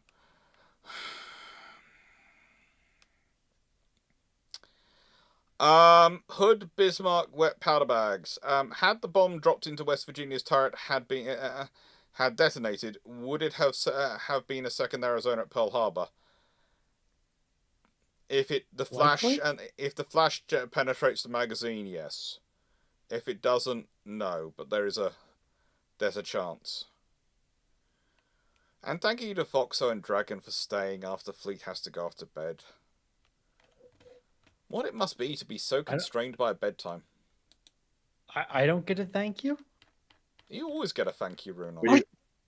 You're American. It's not that late for you. Yeah, like, you're going to go to bed anytime soon? You're like American, which is like... Yes, I know. A lower form of life compared to you Europeans. I get it. No, not so much a lower form of life. Literally hours behind. Listen, we can't all live in the future like you people. I'm literally talking to you from your future. Thanks. I think. Don't worry, it still sucks. Yes. Well, Mr. Clarke, you say hours behind. I was more thinking like 60 years behind, but Let's not go too far, Fox, at Let's the not be moment. cruel. Let's not be cruel. But I want to be cruel. Also, listen, Mark, it's the it's first barely day of- 7 it's- p.m. Eastern time. Yes, exactly. It's the first day of Pride Month. I want to be gay and do crime. It's bad enough I have to go to work tomorrow. I didn't think Pride Month was also a purge month. No comment. Okay. Rapid Razorback. The Avro Bison and that hideous biplane plane I won't mention are both offensively ugly. Was it solely mission related, or did engines and other things play a role? No, it literally is mission. It literally is the fact they had to be large enough for a map to be Also, to be spread out, a full How chart. how can you claim that our lodestone, our North Star, our mechanical oracle, the Blackburn is offensively ugly? Also, do you want to know, I have actually been trying to look into making it into a cuddly toy. Into a what? Making a Blackburn plushie. Yes, do it. And then we'll get Fleet's host ship girl body pillow.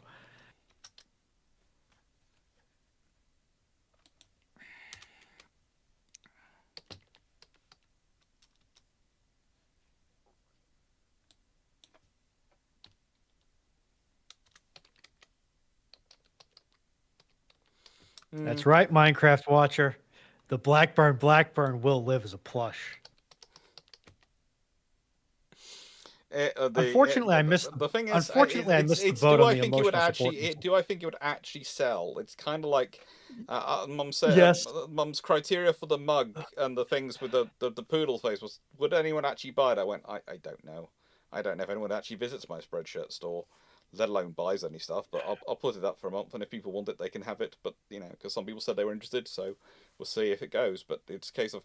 And the thing about doing a Blackburn plushie is I'd actually have to make sure that there were at least... I think the minimum is they have to have at least 250 orders.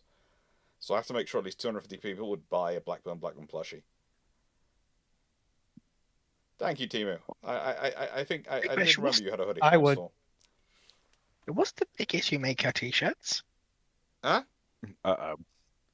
What's the largest size you make the t-shirts? Oh, they go. I think they go massive on the Spreadshirt, so I'm not sure why. Because Foxxo does the typical woman thing. Of you get a t-shirt. If I say you're a small or a medium, you get a triple XL or larger, and then just this is fine. I can hide in it. Yes. Yeah, I have because what I was thinking of doing is getting one and hiding in it during Bruships. That way, nobody ever asks me questions. That's not how this works. But... Foxxo, you realize that your linkage to Bruships is a audio link, not a video link, right? Also, yeah, Rapid Razorback has a great point here. I dare anybody to continue to call the Blackburn offensively ugly when French interwar bombers exist. Yeah. No. Honestly, they're modern art. They're beautiful. No, they're Oh no. No. I'm sorry. They're beautiful in the way of 1990s American cartoons. Mm-hmm. No. Distorted proportions. One eye that's big than the other eye. But they still look beautiful in flight. It's just they just don't pause it. Nah. The worst thing Rex ever did was a series on French interwar bombers because he made us all look at them.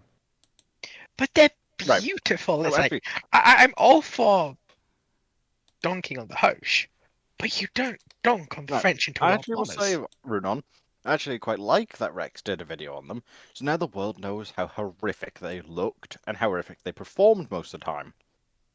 It also managed to get a few people because War Thunder has one of these abominations which carries 50 bombs. Yes, they're like 10-kilogram bombs, but They are so you learn atrocious. the history of their horrific nature.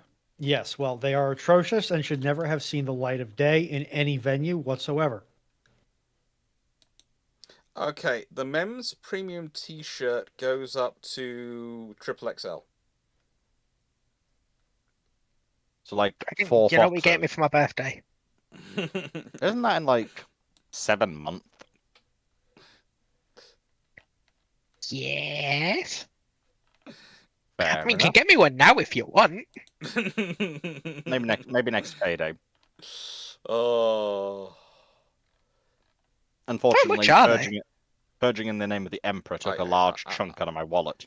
I have no idea. At the Purging moment. in my skin. Don't you mean purging with your kin? I That's don't only- even know how. I know I've said it, so I get the. I only take the minimum amount of money per item. I do know that. But that's just me being me. I think the t-shirts are about 20 something pounds, which is not That's more about than normal. reasonable. That's sort of, the mugs are the things which I really like, but they're the least reasonable in terms of the price tag. I think because they're about 16 quid for a mug. But the bags are quite cool. The bags are quite cool, and there's a I just have it open up all of them. You know, I basically go in and load up the designs and just tell it to auto select which designs this would work. Right. Thoughts on the rumored in the Times today of rumored intelligence of the Times and the UK getting back into tactical nuclear game via NATO nuclear sharing with US Beta 61s? I'm skeptical, not just because no nuclear debt forms. I'm skeptical because the F-35B doesn't carry nuclear weapons. I don't see us wanting to get USB 60. Well, it's an option maybe for Eurofighters because I think some nations have been looking into the common pool of them being able to carry them, and that might be something the British do. But I honestly, I don't like tactical nuclear weapons, and I don't think they're a sensible thing to have. Because I cannot see a scenario whereby you get to deploy a tactical nuclear weapon without the say-so of the Prime Minister, which means it's going to have a very long return signal, which means it's going to be all sorts of issues. And yes, you could go, well, we're going to give them blanket permission before they go and engage a target to launch. We're going to do blanket permission at strategic level. They've taken off. They're able to hit nuclear weapons. I don't see any politician in the UK wanting to hand over that much power. And the moment you drop a nuke, then the other power has the ability to respond with nukes tactically. And once you've got tactical nuclear exchange going on, it inevitably leads to strategic exchange because targets escalate. So I don't like it. I would say I think a better thing for Britain to do would be an increase in its cruise missile capabilities, which I think means inserts into the Type 26s in their hulls, and I think various things on that. I would also dearly love us to look into having more P8s and more capabilities like that in terms of supporting assets which can further our capabilities and our deployability. But yeah, I think you and me engaging strategy both have been sufficiently long enough in the tooth and are going around the nuclear weapons debate and dealing with all the stuff which goes through it and all the permutations and all the analysis and, how do I put this politely, the mathematical probabilities that people do when modeling this know that even if those probabilities are on the aggressive rather than the conservative side, that is far too high a probability of it turning into a strategic nuclear exchange and being potentially world-ending for us to like the idea of having tactical nuclear weapons. I also think it doesn't really fit with the weaponry we employ today and how we fight wars. Now, I'm just What thinking, about in the past? tactical No, nukes no, we made did sense use- when you used mass artillery exchanges. They don't make sense when you're doing pinpricks. because we used to have the WE-177, which Leslie Yes. brought up on Last Ramblings. Yeah. And that was just a free fall tactical nuclear weapon. Yeah. So my thoughts would be, would it not be at least a good idea to be part of the sharing? So if someone does use a tactical weapon, we can respond without escalating it. The trouble is, tactical weapons automatically respond with tactical weapons. And besides, what scenario would we be using a tactical weapon that wouldn't be a NATO one, where someone else in NATO would be using? If they really want to do the response, someone else in NATO would do it. And if we go into the EU stands alone or EU stands on its own, in a sense of like, yes, we're still part of NATO, but then there's also some magical unicorn EU defensive pact alliance combined army really fun thing. at the moment, because during the UK Brexit debate, and this is something I didn't bring up in that video, but it was so tempting to do. During the Brexit debate, one of the big contentious issues was there was never going to be a EU army, because why would there? There would never be an EU combined forces. Never, no need for it. Never, never. It's completely a myth of the right wing in the UK. And literally, one of the things that people are now advertising as a reason for rejoining the EU is because we need to have a combined EU armed forces to face off against Russia. And the same people who were saying it was never going to happen and never be necessary, so people were worrying about nothing, are now the very people who are now going, it's necessary, we need to do it. I'm sitting there going, I didn't say anything at the time, I'm not going to say anything now, I just find this funny.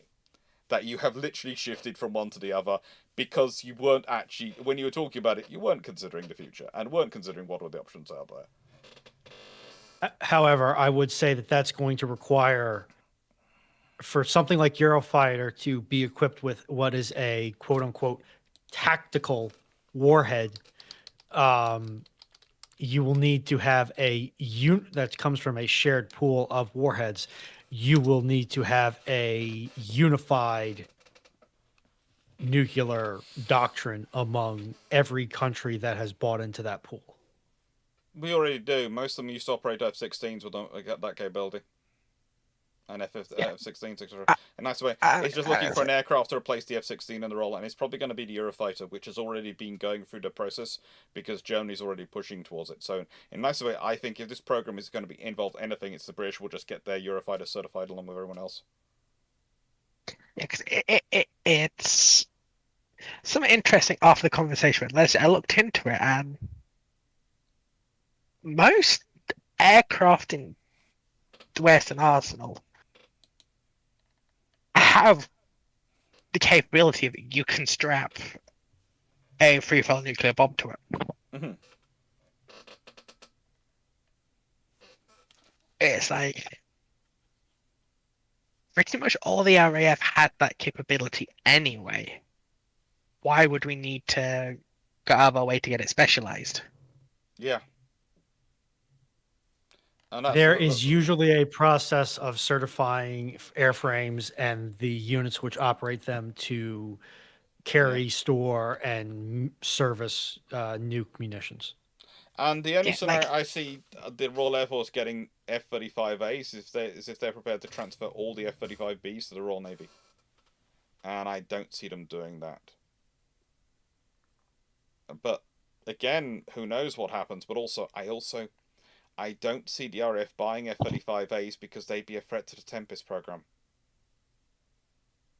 That's what they'd view it.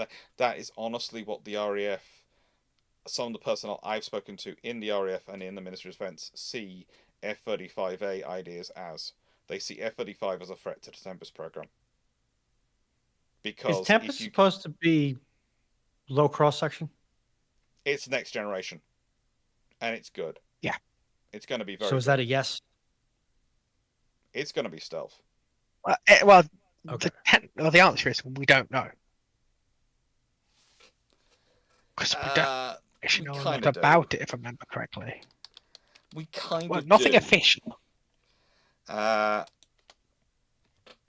We kind of do, because one of the things is we don't know much about it, but we know enough about it because BAE keep producing us imagery of it.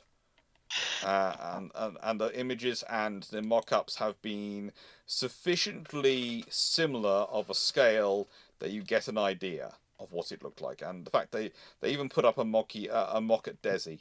So yeah, which is always a fun thing to go to, and occasionally I get sent tickets to. And I must remember, next time I get sent tickets, I have to send a note to Foxxo going, would she like to come along? I know Dragon would come along if Foxxo was coming, so, you know, that's the thing. I usually try and... If I get free tickets to Desi next year, would you be interested? Desi? Defense, Science, Engineering event. To be fair, that wouldn't even require Foxxo coming around. That just sounds interesting. Yeah, I know. Well, then I'd invite you both quite happily. I just had a feeling that Foxxo would literally be there waiting the night before we get the tickets and going, yes, I'm going to be in first thing in the morning. Oh. The issue would be is, would I be able to get that time off because I'm looking to be working by then? And secondly, will my health hold up? Yeah, we'll see. But it's I'm not sure if I'm getting tickets for this year for 2025. I might get them for 2026, and it's usually in September at Excel Centre in London. I won't be available for this year, unfortunately. No. It's always fun when you can get it and wander around, and I like to take the Shipshape crew because we have a lot of fun when we're allowed in. We also used to go to the Navy Leaders one, but then they started charging for academics instead of giving us free tickets. And at that point I go, no. I'm not paid enough to come to this event. I'm sorry. And then they sent me they sent me then a message going, why didn't you come? I went, because you're now charging me £100 to come, and it used to be free, and it was fine. I'd pay for the hotel, I'd pay for the train ticket, but no one's going to fund me from a university, etc., to be there, so I couldn't get it back from expenses. So the fact I got a free ticket, the free ticket made it worthwhile, and then I go around and talk to people, and was happy to be part of it and present papers if you wanted me to. But the moment you start charging me, I'm not coming. Because I can't do that on top of it.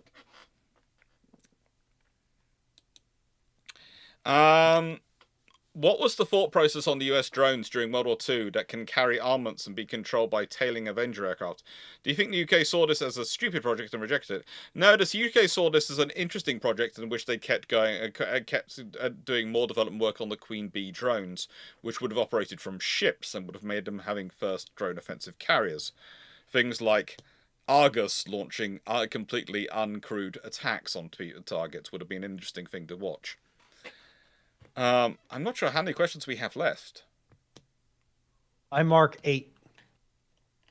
And we are 4.5 hours into stream, it looks like. Yeah, so I think we're basically just about to hit midnight. Yeah. Because my stream started a little later than yours did. When we get to about 5, we'll see. We'll get to about. I'm going to aim for about 5 hours, if that's okay with everyone. So we'll see what the 8 questions, and then we might open it for a couple more, because then it'll be a nice complete round number, and I'll have done I don't know how many hours streaming today, on last 24 hours. Team U, I really hope you like the steel because I have the shortest set of legs. And you better pay more than $3,400 a ton. Okay. If I take a loss on this, I'm going to find you. What? You can always come purge heretics with me, Ruhnon, if it's too bad. Or as a stress relief. This Elite, the way I play Elite fills that niche of it gives me something interesting to put on the screen but doesn't take up so much bandwidth that I am likely to interrupt or be a complete non-entity in Bruships. Fair. I would also say it is to answer something in the chat going on, Japan is a key part of the Tempest program, and they see it as a key important thing for their future. Both Britain and Japan approach the Tempest program as being critical to national industrial capability.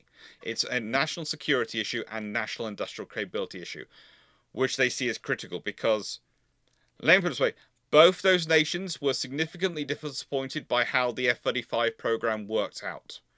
The British were annoyed that they're a tier 1 partner, they paid in all the money, and then America has basically slow-walked the integration of the British weapon systems. And that's really upset the British, because the British were going, we don't care if no one else can have it, but we need our own weapons. And if you let Israel do it, Israel do it, but you haven't let us do it, and we were a tier 1 partner who paid all this money into it. So the thing is, you signed up to this and then you've broken your own contract, and that's annoyed us. Not to the extent that we're causing trouble over it, but to the extent that that's made the Tempest a far higher priority than it necessarily would have been. And it's been similar for Japan. They had ideas about things. The F-535 was sold to a lot of their senior allies as being something that everyone could adapt. And then as time has gone on, and especially it's not the American government, it's the American corporations that have shut it down, and the American government hasn't done anything about it, this has caused the trouble. So please note, it's corporations behaving as corporations will do, because they like to make money themselves, and if they make it so that the British weapon systems can get integrated, it can be integrated easily, then the British weapon systems become competitors for sales with basically people like Poland, other power nations buying weapon systems. So they would prefer not to have that competition, so they slow walk the integration of the British. But then they've made it so that on a national level, the British government is annoyed with the American companies.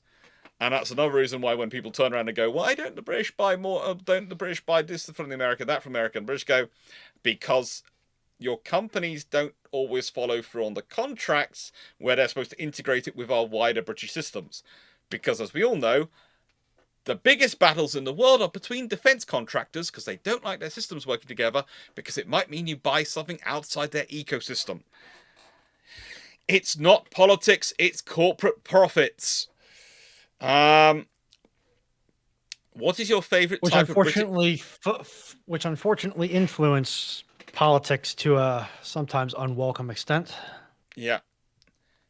What is your favorite traditional British pudding? No idea. Haven't been there. Well, to me, it's chocolate fudge cake is normally my go-to, but I don't think that's really British. That's German. That's probably German at origin. Sticky toffee pudding? Yeah, sticky toffee pudding. Everyone else? Okay. It's traditional because it's old by my standards. And that's You're a the minnow in Cadbury's. age. This is the Cadbury's. She makes minnow? Let her, trust me. This is the Cadbury's chocolate and cream egg trifle. Okay, moving swiftly on. Dragon. I actually had to just do and double check to make sure mine actually was It's British, British. and it is. Apple crumble. Oh, good. Works especially if you've got it with vanilla ice cream. It is honestly what I'd say is probably the peak of desserts. It is the British equivalent of apple pie.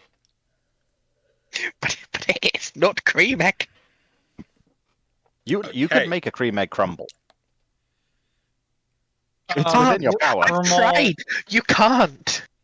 Ramal, I do The want to fact point that something she out. The tried F-20 suggests that Foxxo is planning your wedding breakfast, and the cake for it being some No, that's called a variation of landmine. combining your desserts. Okay. Just sorry. Ramal, the problem with the F-22 is, unfortunately, YouTube, I do have to allow that in the context. The problem with the F-22 is that it is hyper specialized 90s tech that has not only been upgraded, but was also initially developed by the most well-funded military industrial complex on the planet at the time. So the Europeans generally need something that's a little bit more generalist, because it has to meet as many different countries' doctrines and ideas of how they're going to fight the war or a war as possible, which requires it to not be as hyper specialized. I'm going to be back. To be fair, Europe is divided into two programs. There's the French and the French Franco-German program. There's the Anglo-Japanese program. The Italians have joined the Anglo-Japanese program, and basically it depends on which mix of those general purpose capabilities you need. But also you have to consider what they're replacing. The British aren't replacing the F-22; they're replacing the Eurofighter. It's a very different beast, built for a different mission set and mission profile than the F-22. The F-22 was built to be the best of the best in its specific area, and it is. I'm not going to argue with that. It is. But the thing is, the number of nations which needed that aircraft at that level was very, very small, and only shrank with the end of the Cold War. It's now sort of increasing, you could say, but again, how many do they need versus...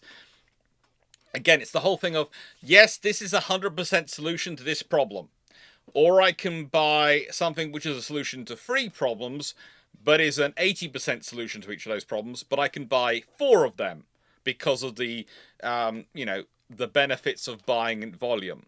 So that's the thing the European nations deal with, and this is the difference in the scenario that will sort of you have to look at. So this is why when some people go, "Oh, the F-22 is better," I go, "It is, but it's also not a pound for air to ground, and it's an excellent system, but it's not necessarily what these other powers need.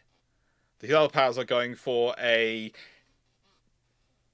multi-role air dominance aircraft, which can do some sort of operations like that, but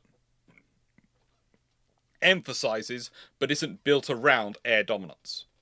And there's a difference. It emphasizes, but isn't built around air dominance. And it's similar to the Eurofighter as a history. And, that's the thing. And if you're going to defeat the F-22, it's always going to be in the aggregate. That's how you defeat the F-22. You don't need the F-22 for its era is, going on.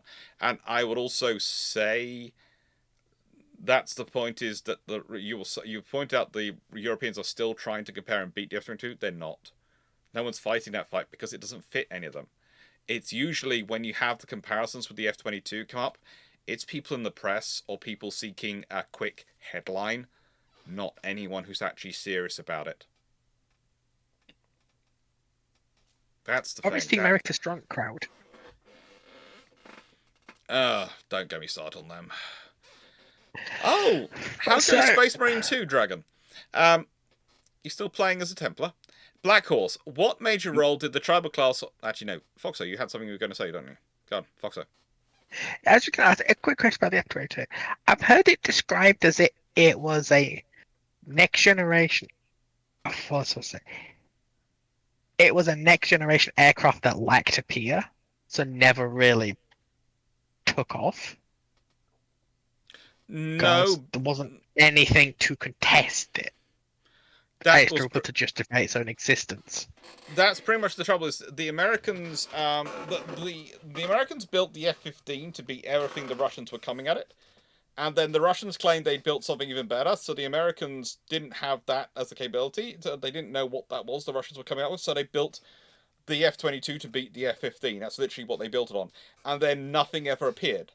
And so it doesn't have the justification, and they've never allowed anyone else to buy it because it's so lethal that comparatively they don't want anyone else to buy it. But also, that does lead to some corners of the internet is the reason they have suggest they have never let people buy it is because they don't want anyone else to figure out what problems there might be with it. And I don't think there are. I really don't. I think it's probably quite maintenance heavy. Judging by its generation, all the things they were trying to put it through, I would not be surprised. And looking at the stats that are open about it, I would say it is pretty maintenance heavy as an aircraft. But that's not really so much of a problem. Often cutting edge aircraft are maintenance heavy. It's just that it's the cost you pay. It's the price of doing business. I would say its main problem is its threat never materialized that justified its existence.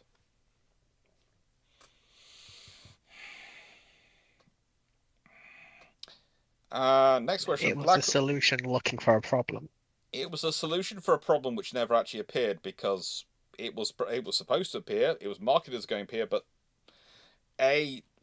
Soviet Union really wasn't in level to produce anything to that level, and B, the Soviet Union collapsed.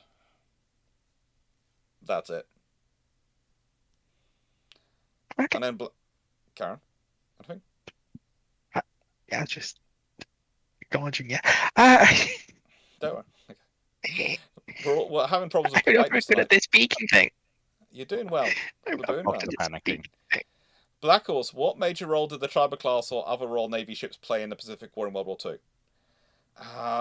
They were usually part of task groups. They were honestly wandering about past task groups, and especially Royal Australian tribals. They were often part of American task groups and fighting forward. They were often contribution in the ships for, and then of course you have the British Pacific Fleet, and they do huge amounts of things in World War II in the Pacific once they get there.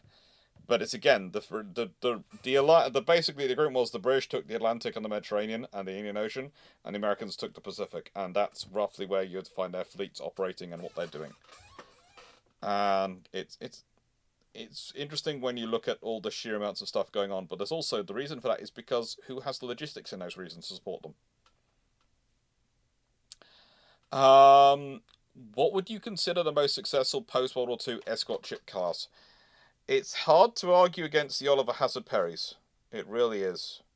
In terms of numbers and in terms of capability, they are definitely probably the best escort of post-World War II. Krivaks and Leanders are probably the ones which come in after that, in there for their periods. But yeah, I'd go with OHPs. But I have a soft spot for the Type 23s because that's the first ships I ever crawled around them. When they were being built, I got to crawl all around them. Do you know how fun it is being 6 years old and told to crawl through the insides of a Type 23? It's brilliant. I get serious. I just had this idea of you as like a 3-year-old solid snaking away from your dad or something in the Type 23. I was a little bit older, but when he took me around the shipyard, a little bit older when he took me into shipyards. But yeah, I had fun. I liked the Type 23 was fun to crawl around on the inside of. I know those I knew HMS Montrose in places few knew her. I knew her on a whole level of intimacy which few will ever have known her. But I knew her, and she was beautiful. Now, 1981. If the 1920 South Dakotas got built, what name likely next in the list of the U.S. Navy next class USS BBs? Just follow the states. Literally, just follow the states and go, what's the next one that comes on? That's literally how the Americans work these things out.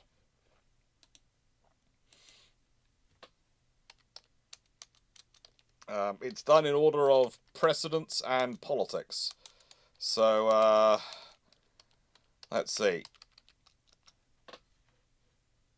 They come back in 1939 anyway. They were preceded by the North Carolinas. South Dakota's originally going to have in them South Dakota, Indiana, Montana, North Carolina, Iowa, and Massachusetts. So I'm pretty sure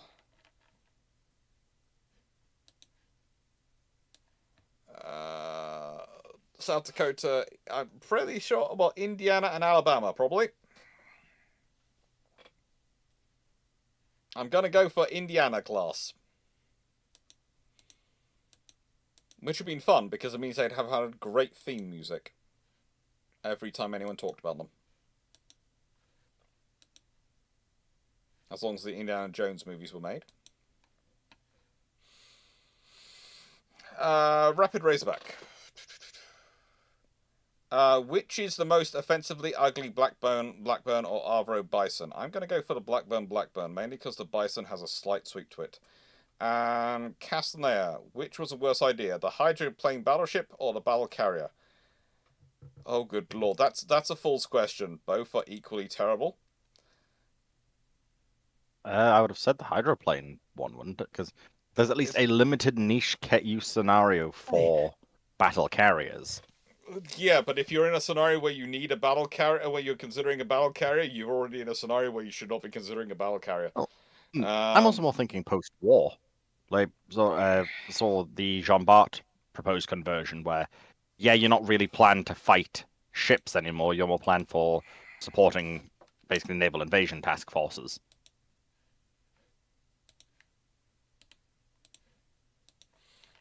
This is what was jumping to mind there. Oh, you are right. Indiana was part of the South Dakota once as well, from then. So, oh, good lord. You've also got Iowa, Massachusetts. Probably then it is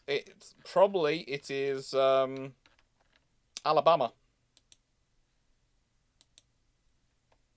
Probably it's Alabama then. Alabama's the next one not done. Sorry. I thought it was Indiana, but I missed her from the South Dakotas in 1920, so yes, it would be Alabama.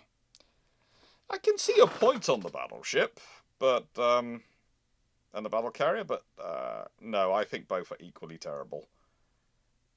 Really. I mean, I would say that if you're doing like brushfire wars and coin operations, a battle carrier is not the worst idea. But against peers, it's a dumb. It's one of those ideas that you shouldn't have, and if you do have, you have bigger problems. How's that open up Under questions? the hybrid playing battleship, it's less practical even than a battle carrier, but it just sounds cool.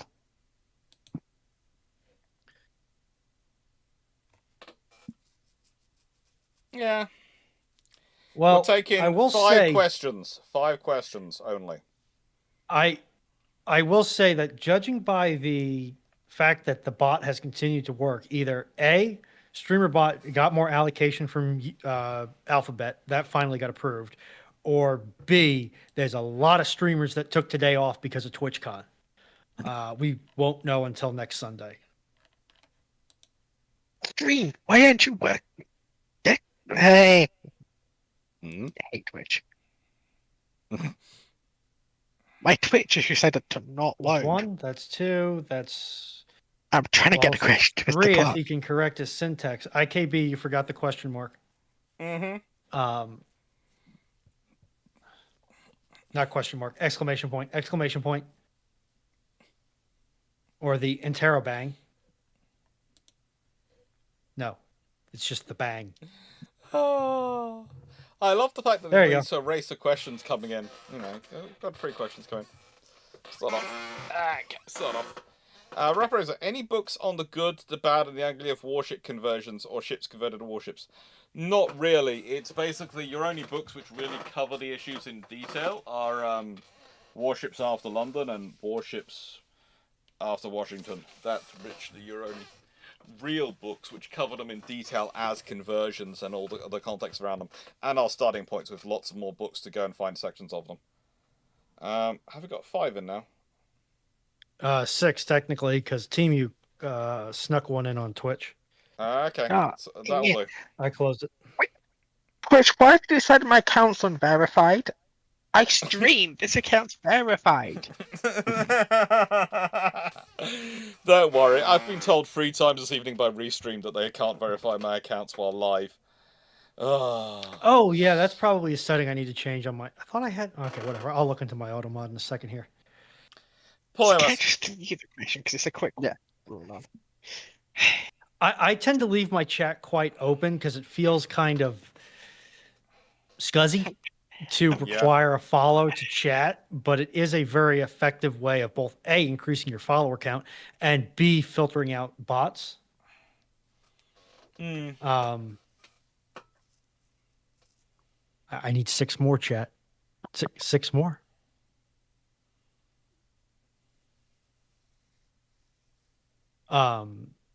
But yeah, it does feel. I haven't done it on mine, but it is sometimes tempting.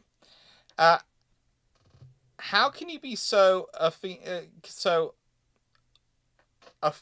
I'm guessing about the Blackburn. yes. Quite easily, I've seen it. I feel like if I had, I will make a plushie. I feel like if I will make a plushie of it if that is what you'll desire, and if I can get the plushie system to work, and if I'm promised there's going to be at least 250 orders. I feel like I should. I feel like I should get my my requisite aviation mechanics certs and just build one from plans. I have good news, Stafford Thompson. If you have an Amazon account, you have a Twitch account. Wait. So can we post questions in Ruhnon's chat? Or are they closed? I don't know. Questions are currently closed, but you could just ask it near the end. Or there's the fact your question has actually appeared it has appeared as the next question. So technically no, Dragon. Or Foxxo, sorry. Because I don't have the bot up in my channel because well, actually I technically do, but it's not open. Just simply because it's going to cause issues. Okay.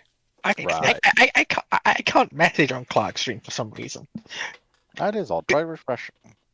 I have. It sort of froze up. I don't think it likes my ad blocker. YouTube? No, it's Twitch. Yeah, no, but that's what I'm suggesting. Use YouTube. According to YouTube, your stream don't exist. That's not right. Hmm? My stream doesn't exist on YouTube. Yeah, Okay, I see you. I'm on your page on YouTube, and apparently I'm not streaming, according to my YouTube account. Well, chat would be complaining mightily if we weren't actually streaming. Yeah. And literally, I go to my thing and it's at the top as live. Naval History with Dr. Alex. Yeah, I've currently got it up.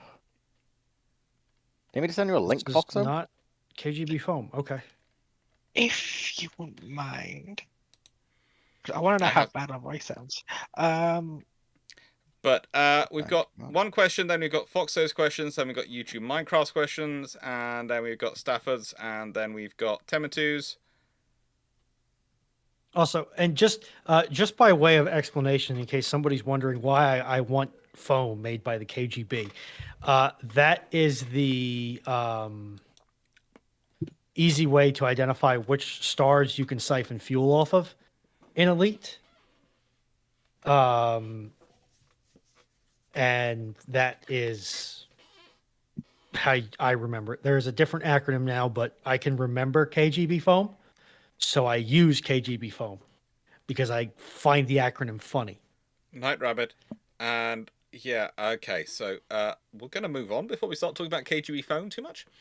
To IKB-447 Dukes. Could modern passenger jets be converted to paratrooper drop planes? Theoretically, No. yes, because they have, especially the ones which have doors behind the wings, even if they're emergency exit doors, they could theoretically be, but they'd have to fly lower and slower than they normally do for a power drop, and that really wouldn't be good. But they could They'd theoretically also be have converted. to have wing-mounted engines because I can just imagine the parachutes getting sucked into the turbofan. Most of them do Most have of them wing-mounted well- engines. engines? Yeah, but why most of the emergency exit doors, especially the ones they use for water landings, are at the back of the plane? Well, no, there's you right. Depending on the plane, most planes have on average 6 At doors. least- 2 at the front, 2 in the middle, and 2 at the back. I know, I always sit by one Usually- of them. So the one at the middle Mm. out over the wings, you couldn't use that. Yeah, You probably they are couldn't use they're the ones at front. emergency ones. Mhm. The ones at the front are right out because you'll hit the wings, so you'll have to use the ones at the back. Yeah.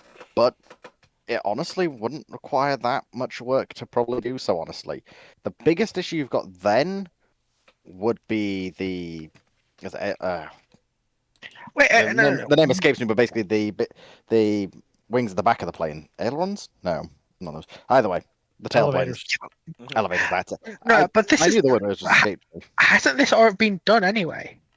I think Because I want I to wait, remember and what if it's reading that during was it the early 2000s, one of the Congo Wars,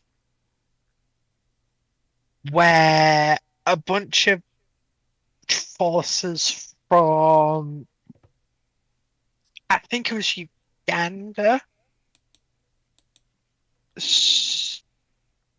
flew over to the other side of the Congo, dropped out, and also landed some of the planes, did their special forces thing, stole airliners, and flew back. I don't remember which war it is. But it's like, you can do shenanigans like that with airliners.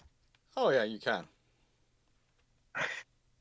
will it be effective? Maybe not, but Hey, Scray, I wouldn't worry too much Yeah. about the jet exhaust setting the chute on fire. That exhaust is going to attenuate rather quickly in terms of temperature. Also, you tend to. How do I put this politely? You don't tend. Modern parachute drops, especially from the altitude you're probably doing it from, you probably wouldn't go out and have your chute open or immediately. You probably want to have a delay before the chute opens. So at least the 3 or 4 count. Possibly a 6 count.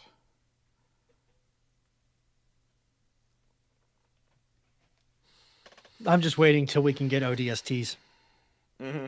I mean, why would you That's want what raised ODSTs though? Okay. Why wouldn't you want ODSTs? But why would This you can be use an discussed airliner later. for power dropping when you could just use a C-130? Why are you jumping out of a perfectly good aircraft? um, from Foxxo, what would be the personalities of Tribal class destroyers if they became ship girls in 2024? How violent and precision focused of that violence can you imagine something? Basically, picture a ballerina dancing on fractures and not enough food, but with the desire and skills of Helen Mirren from the Red movies.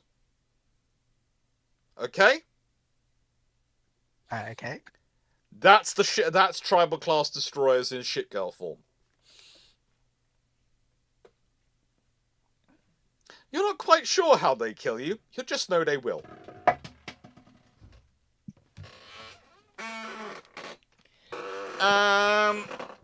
YouTube Minecraft Watcher. What if in 1939 every nation got a T-10 battleship from World of Warships? One moment. He well has then. provided a list, which I will put in the requisite chat once I scroll up to it. Okay. Japan, Yamato, USS Ohio, Britain, Thundra, Italy, Cristofano, Colombo, Germany, Grossgraffers. The British have problems because they have to deal with both the German and the Italian one. The Americans are happy with the Ohio. The Japanese have an extra Yamato.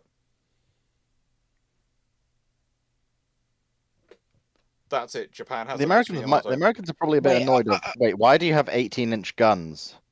Well, I guess we'll have to deal with that. Wait, Ohio is the 18-inch gun. Yes, it is a Montana, but with 18-inch guns. Thundra is lying about 18-inch guns. Well, no, Conqueror Isn't it a long with Tana 18-inch guns. with 18s? No, not a long Tana. No, because she's. I'm more worried about Germany and that Grove of Curfews, because can they dock her? Almost certainly not. Because she is a chonker. Like, Grosser even in Curfews game. is huge. Like, there's a reason she's just an artillery magnet. So right, it's believed that it's based on some of the large ones, so we're probably looking at least 282 meters long. At least.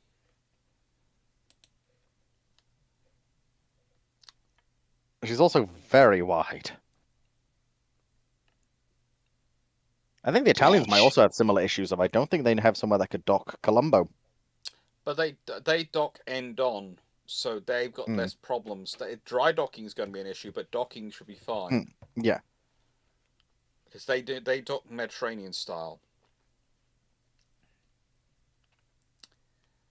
So that should be okay. 12 jumps, Team U. I got 12 more jumps.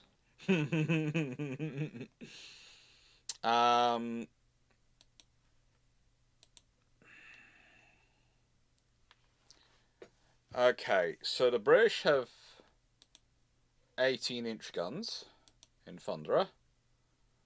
4 twins. That basically is an adaptive Lion. The Germans have 12 16s. In 1939, the 420s. Curfews 420s. I believe they're actually 16 and a half for some reason. I'm reading it off their actual Wargaming Net website. Is that the standard guns or the upgraded? Standard guns. She has two. Yeah, she has two types of guns: the 16s and then 16 and a half. I don't know why, but well, does the Thunderer have an upgrade like that? No, Thunder only gets the 18s. She used to get 16.5s, but because she used to be Conqueror. No, that's when she was Conk. But, yes, and I'm still salty about that. So am I. But anyway. But she has got some of the more most accurate battleship guns of the game. Well, yeah, you have to take them out of the fact of in-game. Yeah, because I Yeah, think really ranking. Thunder is Ah. technically an 18-inch version of the 12X or the 1216s, as you said. Yeah, I think what you get from the British, considering what they could do, is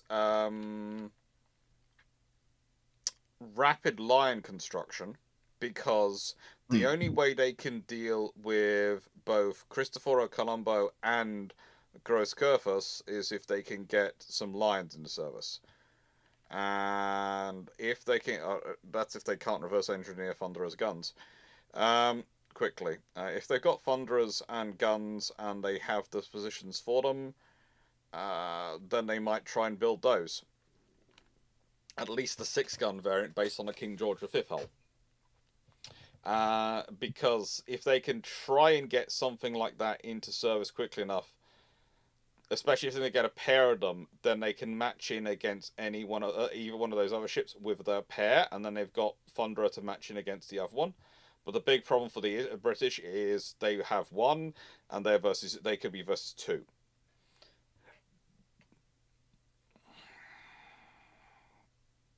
Honestly, what you're going to see is the British might even curtail Anson and Howe to focus on Lion and Temeraire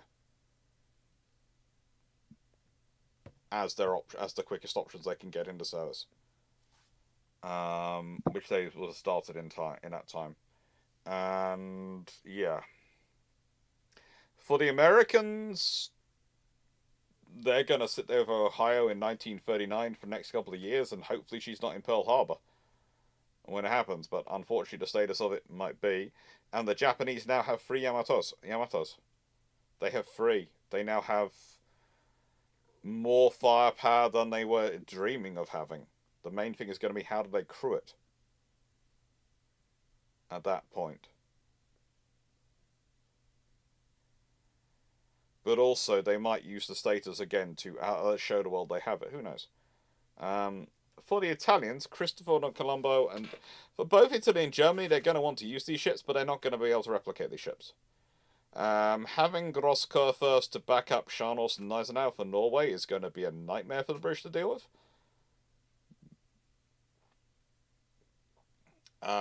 They've got Thunderer to counterbalance it, and that's going to be an extra problem. The big problem for the Germans is going to be Thunderer is going to be part of the fast capital ships for the British, but again, there's going to be emphasis on getting fast capital ships into service. You might well see the first 3 King George V's get a massive impetus in terms of build, and as said, it could well be Anson and Howe get pretty much cancelled, Lion Temeraire get rushed, and so do KGV, the first 3 KGVs, because then they've at least got something which might not be able to win a fight, but can hold it in a fight, if that makes sense. They don't have Frank to win. We Barnwell, just have to not lose. I think in 39, the Essex program is too far along where they're going to fully skip it. They will probably keep the orders open until such time as they have a workable midway class, and then convert any Essexes not laid down to midways.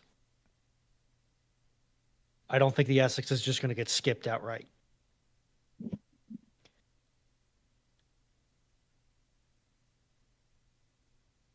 Yeah, in a nice way, they're not going to skip the Essexes are being built for their numbers. The Americans get to the midways basically because that's their dream ship, like the Maltas are for the British. They're the combination of everything. But how quickly they get there is going to be an interesting time. I think probably the British the Implacables also get rushed. That's going to be another thing. The British are going to want the Implacables. The British are going to want extra strike carriers in service as quickly as they can, so they can do an airstrike on these ships. They're going to want to slow them down so they can dictate the pace of any battle. They are going to want to do that. And the big advantage of all these ships is going to be the air defense AA armament. Looking at them, their secondary armament is going to be absolutely deadly. If you consider the 5.25s on the Thunderer.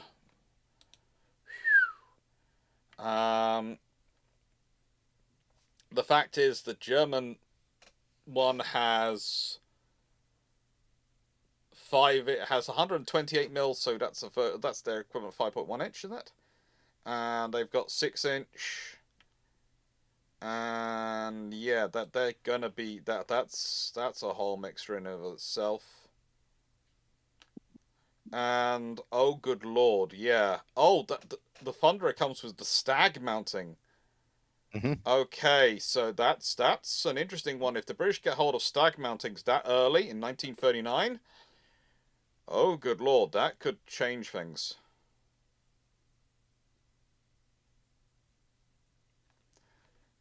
Chris, she's also got dragons. No, not.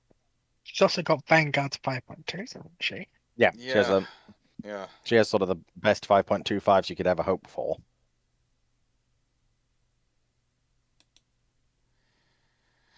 And the thing is, she has slightly longer range guns and a slightly lower detectability range than the Curvers, which I wouldn't be surprised this is the case. Which means that yeah.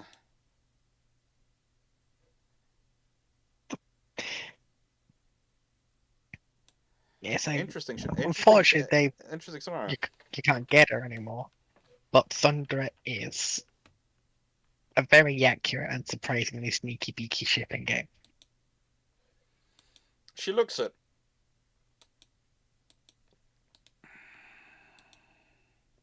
She's just not particularly survivable. Which is unusual considering she's a British-built ship, so you'd expect her to have armour commensurate with what the King George V's, the Lions, etc. were all planned to have. Yeah, I'd just say game balance. And yeah. Yeah, she inherits something battle cruiser framing, something game balance, something Russian bias. It's literally she because of the external belt, she's squishier than she's got Conqueror squishiness without Conqueror's ability to go. I don't feel pain. Well, yeah, but she is a battleship, not a fully armoured battlecruiser. She's 29.5 knots battleship. She's a fast battleship. She's a progression of the King George V Lions, etc. design. So, in nicest way, the fact she doesn't have the structuring that was built for the King George V and Lions and not the armour level, disappoints me a little.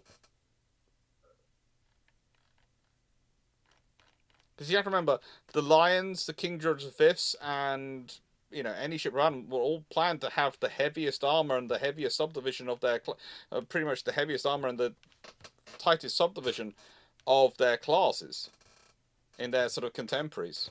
If you look at them, So it's kind of interesting. I think if they appeared as in game, you would have these issues. If they appeared as the British would have actually built them, or the Germans would have actually built them, it could be even more intriguing. Because yeah, the capabilities and the firepower would be obscene in some regards. It would be obscene.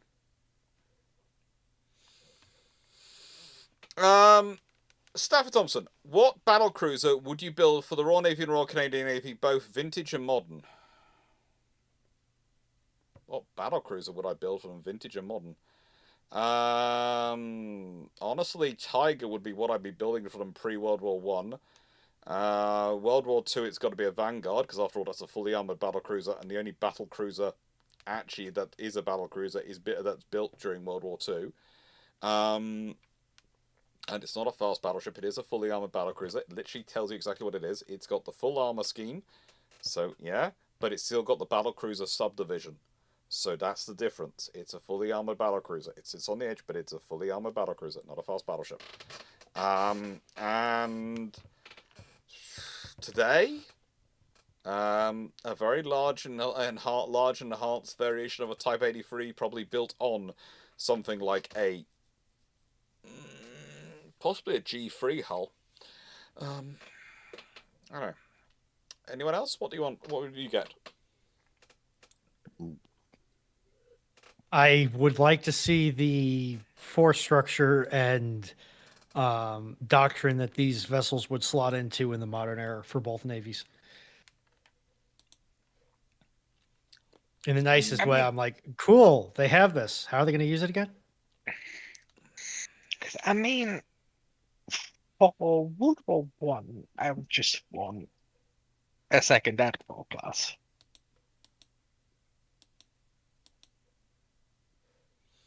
Just simply because give Hood a break. And a unit of 4 battle cruisers going into the interwar period Mhm. would probably be a lot more useful than a group of 3. Just think about surge capacity. And Yeah. Good night, Tanith. Take it, Tanith. for the World War II period. Honestly, I would.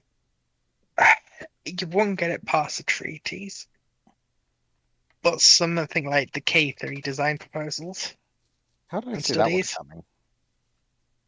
just because 9 16-inch guns on a 30-knot plus hull, in hindsight, especially in early World War II, would have been very useful. Mhm. Just because some of that could shut down any battleship, any German capital ship that tries to do something funny.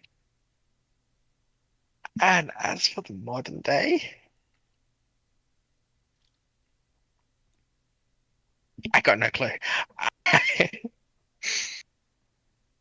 Hmm. Battle cruisers aren't really a thing in the modern day, are they? Well, I would be going for basically a large surface ship, sort of status surface ship, which can do presence deterrence, and in a task group would be a major amount of missiles, firepower, and basically the thing which would sit backing up the carrier and go, "Oh, you need a first day strike to help your aircraft going. Don't worry, here they arrive." Oh, you want to do an air attack on this force? Oh, goody! I've got about 100. I've got about 150 surface-to-air missiles, and I'm actually big enough. To I be can reload them. To be Isn't that honest- just a cruiser though? It's a very large cruiser of about 40,000 tons. to be honest, I would, for a modern combatant, I would look at modernizing the twin arm concept for strike. Because realistically, you don't need to volley off strike in rapid succession. If you I do, don't- that's what the aircraft are for. Yeah, I actually agree on that one, but I think I'd lose that argument at NATO at the moment. But I would agree. For strike, I would say you need an arm launcher, but I think no one wants to build an arm launcher at the moment for strike missiles, but they should be. So And you that don't would be even- that would be And if- it's also with strike with an arm system launch system, you could actually make it. You could actually be launching 4 at a time. You don't have to make it a two. You don't have to make it a twin arm. It could be a quad arm. It could be a twin arm, but could be launching 4 missiles at a time quite easily. and to be honest, I think with modern automation technology, you can probably get the rate of fire up notably from how it was back in ye old converted Cleveland days. But you don't need it that fast for a strike. They're going to come in over a few minutes anyway because they're going to be you're plotting the course. So they're all of that same target anyway, time anyway, roughly. Because you're Well, programming the course. somebody seems to be strongly agreeing with me in YouTube chat. There's a lot gonna of say it's- 100%. Yeah, I'm gonna say it's Stafford. I'm gonna blame Stafford. Because the term battle cruiser in the modern day never really sits well with me. Just because there's not really a ship that fulfills a battle cruiser role in the modern day, is there? Well, there is. There is actually a ship which has the designation of a battlecruiser. It's Russian. It is fueled by vodka. Yeah. But That's that's paranoia. just a cruiser, though. Basically, we It give them does the the care cruiser of class role. the battle. Yes, but what is the role of the battlecruiser? That isn't a cruiser.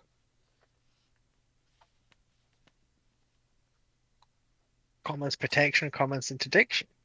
Which is also the role of. a It's a cruiser. submarine.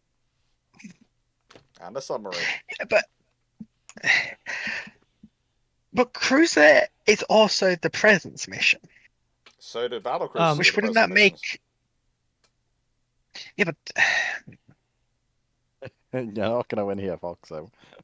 and I understand your point, I but understand where you're I coming don't from, agree but with Clarke. Yeah, basically a battle cruiser is everything a cruiser is on steroids. I would say to Stafford's once- point in chat that VLS is overrated for the land strike and possibly the sea strike. It is not overrated for air defense.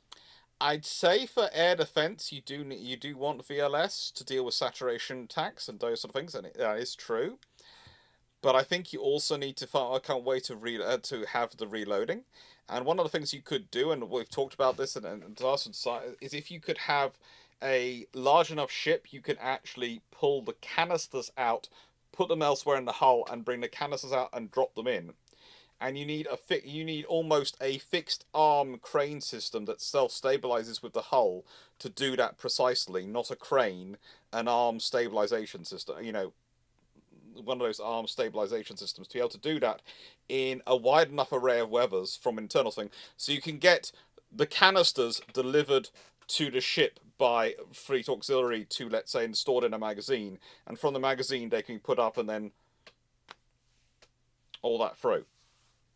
But it requires a large enough ship to be able to make it work. I want you to know that I have made close to 30 jumps without being scanned, let alone interdicted. And then the second I jump into the destination system, I get interdicted. I am blaming you for this. Timu, did you not even keep your own system clear? And then, Timu 2, this is the last question this evening. When will we get a Poodle and Corky plushies in the store? That would require my mother's agreement, so, because they are, they're family dogs, but let's be honest, she's the head of the family, so if she doesn't, I don't think she'd ever really agree. I'm not sure. Maybe someday, but I'd like them, but I think we'd have to be a far bigger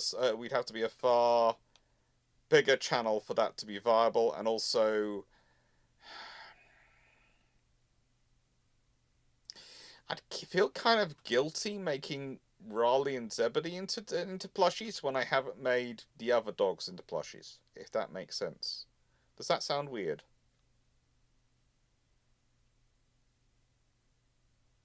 Because I'd feel sort of like Monty, our Cocker Spaniel, or Lucy, his sister. There was Lady, who was the Cavalier King Charles we had before that. And of course, Mozart, who was the first standard poodle we had, who was a lovely dog, who we managed to nurse through having epilepsy for 3.5 years. And we were told basically we'd lose him within 3 months. But 3.5 years of all sorts of things to keep him going. He had a good quality of life right up until the end. Unfortunately, he ended up getting locked in a fit he couldn't get out of. So, Emu, you owe me a Type 9. Rush him to a vet to try and help him, and they couldn't. They couldn't do anything for him, so he ended up having to be put down. Not the first dog I've had to have put down in my arms, but none of them are good fun experiences. But the fact that none of them would be plushy form, but yeah. I know, Paul, how many of them were YouTube stars? That is something. This is something I'll have to think about as time goes on, but you're more likely to get a Blackburn first before you get the doggies. We'll see. We'll see what happens. So that was a complete waste of time and money. Thanks. Awesome. Did you just lose all that steel? Oh, yeah, I lost everything and rebuy. So thanks, Team U. I am going to blame you for this. In the nicest way, I'm blaming you for this. How do you get interdicted? Did you not Your check ship where didn't even you're look like it going? exploded. So Well, now it's Cool. exploding. yeah. Your stream's delayed a bit. Yeah, Yes, Stafford, I could do that. Go back in time with corresponding uniforms for all the fluffy research assistants from modern dress back to Victorian Navy. Oh, good lord, Lady as an officer in the as an officer in Nelson's Navy. Oh, That could be quite funny. I'll have a talk with Mama, see what she thinks at some point. But this will be a few years down the line. First of all, I have to see if the plushie thing even works. If no one is interested and no one buys it, then it's not worth doing, really, is it?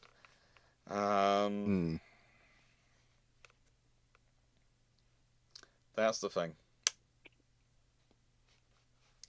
Anyway. If you have a carrier, Timu, why didn't you send that? Timu had a carrier but didn't send it to assist. Timu. The carriers don't work like that, and I'm also playing in solo. Oh, Timu. So- It's just a case of. I'm not a big fan of how Elite does stuff and stuff like that, but yeah. It's just a Type 9 is not designed to be it's not designed to go into combat. It's just flat Just out because you're not at work, designed to go Timu, into doesn't mean the combat. carrier can't shoot things. Mm-hmm. That's not how that works. I know. Just ask, is it victorious if a carrier is supposed to shoot things or not? Basically, it's let's see. It's formidable, like to shoot things. Unicorn like to bombard things. Pretty much every Royal Navy carrier liked to shoot at anything which came within range in terms of aircraft. Much to some of the American carriers' worry, because they'd look at they did feel that the 4.5-inch guns on the British fleet carriers looked kind of like they were actually built for a surface engagement. Yeah.